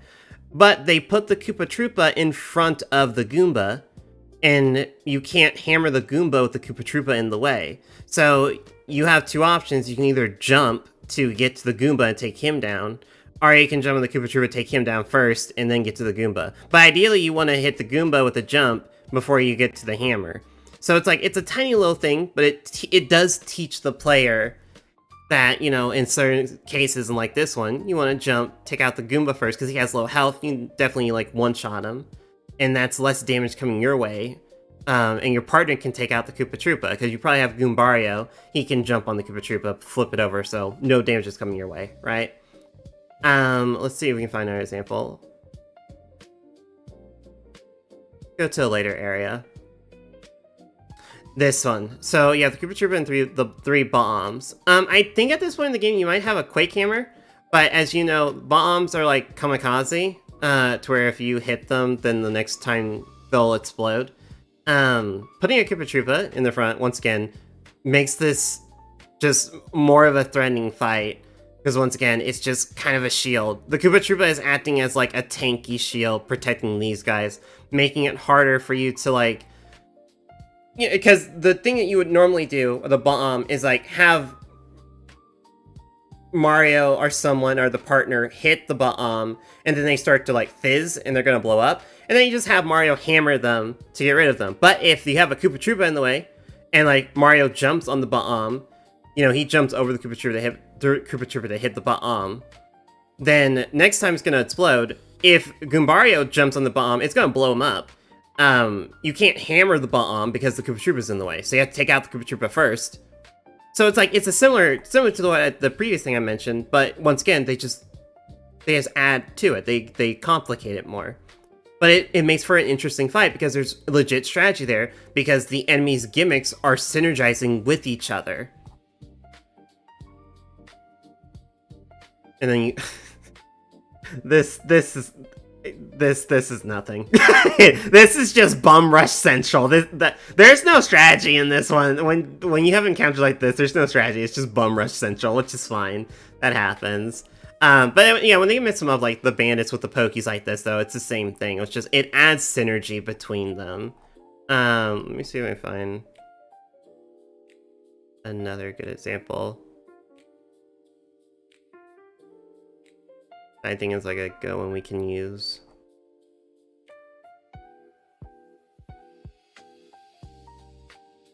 I love it's just like, I love seeing these ones like Clubba. It's like, yeah, it's just Clubba, that's all you get in this area. It's just fucking Clubbas. There's nothing else in this area but just Clubbas, dude. What the heck? Okay, Shy Guy, this is a good one. I know this is definitely a good one. Because there's a lot of different mechanics with the Shy Guys. Especially with the Medi guys, because they always, if there's a Medi guy in the encounter, he's always in the very back and he's flying. So you have to jump on him. It forces you to jump, but you have all these other Shy Guys, especially like Groove Guy, because Groove Guy is scary because he can dizzy you, which is really bad because you just can't act. So they're putting a medic with a stunner. And then you have Sky Guy, who, once again, you have to jump on. You can't hammer him. So, you know, you have all these different mechanics here. It's getting more complicated, getting later in the game. Where you have enemies where, once again, just, there's synergy here. There's legit good synergy. And you have to really consider, based on your playstyle and what build you're doing, who's the bigger threat here.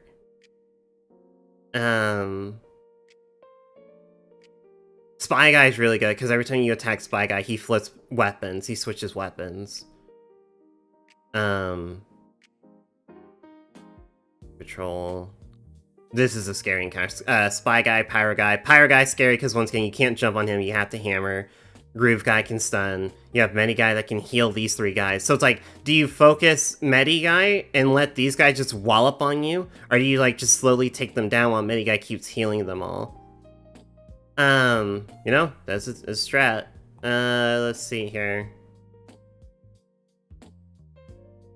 I want to get to Bowser's Castle because that's a really good example. Because yeah, when they start adding in the Magic Koopas, because each one has like this is your typical, this is what I'm talking about, like the mages that are there to heal, buff, attack you, do things, but they're in the background, they're in the very back layer. And some of them, like this one, the yellow Magic Koopa, is on a broom, so once again, even though Swoopalas are up in the sky too, this is just a very anti-hammer build right here. And it's like, do you focus on the mage back here that's buffing and doing other weird shit to them? Or do you focus on these guys? Because they're gonna be the ones mainly doing a lot of damage to you.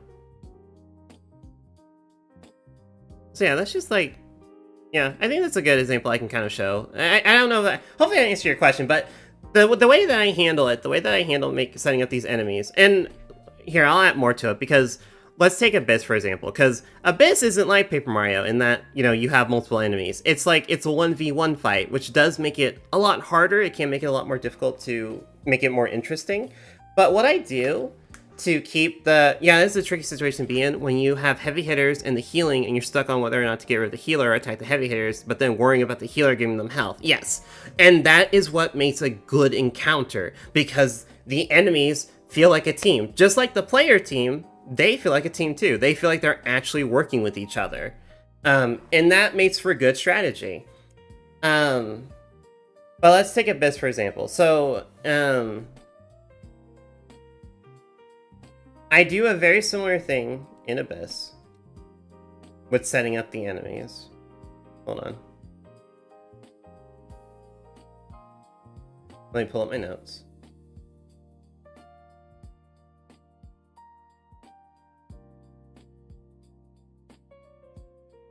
Boss. Okay, so I have this list here.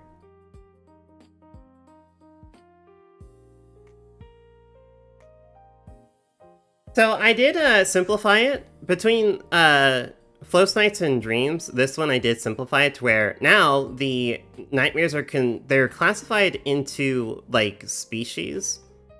So they're either mammal, bird, reptile, amphibian, fish, invertebrate, or flora. And depending on that, they get 1 pro, 1 con. So mammals null weak, but they're weak to sticky. And I try, once again, I try and make it to where it makes sense. I was like, I feel like mammals are, you know, beast are very strong, so trying to weaken them just isn't going to work just because, I mean, there's some, you hear stories about how, like, some hunters will, like, shoot a bear with a gun. They'll shoot a bear, and that bear still just keeps charging at them. You have to shoot them, like, several times before they actually, like, go down. You know, animals are strong. They're really powerful. So I thought that made sense. So, like, mammals, you can't really weaken them, but you can make them sticky because they have a lot of fur, and you get that fur sticky, you know. Birds resist wind damage because, you know, they are one with the wind. They can fly, but they are weak to physical because birds have, like, very tiny bones. They're very fragile. Etc., right? I try to make it to where it makes sense. 1 pro, 1 con. And then I have sub-races, which is Undead, Eldritch, and Construct. That adds a little bit more spice to it. Sometimes enemies won't have a sub-race, but, you know, occasionally they might have one of these 3. But where I really help with deciding how the enemy or how the nightmare fights you in this game, and to make them interesting, because, once again, it's less about synergy and more about, like, making the game feel like you're playing a game of chess. It's a 1v1, and the enemy's trying to outsmart the player, and you're trying to outsmart the enemy, right? So the general rule I have here is that every sin that the enemy gets, whether it be envy, gluttony, greed, lust, pride, sloth, wrath, there's a general rule that I follow to kind of keep it, have a little bit of flavor to it. So, like, envy nightmares will buff or debuff, if the player's stats are more impressive than theirs. So you saw that with like the clownfish monster. That one is an envy, where its stat that it takes the most pride in was speed. And so if your speed is ever greater than their speed, they're going to get offended by that and then basically make their speed, or the stat they're proud of, be +1 than what yours is. Gluttony nightmares always defend. Greed nightmares focus on stealing player silver and occasionally items. I need to change that, so they mainly focus on silver and or items. Because it makes sense, right? They're trying to steal from you. Once again, like, I try and do this to where it makes, like, sense. To where if you look at it, you're like, okay, yeah, no, that makes sense. That if it's envy, it would do that. If it's gluttony, they would do that. Lust, focus on giving the player ailments. To better clarify that one, every single nightmare can give the player an ailment. They can debuff and put an ailment on you. The difference is that whenever they do it, they can at most only give you one stack of it. So if you're fighting an enemy, a normal enemy that is like gluttony and they poison you, they can only put at most one stack of poison on you at a time. Lust can put as much as 3 or more. They can put as much as they want on you, which is what makes them scary, because they can debuff the heck out of you. Very easily. Pride nightmares always go first. No matter what, they always go first. Sloth nightmares, this is very similar to the lazy one, where they don't do anything until every third turn, but when they do attack, it's incredibly powerful. Either because they are charging up something, or they're just like waiting, but yeah. Wrath nightmares are just like very aggressive, incredibly aggressive. And another thing that I try and do to make it to where as you get further along in the game, or you take the harder routes, how the enemies get harder, and I add more to that. So like, for example, let's take 2 wrath-based nightmares that I have so far in the game, being the Berryman. The Berryman, who shows up in the first area, who is Wrath, and the Derailer, who is an enemy that shows up in the third area, who is also, they're both Wrath, so they're both like, their main focus is just doing as much damage to the player as possible. So their main gimmick is, you know, being offensive, and that's the same. And the Berryman is a very simple, like, easy version of that, because all they really do is just buff themselves a random amount every even turn, I think, every even round. And that's really all they do, but that's okay, because it's the first introductory enemy to the mechanic, so it's simple. But when you get to the Derailer, she gets a lot more scary. And I can show the image. Yeah, the Derailer, this one. When you get to the Derailer, it follows the same pattern in that it's mainly focused on buffing itself and doing damage, a lot of damage to the player. But I make it a little bit more threatening in that it gets a unique ability called Kamikaze, which basically just means that whenever it hits 0 HP, it's gonna buff itself for a little bit of damage, and then it's gonna get one final chance to attack the player before it perishes. And it also has the ability to inflict, like, intimidate the player and, like, debuff their combat die from, like, a D6 to a D4. So, you know, same general concept, but it's more complex. I just add a little bit more. And then in addition, another thing that I do to make the enemies, because once again, it's less about synergy and more about, like, making it feel like the AI, or I say AI, but like the coding, the programming of the enemy is better, is that I just let the enemy see more of the player's stats. When you're on the A route, or if you're in the forest, the easy spot, most of the nightmares there are not really paying attention to the player's stats. The most that they do is like the Jade Knight, who will switch to a bow or a ranged weapon if she notices that your evasion is too high. But that's just like one nightmare. Most of the other ones kind of just do their own thing. They don't really pay attention to what the player's doing. So it's really easy to just like read them and counter them every single time because you know they're not really paying attention to your build or what you're doing. However, when you get to like the C route, the train, which is the harder route, I make it so that more of the enemies are more aware of what the player's stats are and what they're doing. For example, what is it? I think it's the Crystal Wing.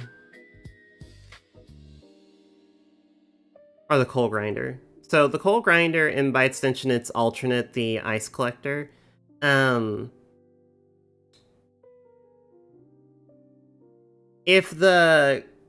start with the Coal Grinder. So the Coal Grinder has two things it's looking for. It's looking at the player's, I think it looks at their defense, and it also looks at the player's, I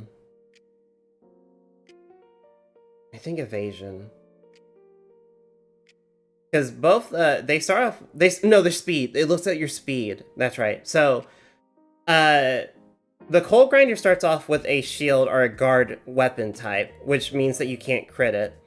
But if the Coal Grinder notices that the player's speed is fairly low, to the point where, like, you don't have a crit rate against them, then it's going to put down its guard, and it's going to use melee attacks. It's going to switch to a melee, because it knows that it doesn't need to worry about you critting it, because you don't have the speed to do it. In addition, if the Coal Grinder notices that your defense is super high, like I think if you have 2 or more defense, it's going to erupt, and it's going to buff its attack, because it knows it needs the extra damage output to fight you, because you have a lot of defense. And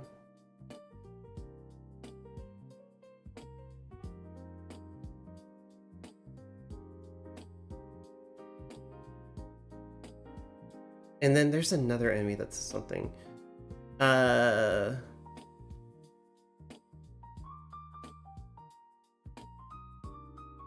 think it's a boss that does it.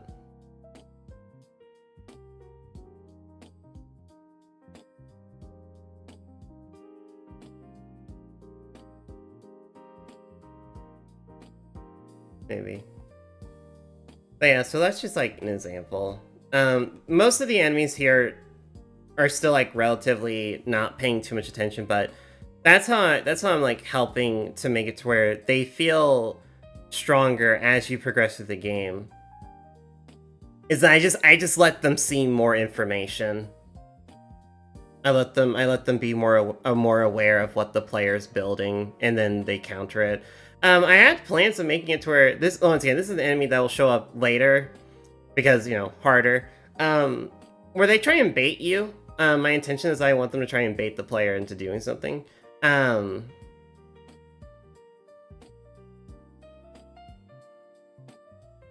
Where they're going to try and force the player, like, either I think they put up like a high amount of defense to where it's like, oh, they have a lot of defense, so I need to do melee.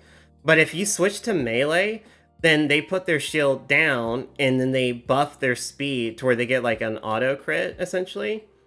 And so whenever they attack you next time, they get an automatic crit, because now they're like, oh, I can crit you now, because I made you put down your shield. Kind of like a parry, right, or a counter. So that's just kind of like, those are just a couple examples of how I'm trying to make it to where my process for making the enemies, making their patterns, what they do, and to make them interesting and engaging in the fight. It's just finding a way to make it to where they, at least in this case, since there's no synergy, it's just I want them to be more aware of what you're doing, and then find a way to counter you. So that's my answer to that question. I think I answered the question.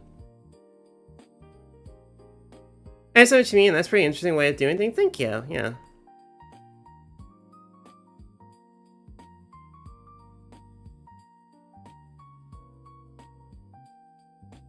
Now, what was I doing? Okay, this is gonna set it to... Yeah, that's right, that's right. Okay, so that'll turn a revival off, which will mean it won't run that. 129. So yeah, if the enemy, if its health is 0 or less, is gonna run this, and it's gonna be like, hey, is enemy spell 4 up? Which means that it's still in its egg form. If it is, then turn revival off so it doesn't run this again.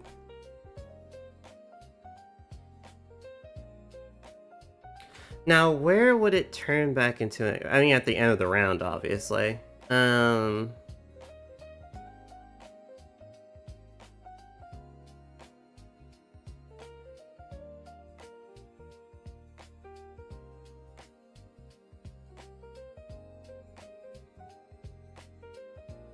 We do an intro spell, yep.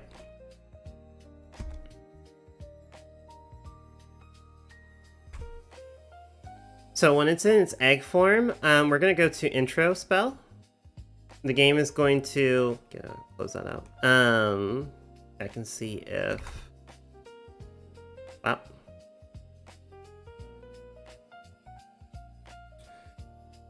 If it's that or that, and then it needs to check and see if not that.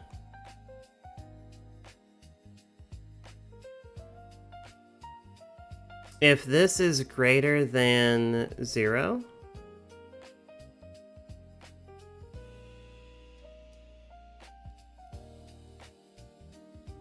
then reduce it by 1. We count down. So, you see, you defeat it. It goes into its egg form. Which implies it's that's fine, yeah. Okay, that has no... Okay, so yeah. So it'll do intro spell. If it starts a new round, and it's like, okay, reduce it by 1, so you get to hit it once.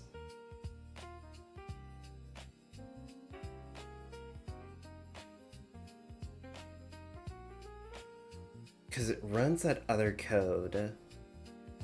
At Revival, which is at the... I think that needs to be set to 3. When I think about it. Because it's at 2. It's gonna start a new round. It's gonna make it 1. Unless, no, actually, let's roll with that, and we'll see if it's too little time. If it is, then, you know. But yeah, it just does that. It's fine.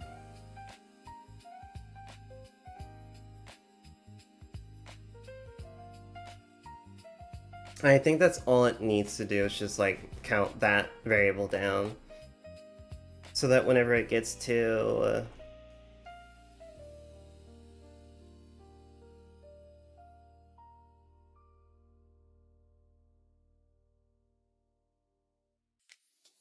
if if that's greater than, we need if else. So if it's greater than 0, subtract it. If it's not, then set it back to 2. And then it's gonna turn back into a bird. It's bird form. So we need to now save that information. The good thing is that we can now we can make it to where, what are the variable numbers? Enemy HP, 60 and 62. Sorry, 61, 62. Set that equal to enemy variable spell card 3, because that's saving, that has saved the, its bird form health.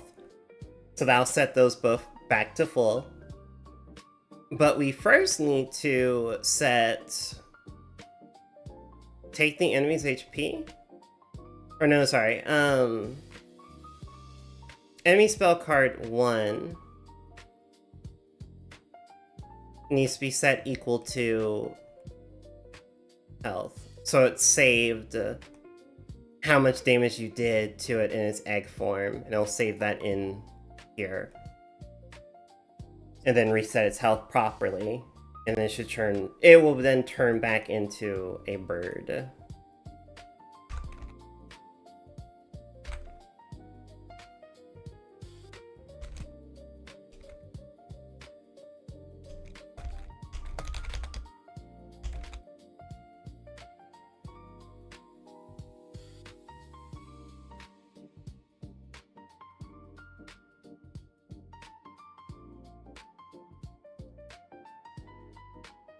And then you just start the process over again. And I'm just gonna test this. We're gonna get to the boss fight, and once again, it's easy to test this because we just go to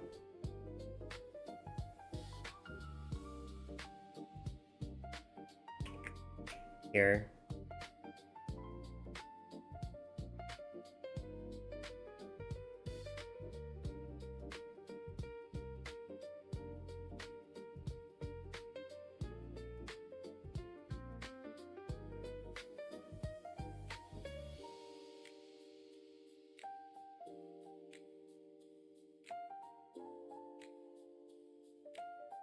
Frame boss theme 1, I think? Yeah. Okay, so that's fine. Okay, yeah, this one just needs to save it in variable 128. Just that one.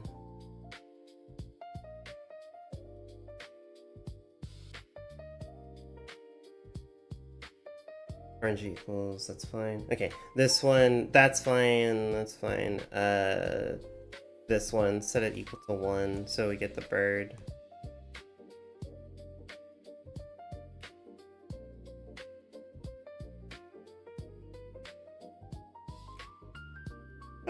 And just because I'm like, oh, I wanted to have something to look at, I'll just use the bird enemies for now. Because they're the henchmen of the boss, essentially.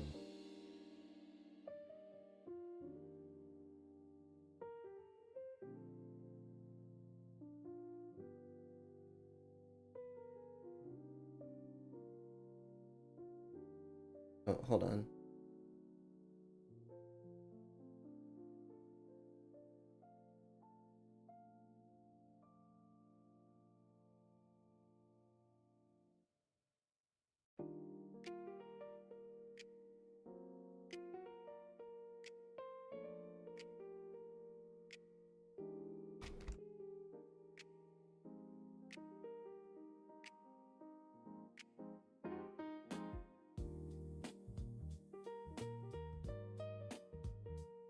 Okay, cool. That's fine. So if okay, let me double check. So that's gonna set that to 5, that's fine. That says it to 30, that's good. So if once its health reaches 0, it's gonna go into revival. It's gonna be like, its health is now 0. Its name is Cosmic Comet or Cosmic Meteor, so it'll be like, okay, that's true. One or the other is true, so that's true. It's gonna say, hey, if 129, which is the egg health, which it will be 0. If it is greater than 0, which at 0 it won't be, so that'll just won't run. So now it's gonna check and see if revival... Oh, did I turn that on? Hold on. I don't think I turned that on.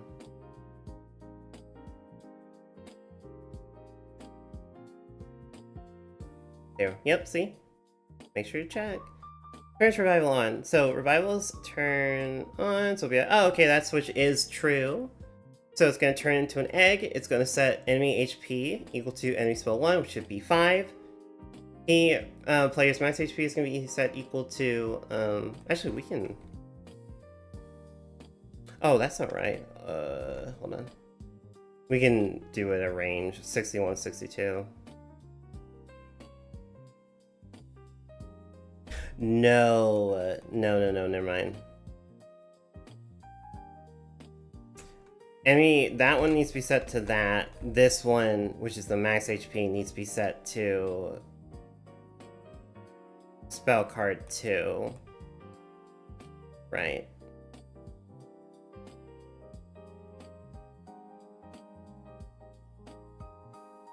Spell card 4 will equal 2. Weapon type will turn to 133. Defense 9. Oh wait, and then this is the one I need to adjust as well. Whenever it turns back. Intro spell. Whenever it gets born anew, it needs to change its weapon type back to... I'm gonna say its main weapon type is ranged. I think the... Well, we do half-seas. We'll fix it later, but we can say like maybe the ice one is more like about throwing... I can see it working either way. It's like, it's a bird. I can see it being both range or melee, honestly. Maybe it's like a bird saint, so I don't know. We'll say range. We'll just say range. It's like shooting magic at you and stuff. Or it's like sending feathers at you. I put the brain in the robot. Defense buff gets set back to 0. And then turn glutton off. Because it's not going to rerun this because they'll be like, oh, that's the name. Oh.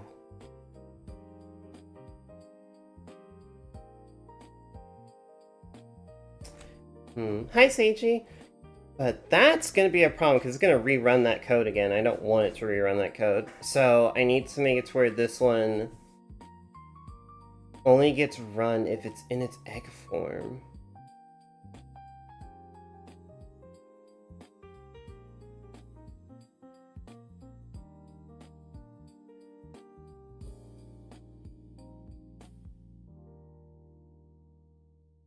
It might need to be 2 ifs. Like, these probably need to be 2 separate if statements. If it's greater than 0. Yeah, this needs its own check for if it's in its bird form. Or egg form, I should say. Which, it would be in its egg form... When would it be in its egg form? How can I check that?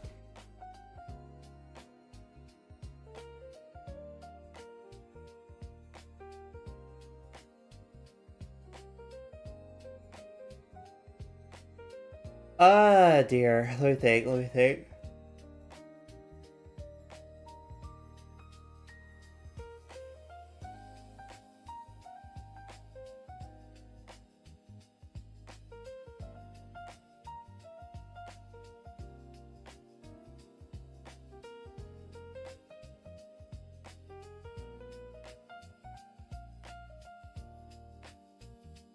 Oh, okay. No, we're good.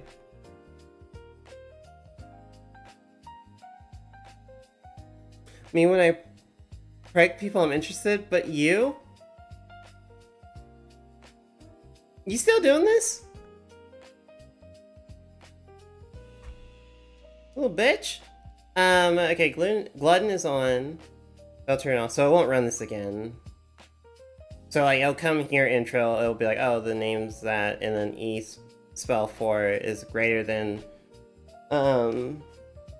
0, so it will be like, oh, okay.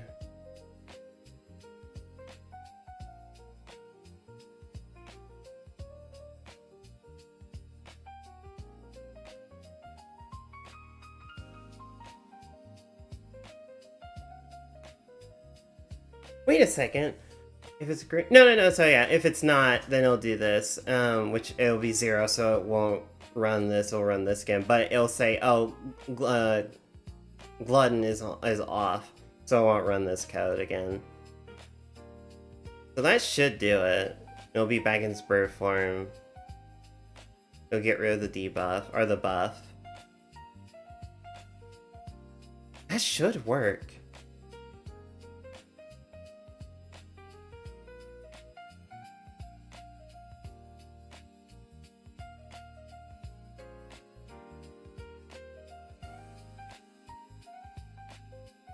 Yeah, okay. Let's test it and see if it works.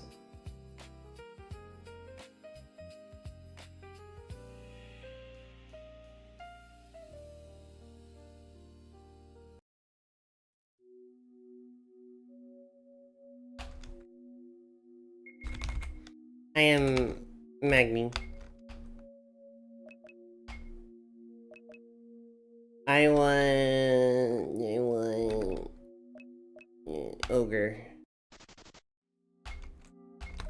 3, 2, 1. Give me a red flow and a blue flow, then I'm good. Let's cook. Oh, I should have gotten a fire and ice. I'm stupid. It's fine. We're not gonna fight.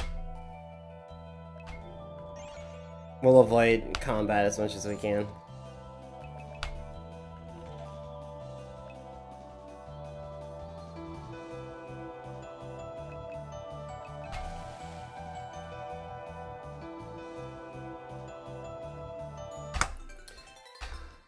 Got it.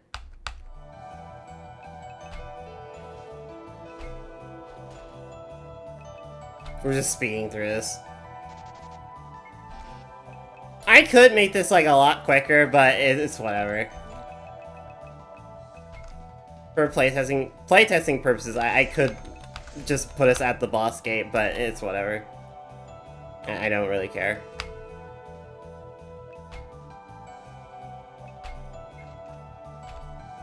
That's not what I want to do. that's not what I want to do. I messed it up.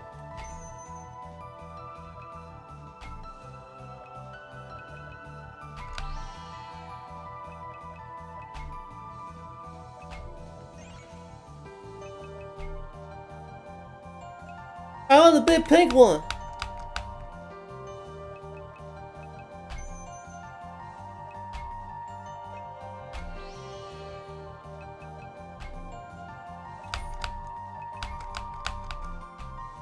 Okay, let's fight the bird.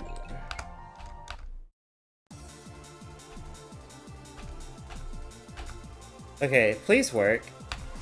Please work! Okay, so first we just need to kill this bitch, and see if she, like, how that handles it. But, oh, I don't like that you have, what, 10% crit rate? I don't like that. I don't like that. But how much damage can she really do to me, though? I'm not gonna get cocky.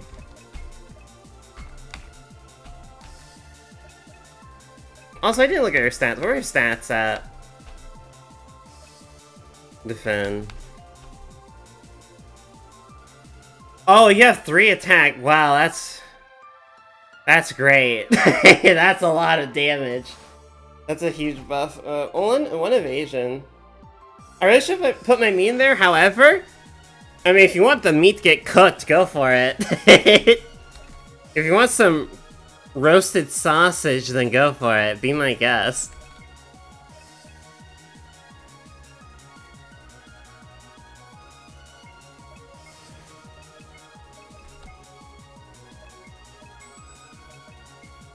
Oh, let me get my fire resist potion. If there's a will, there's a way.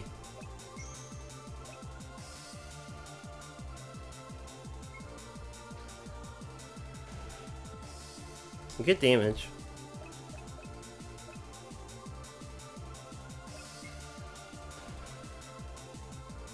Okay, turn into an egg. Okay. I have to look at its health, but so far it didn't die, so that's good. That code so far has worked.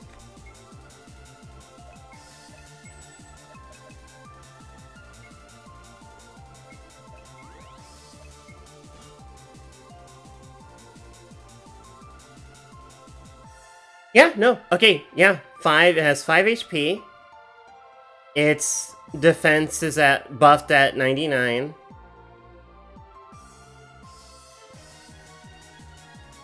It is in a shield position, so you can't crit it. Looks good to me.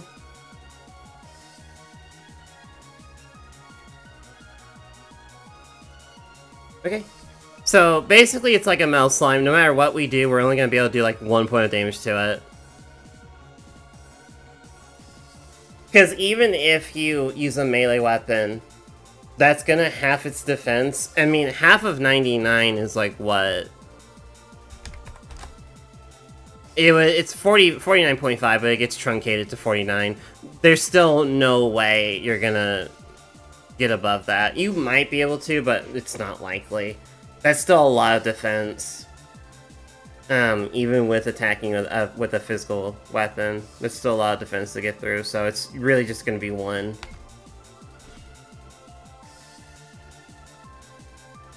$77 plus 33 equals... No! No! No! No, it does! Stop, Seishi, stop! Don't do that, dude. Don't do that. That's not right. That's not... No, it doesn't equal 100. That's not right. That's a trap. That's a trap, dude. It doesn't equal 100. What do you mean? It doesn't. It equals 110. It equals 110. 7 plus 3 is 10. And then 7 plus 3 is 10. Yes, it does. Oh my god, hold on, wait.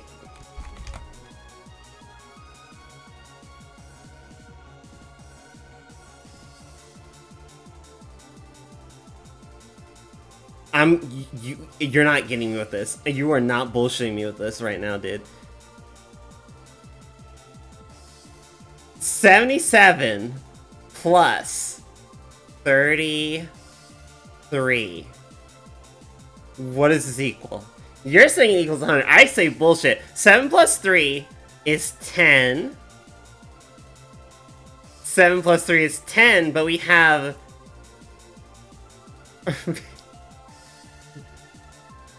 So it equals 11! So it's 110, not 100!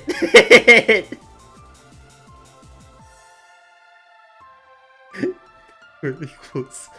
That's what he... Okay, explain to me. Explain to me why it equals 100 in your mind. Why does it equal 100? 1 plus 1 is 5. That's not right. It's 2. 1 plus 1 is 2.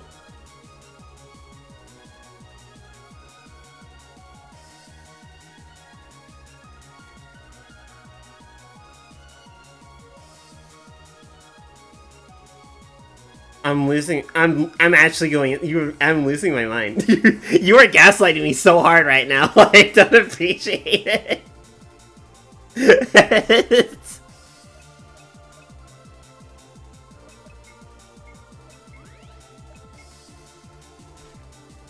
That's why I have my shield up.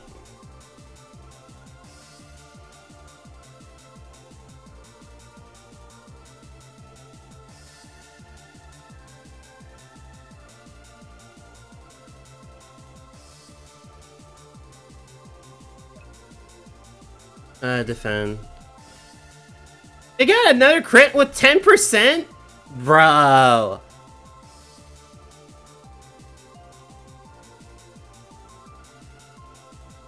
See, like, I'm only definitely terrified of crits because I do, like, low HP builds.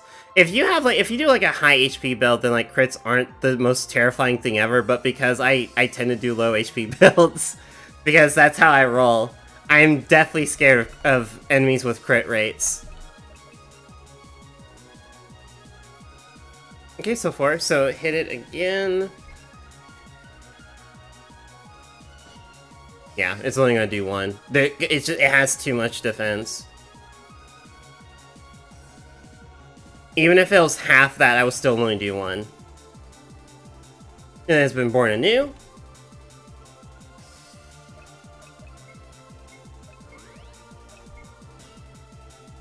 And yeah, it's back up to full health. Okay, so I need to get it down to 0 again to see if it saved the health properly. When it goes back into its egg form, it should only have 3 HP.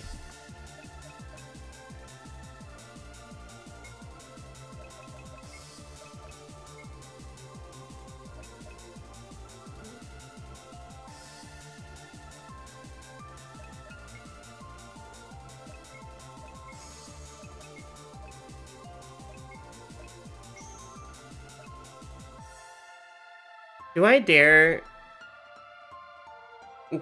switch to... No, play it safe. Don't get greedy. Don't get greedy. It's so tempting, but please don't get greedy.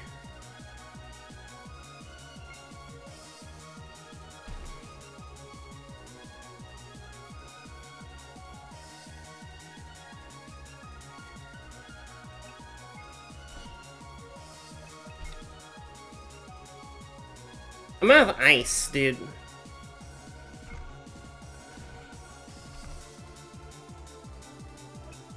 Aha! We are evenly matched in the health department.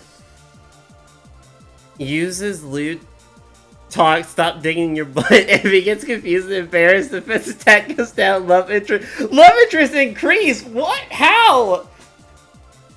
The confusion I understand. The love interest increase I do not. There's no way going up to someone and being like, stop digging your butt, twin, is gonna, like, get you any sort of riz points. There's no way.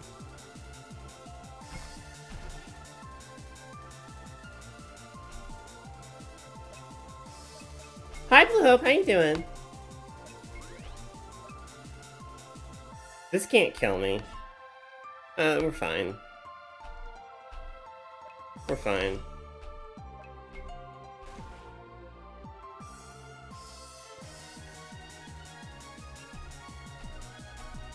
Oh, that procced, huh?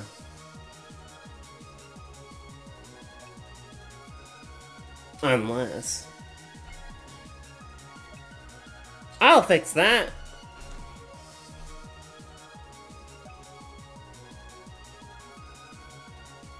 Ooh, I'll live that. I'm fine. 1 HP. You better die. You better get hit. Thank you. Oh my god, tenacity kicks. Oh, I think I know why it's doing that. Oh, I know. Is never mind. It's fine. Technically, that can't kill me. I think, right? No, it can't. No, it can't kill me. Yeah. That can kill me.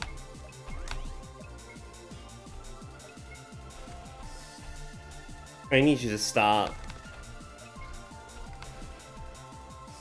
Okay, turn into an egg. That can't kill. Yes! Okay, yes, it worked. It has 3 HP. Awesome. Yes!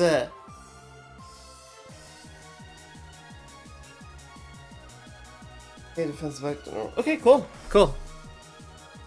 Awesome. That's all I wanted to check. I just wanted to make sure that that code worked. And it worked wonderfully. Nice. That's exactly how it needs to work. Because how, it's gonna... Basically, whenever you defeat the boss, or you get if it's in its bird form, and you defeat it, it's gonna turn into an egg. Because it's like a reference to like a phoenix, right? It's gonna turn into an egg. And normally you're only gonna be able to like do 2 points of damage to it, so it's gonna go from 5 HP to 3. And at which point then I will code it into the boss when it turns back to a bird form.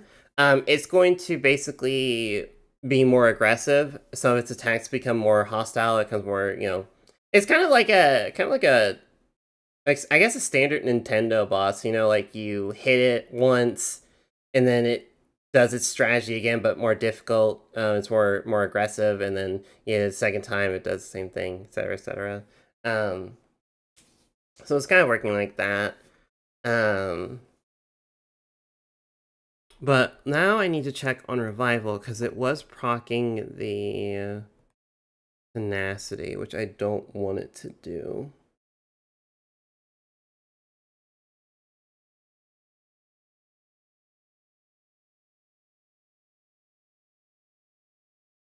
Random RNG if it's health low, and then revival 52 is revival. If revival's on, then it does that. Also, I think I missed a. I did. Switches. That should by default turn it off. If it does get if the enemy does get their revival or their tenacity to kick in, it should only do it once. And then it can't do it again. So yeah, that's fine. Oh, you know what? Oh, yeah, that's perfect. Okay. So I think all we need to do is this is for unique stuff. Just put this up here. Put it before that's run.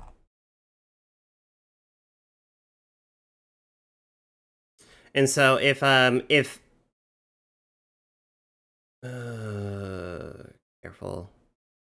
Careful.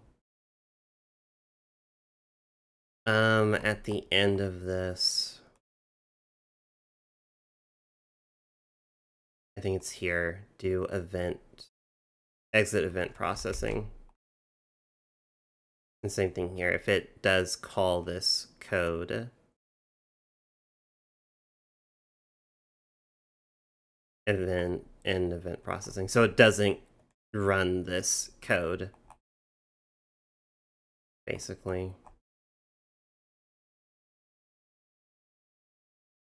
We could also, because this is only printed to boss fights? I think it is.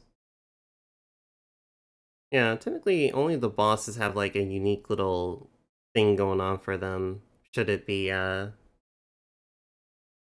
I guess what we could do to make it to where we don't have to like do this for every single encounter. Excuse me. Or every single stretch of code here. We can just like get rid of this. And then put it at the bottom here. So it like runs once all this is run, it just ends it. But here it's gonna only do this on the account of if I need to get the switch name. Boss fight. Where is it? What variable is it? Or what switch is it? Boss fight. 10. Okay, so we're just only gonna tell it to check this code if that is true. Oh. And game switches dot value of 10 equals true. So it'll only run this code if it reads that you're fighting a boss. Otherwise, it will not. Oh, those are very similar. Hold on, I'm gonna put a comment.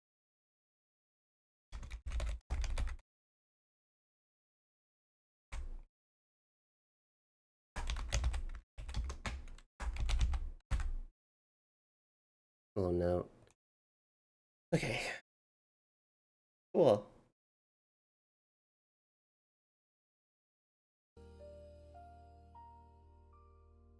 Use stance. Enemy looks at your hips and notices the bulge. Enemy defense and attack completely gone. Love interest maxed out. She's waiting, you know. Sage, we're not making that kind of game yet. Yet.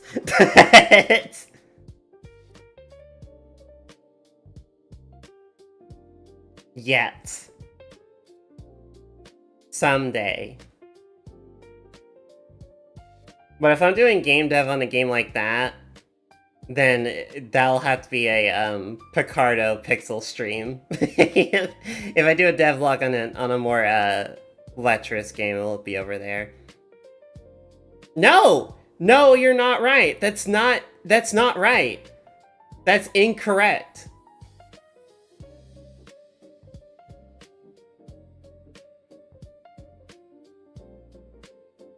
I showed you the math. You know, here, hold on. You know what we can do? No, shut up. Watch this. I'm gonna prove it to you through the power of, like, computers.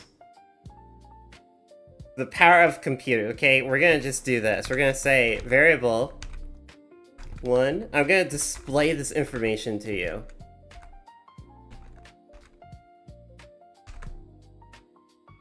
Nah, don't you dare. Don't you freaking dare. I am gonna set control variable. Okay, we're gonna do script call.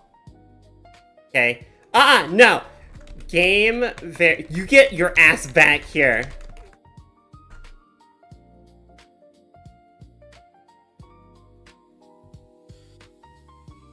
Sage, you get your ass back here right now. We're gonna set variable 1 equal to 33. We're gonna set the second variable equal to 77.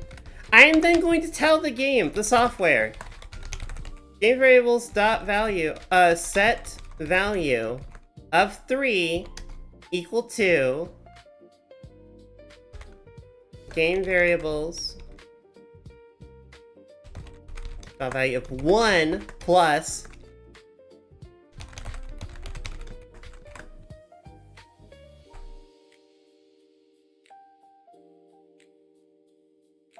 let's show it off. Sage, I know you're still there. Oh well, look at that! Look at that! The math maths! 33 plus 77 equals 110! Huh! Not 100, but 110! Nope, what do you mean, nope? What do you mean, no? I refuse? The math maths, okay? It maths. There's no way in hell. There's no way in hell. No, yeah, okay, bye, bye, bye. Yeah, run away from the truth. Run away from the truth, little bitch you are. Run away.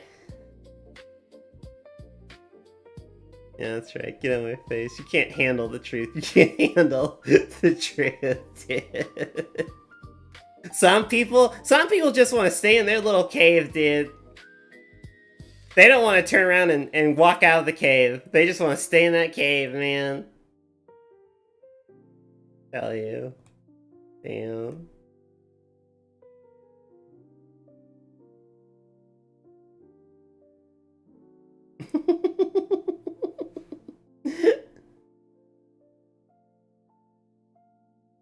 Alright, I'll figure out the remaining part of the boss's like gimmick later, or its other moves. Because like honestly, I just want to make sure that the main gimmick of the boss is coded in properly. I know you're still there, bruh. You have a camera on me or something, wish bish. I know everything. Don't you know that? Don't you know that I am just like I have the well, I don't know everything, but I have the power of the dark arts on my side. Okay, I can sense you.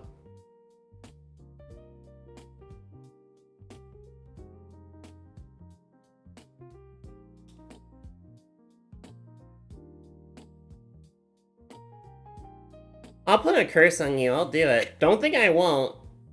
Don't push me. I'll do it.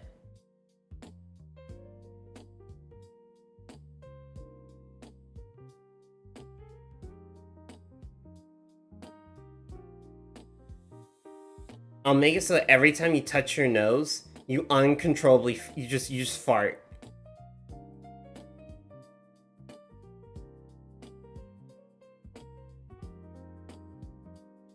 Oh, you gotta blow your nose? Fart. Oh, you got a little itch there? Fart. Are you just casually talking and just happen to scratch your nose or just like, you know, touch your face? Oh, fart. Yeah, that doesn't sound too good, does it?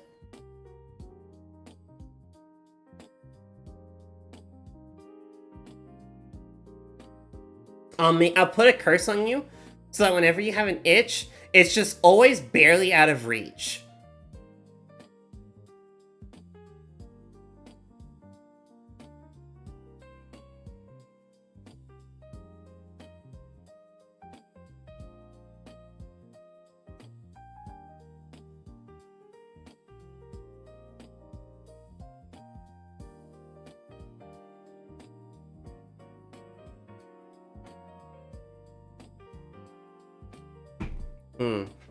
Anyway. Actually, we might be done for now, because, I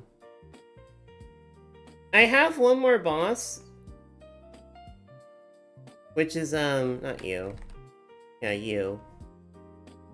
I don't have a name for her yet. Well, I have a couple of ideas for what I'm gonna name her, but... I'm still trying to figure out what her gimmick is gonna be. Still trying to figure it out.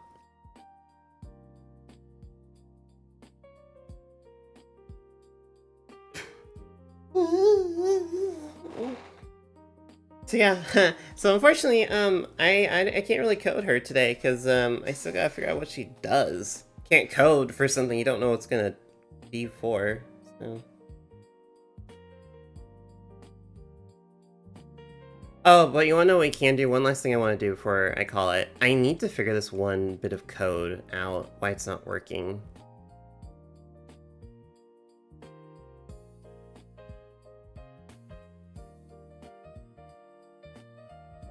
Okay, so the problem I'm running into is because I'm going to be adding a lot more room options. I understand that towards the later half of the area, we're into high 10. It can get like hard to get into a nightmare fight, and I feel like someone. Oh my gosh,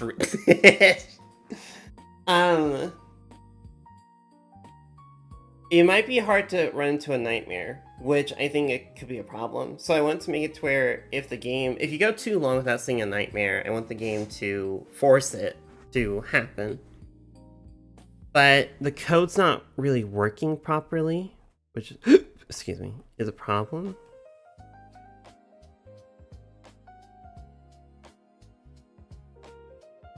I'm pretty sure this is fine. But it's this right here that's the problem. Room equals math.randomInt is game variable 21, which is the array, which is being set up. It's this array right here. Dot length.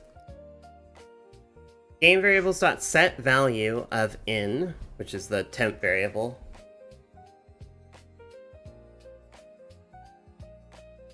Equal to game variables dot value 21, the room variable, which is like, you know, if it's like 0, then it'll be like, okay, the item that's in the array at that point. So that's correct. So it's this code right here, this if statement, where I think we're running into issues.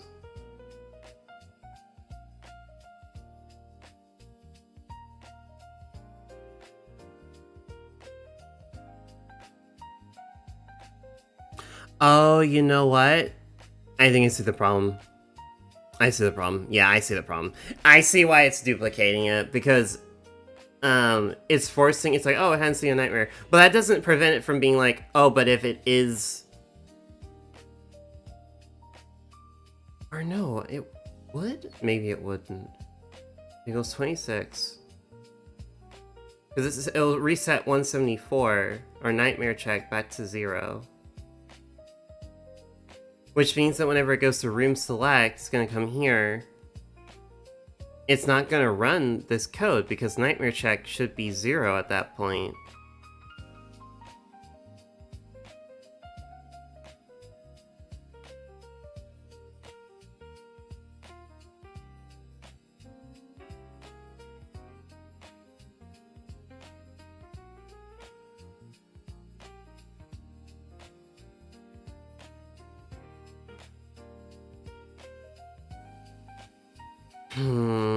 Why is it not setting it back to 0 though?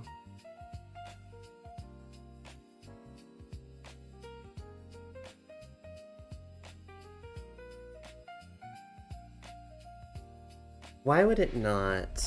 I'm looking through, I'm just like scanning the code.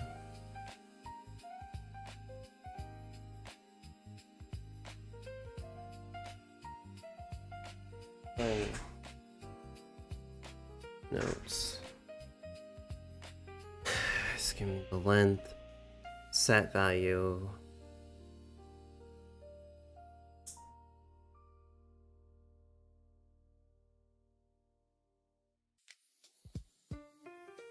Maybe we need a different approach to this.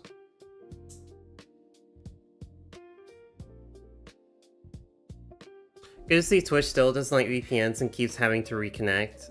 Does it not? Of course it doesn't. Of course it doesn't.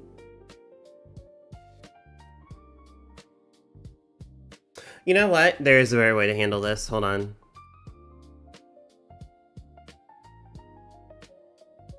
What the hell did I just do? Hold on.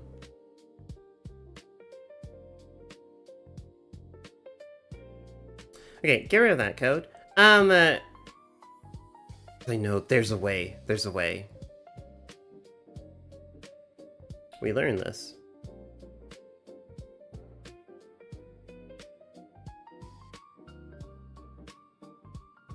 We need to use this.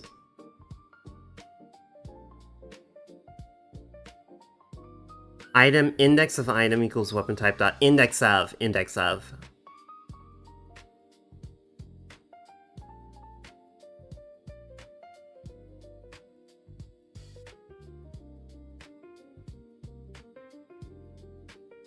Gotta get a little bit more creative with it. Yeah, let's go back here. So that'll do its thing. And then all we need to do now is, because variable 21, or no. We need to do it in here, because in. So once it's gone through the loop, and now it has,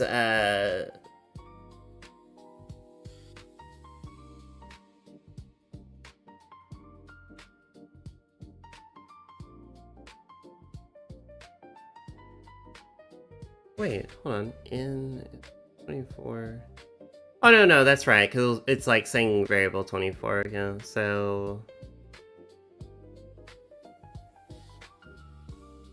Oh, but it doesn't set up an array. But that doesn't mean we can't do that. It doesn't mean we can't set up our own array. So...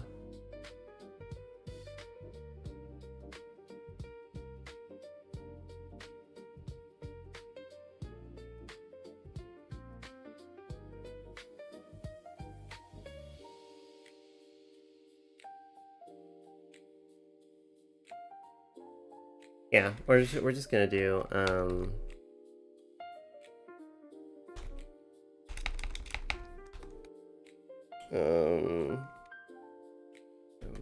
list equals just that. And then we're going to say, whenever it generates an output for it, we're gonna say room list plus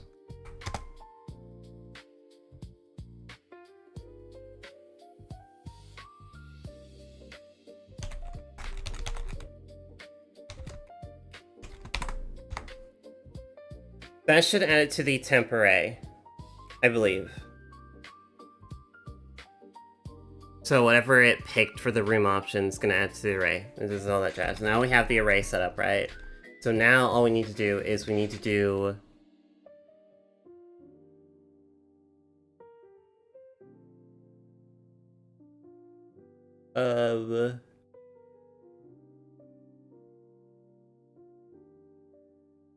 index of item equals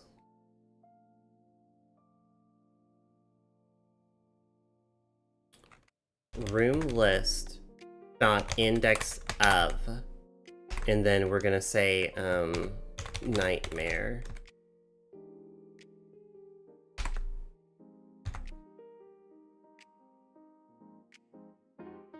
And then if index of item, because if nightmare's not in the array, it's gonna return -1. So we're just gonna say, oh, if it does not equal -1.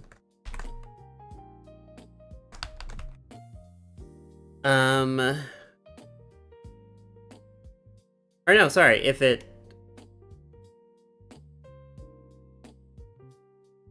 No, yeah, no, yeah. Because it's by default. Oh, wait, we can even probably combine this here, because this one's like making nightmare check go up. So we can do an if-else statement here. So, yeah, we'll just do an if-else statement, yeah.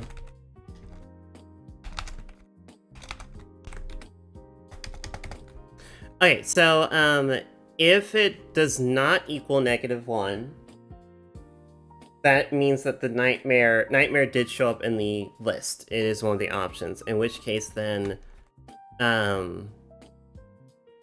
game variables dot set value of 174 to 0.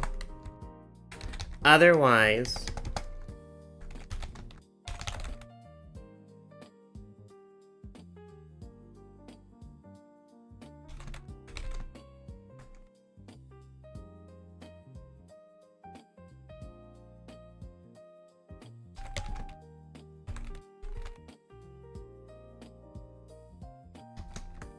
gonna add 1 to it.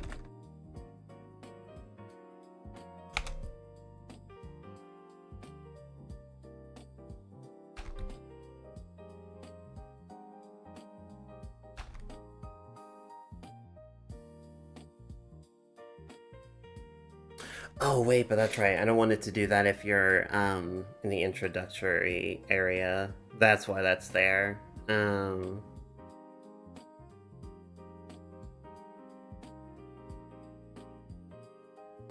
I guess we just do an else if.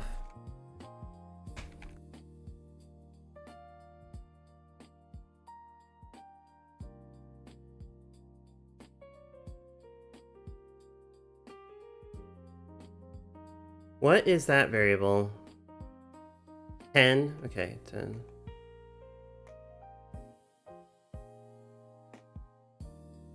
if game variables dot value of 10 does not equal 0, then increase it by 1.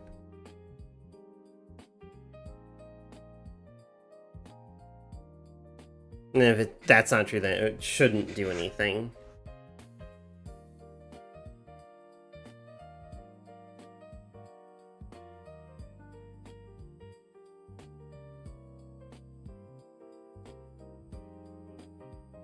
Oh! Forgot that. Always check your brackets.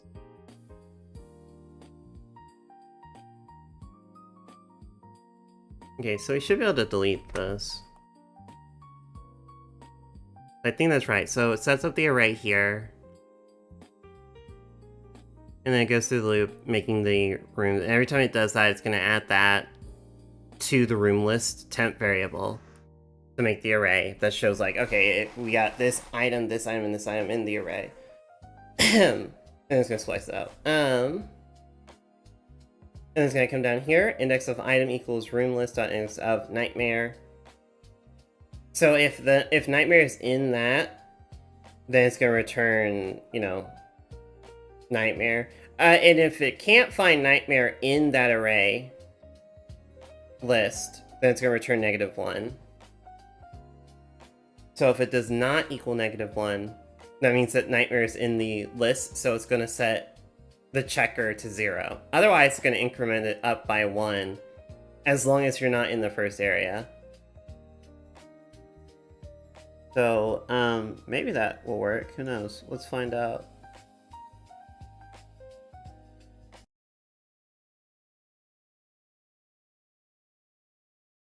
The cool thing about code, you'll never really know if it's going to work until you try it.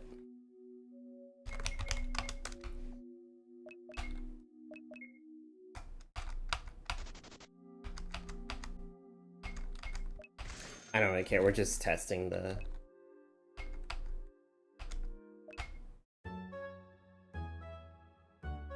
Okay, so we have Nightmare, so that should have resetted it.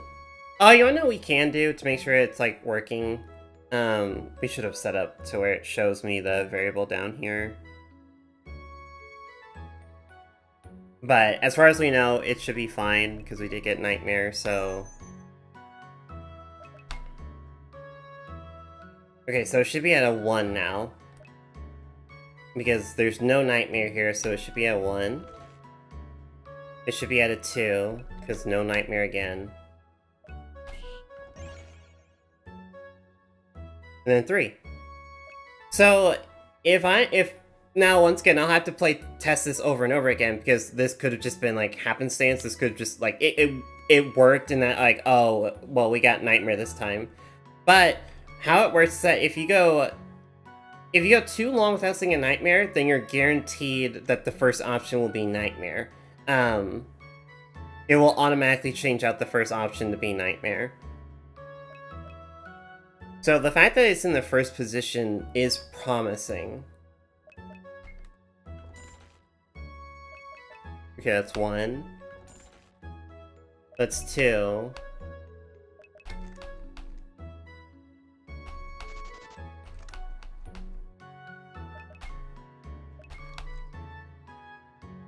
Okay, that's twice in a row. That's twice in a row. That's good.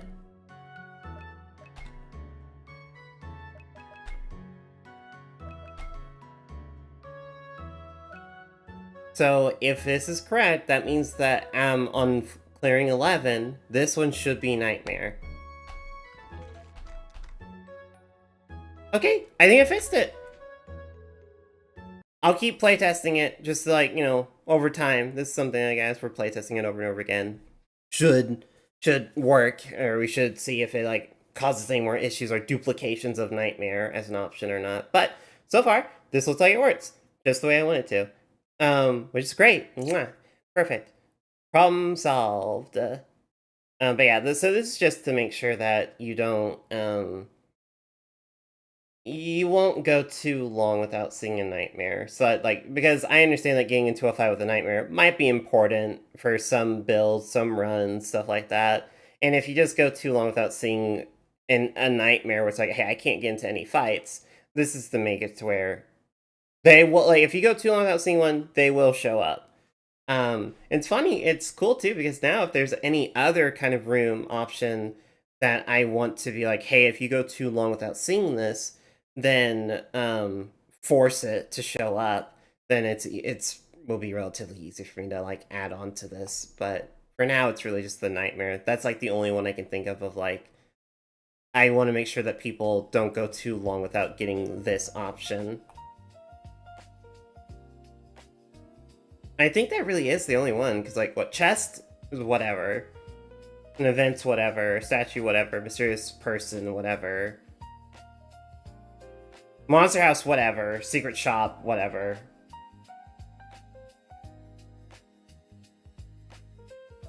Also, I thought I fixed this, but apparently not. If it's greater than 11, which, oh yeah, no, sorry, that needs to be if it's greater than 12. Because the secret shop, I wanted to make it to where, like, she is very rare to show up. Like, but this should make it to where, because greater than 12 is 13. So yeah, basically speaking, whenever you're on the 13th floor of the dungeon, the floor before the boss fight, that's the only time that or the secret shop, that's the only time that it has a chance to show up. So it's really rare for it to show up. And to help with that, make it feel more like worth your time, I'll rework Ai's options and make sure that like what she offers the player is actually like, you know, definitely worth your time if you want it. She has like really good stuff on her palette. But cool. That problem is solved. Good.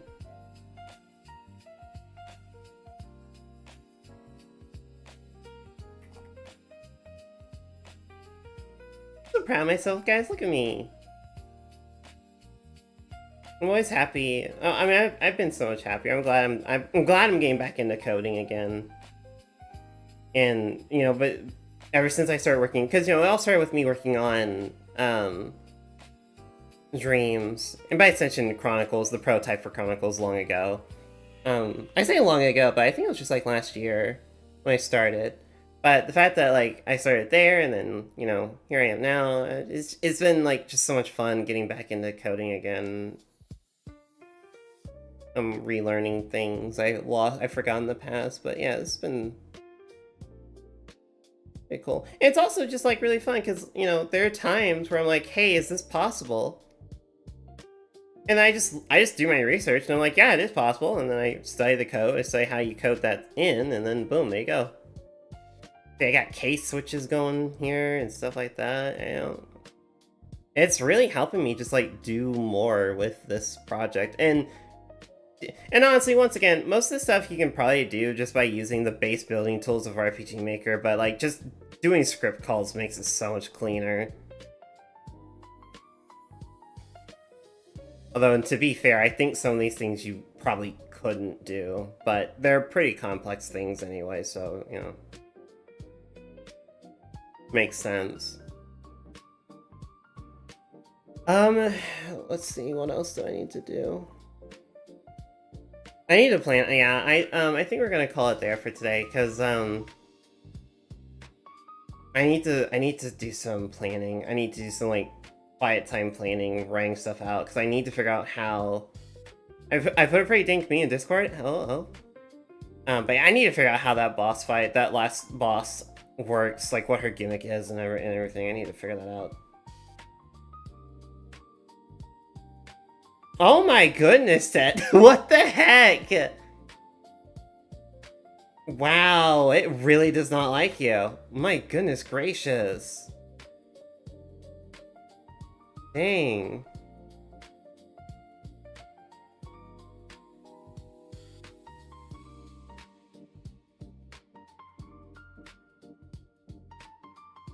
Hold on.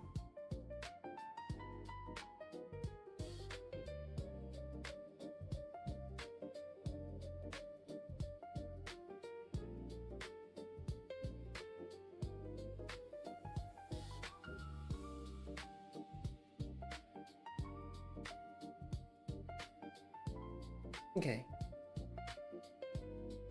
Alright, but yeah, thank you all so much. I think we got some pretty good work done today.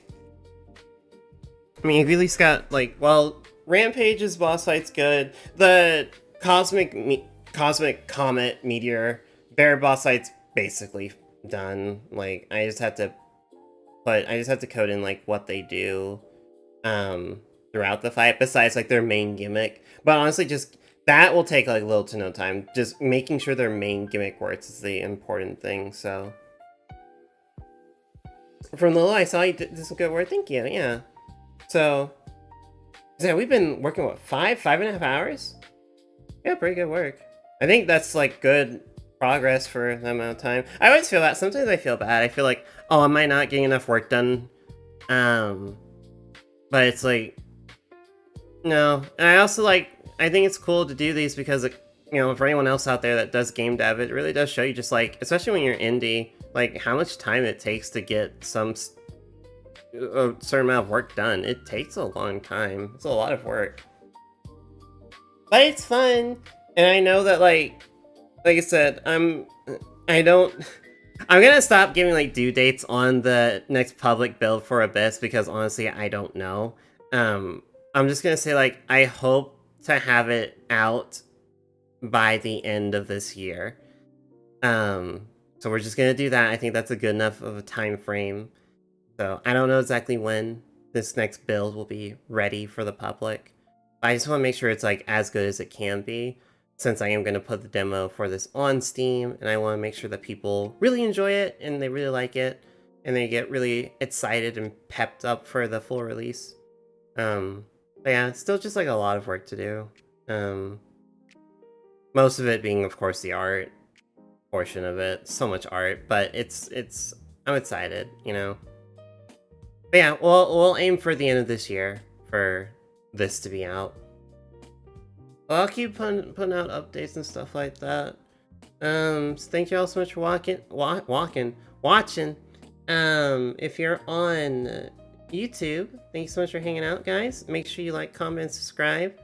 I'm gonna end the stream for YouTube here in a bit. So thank you all so much for watching. You have a good one. Bye.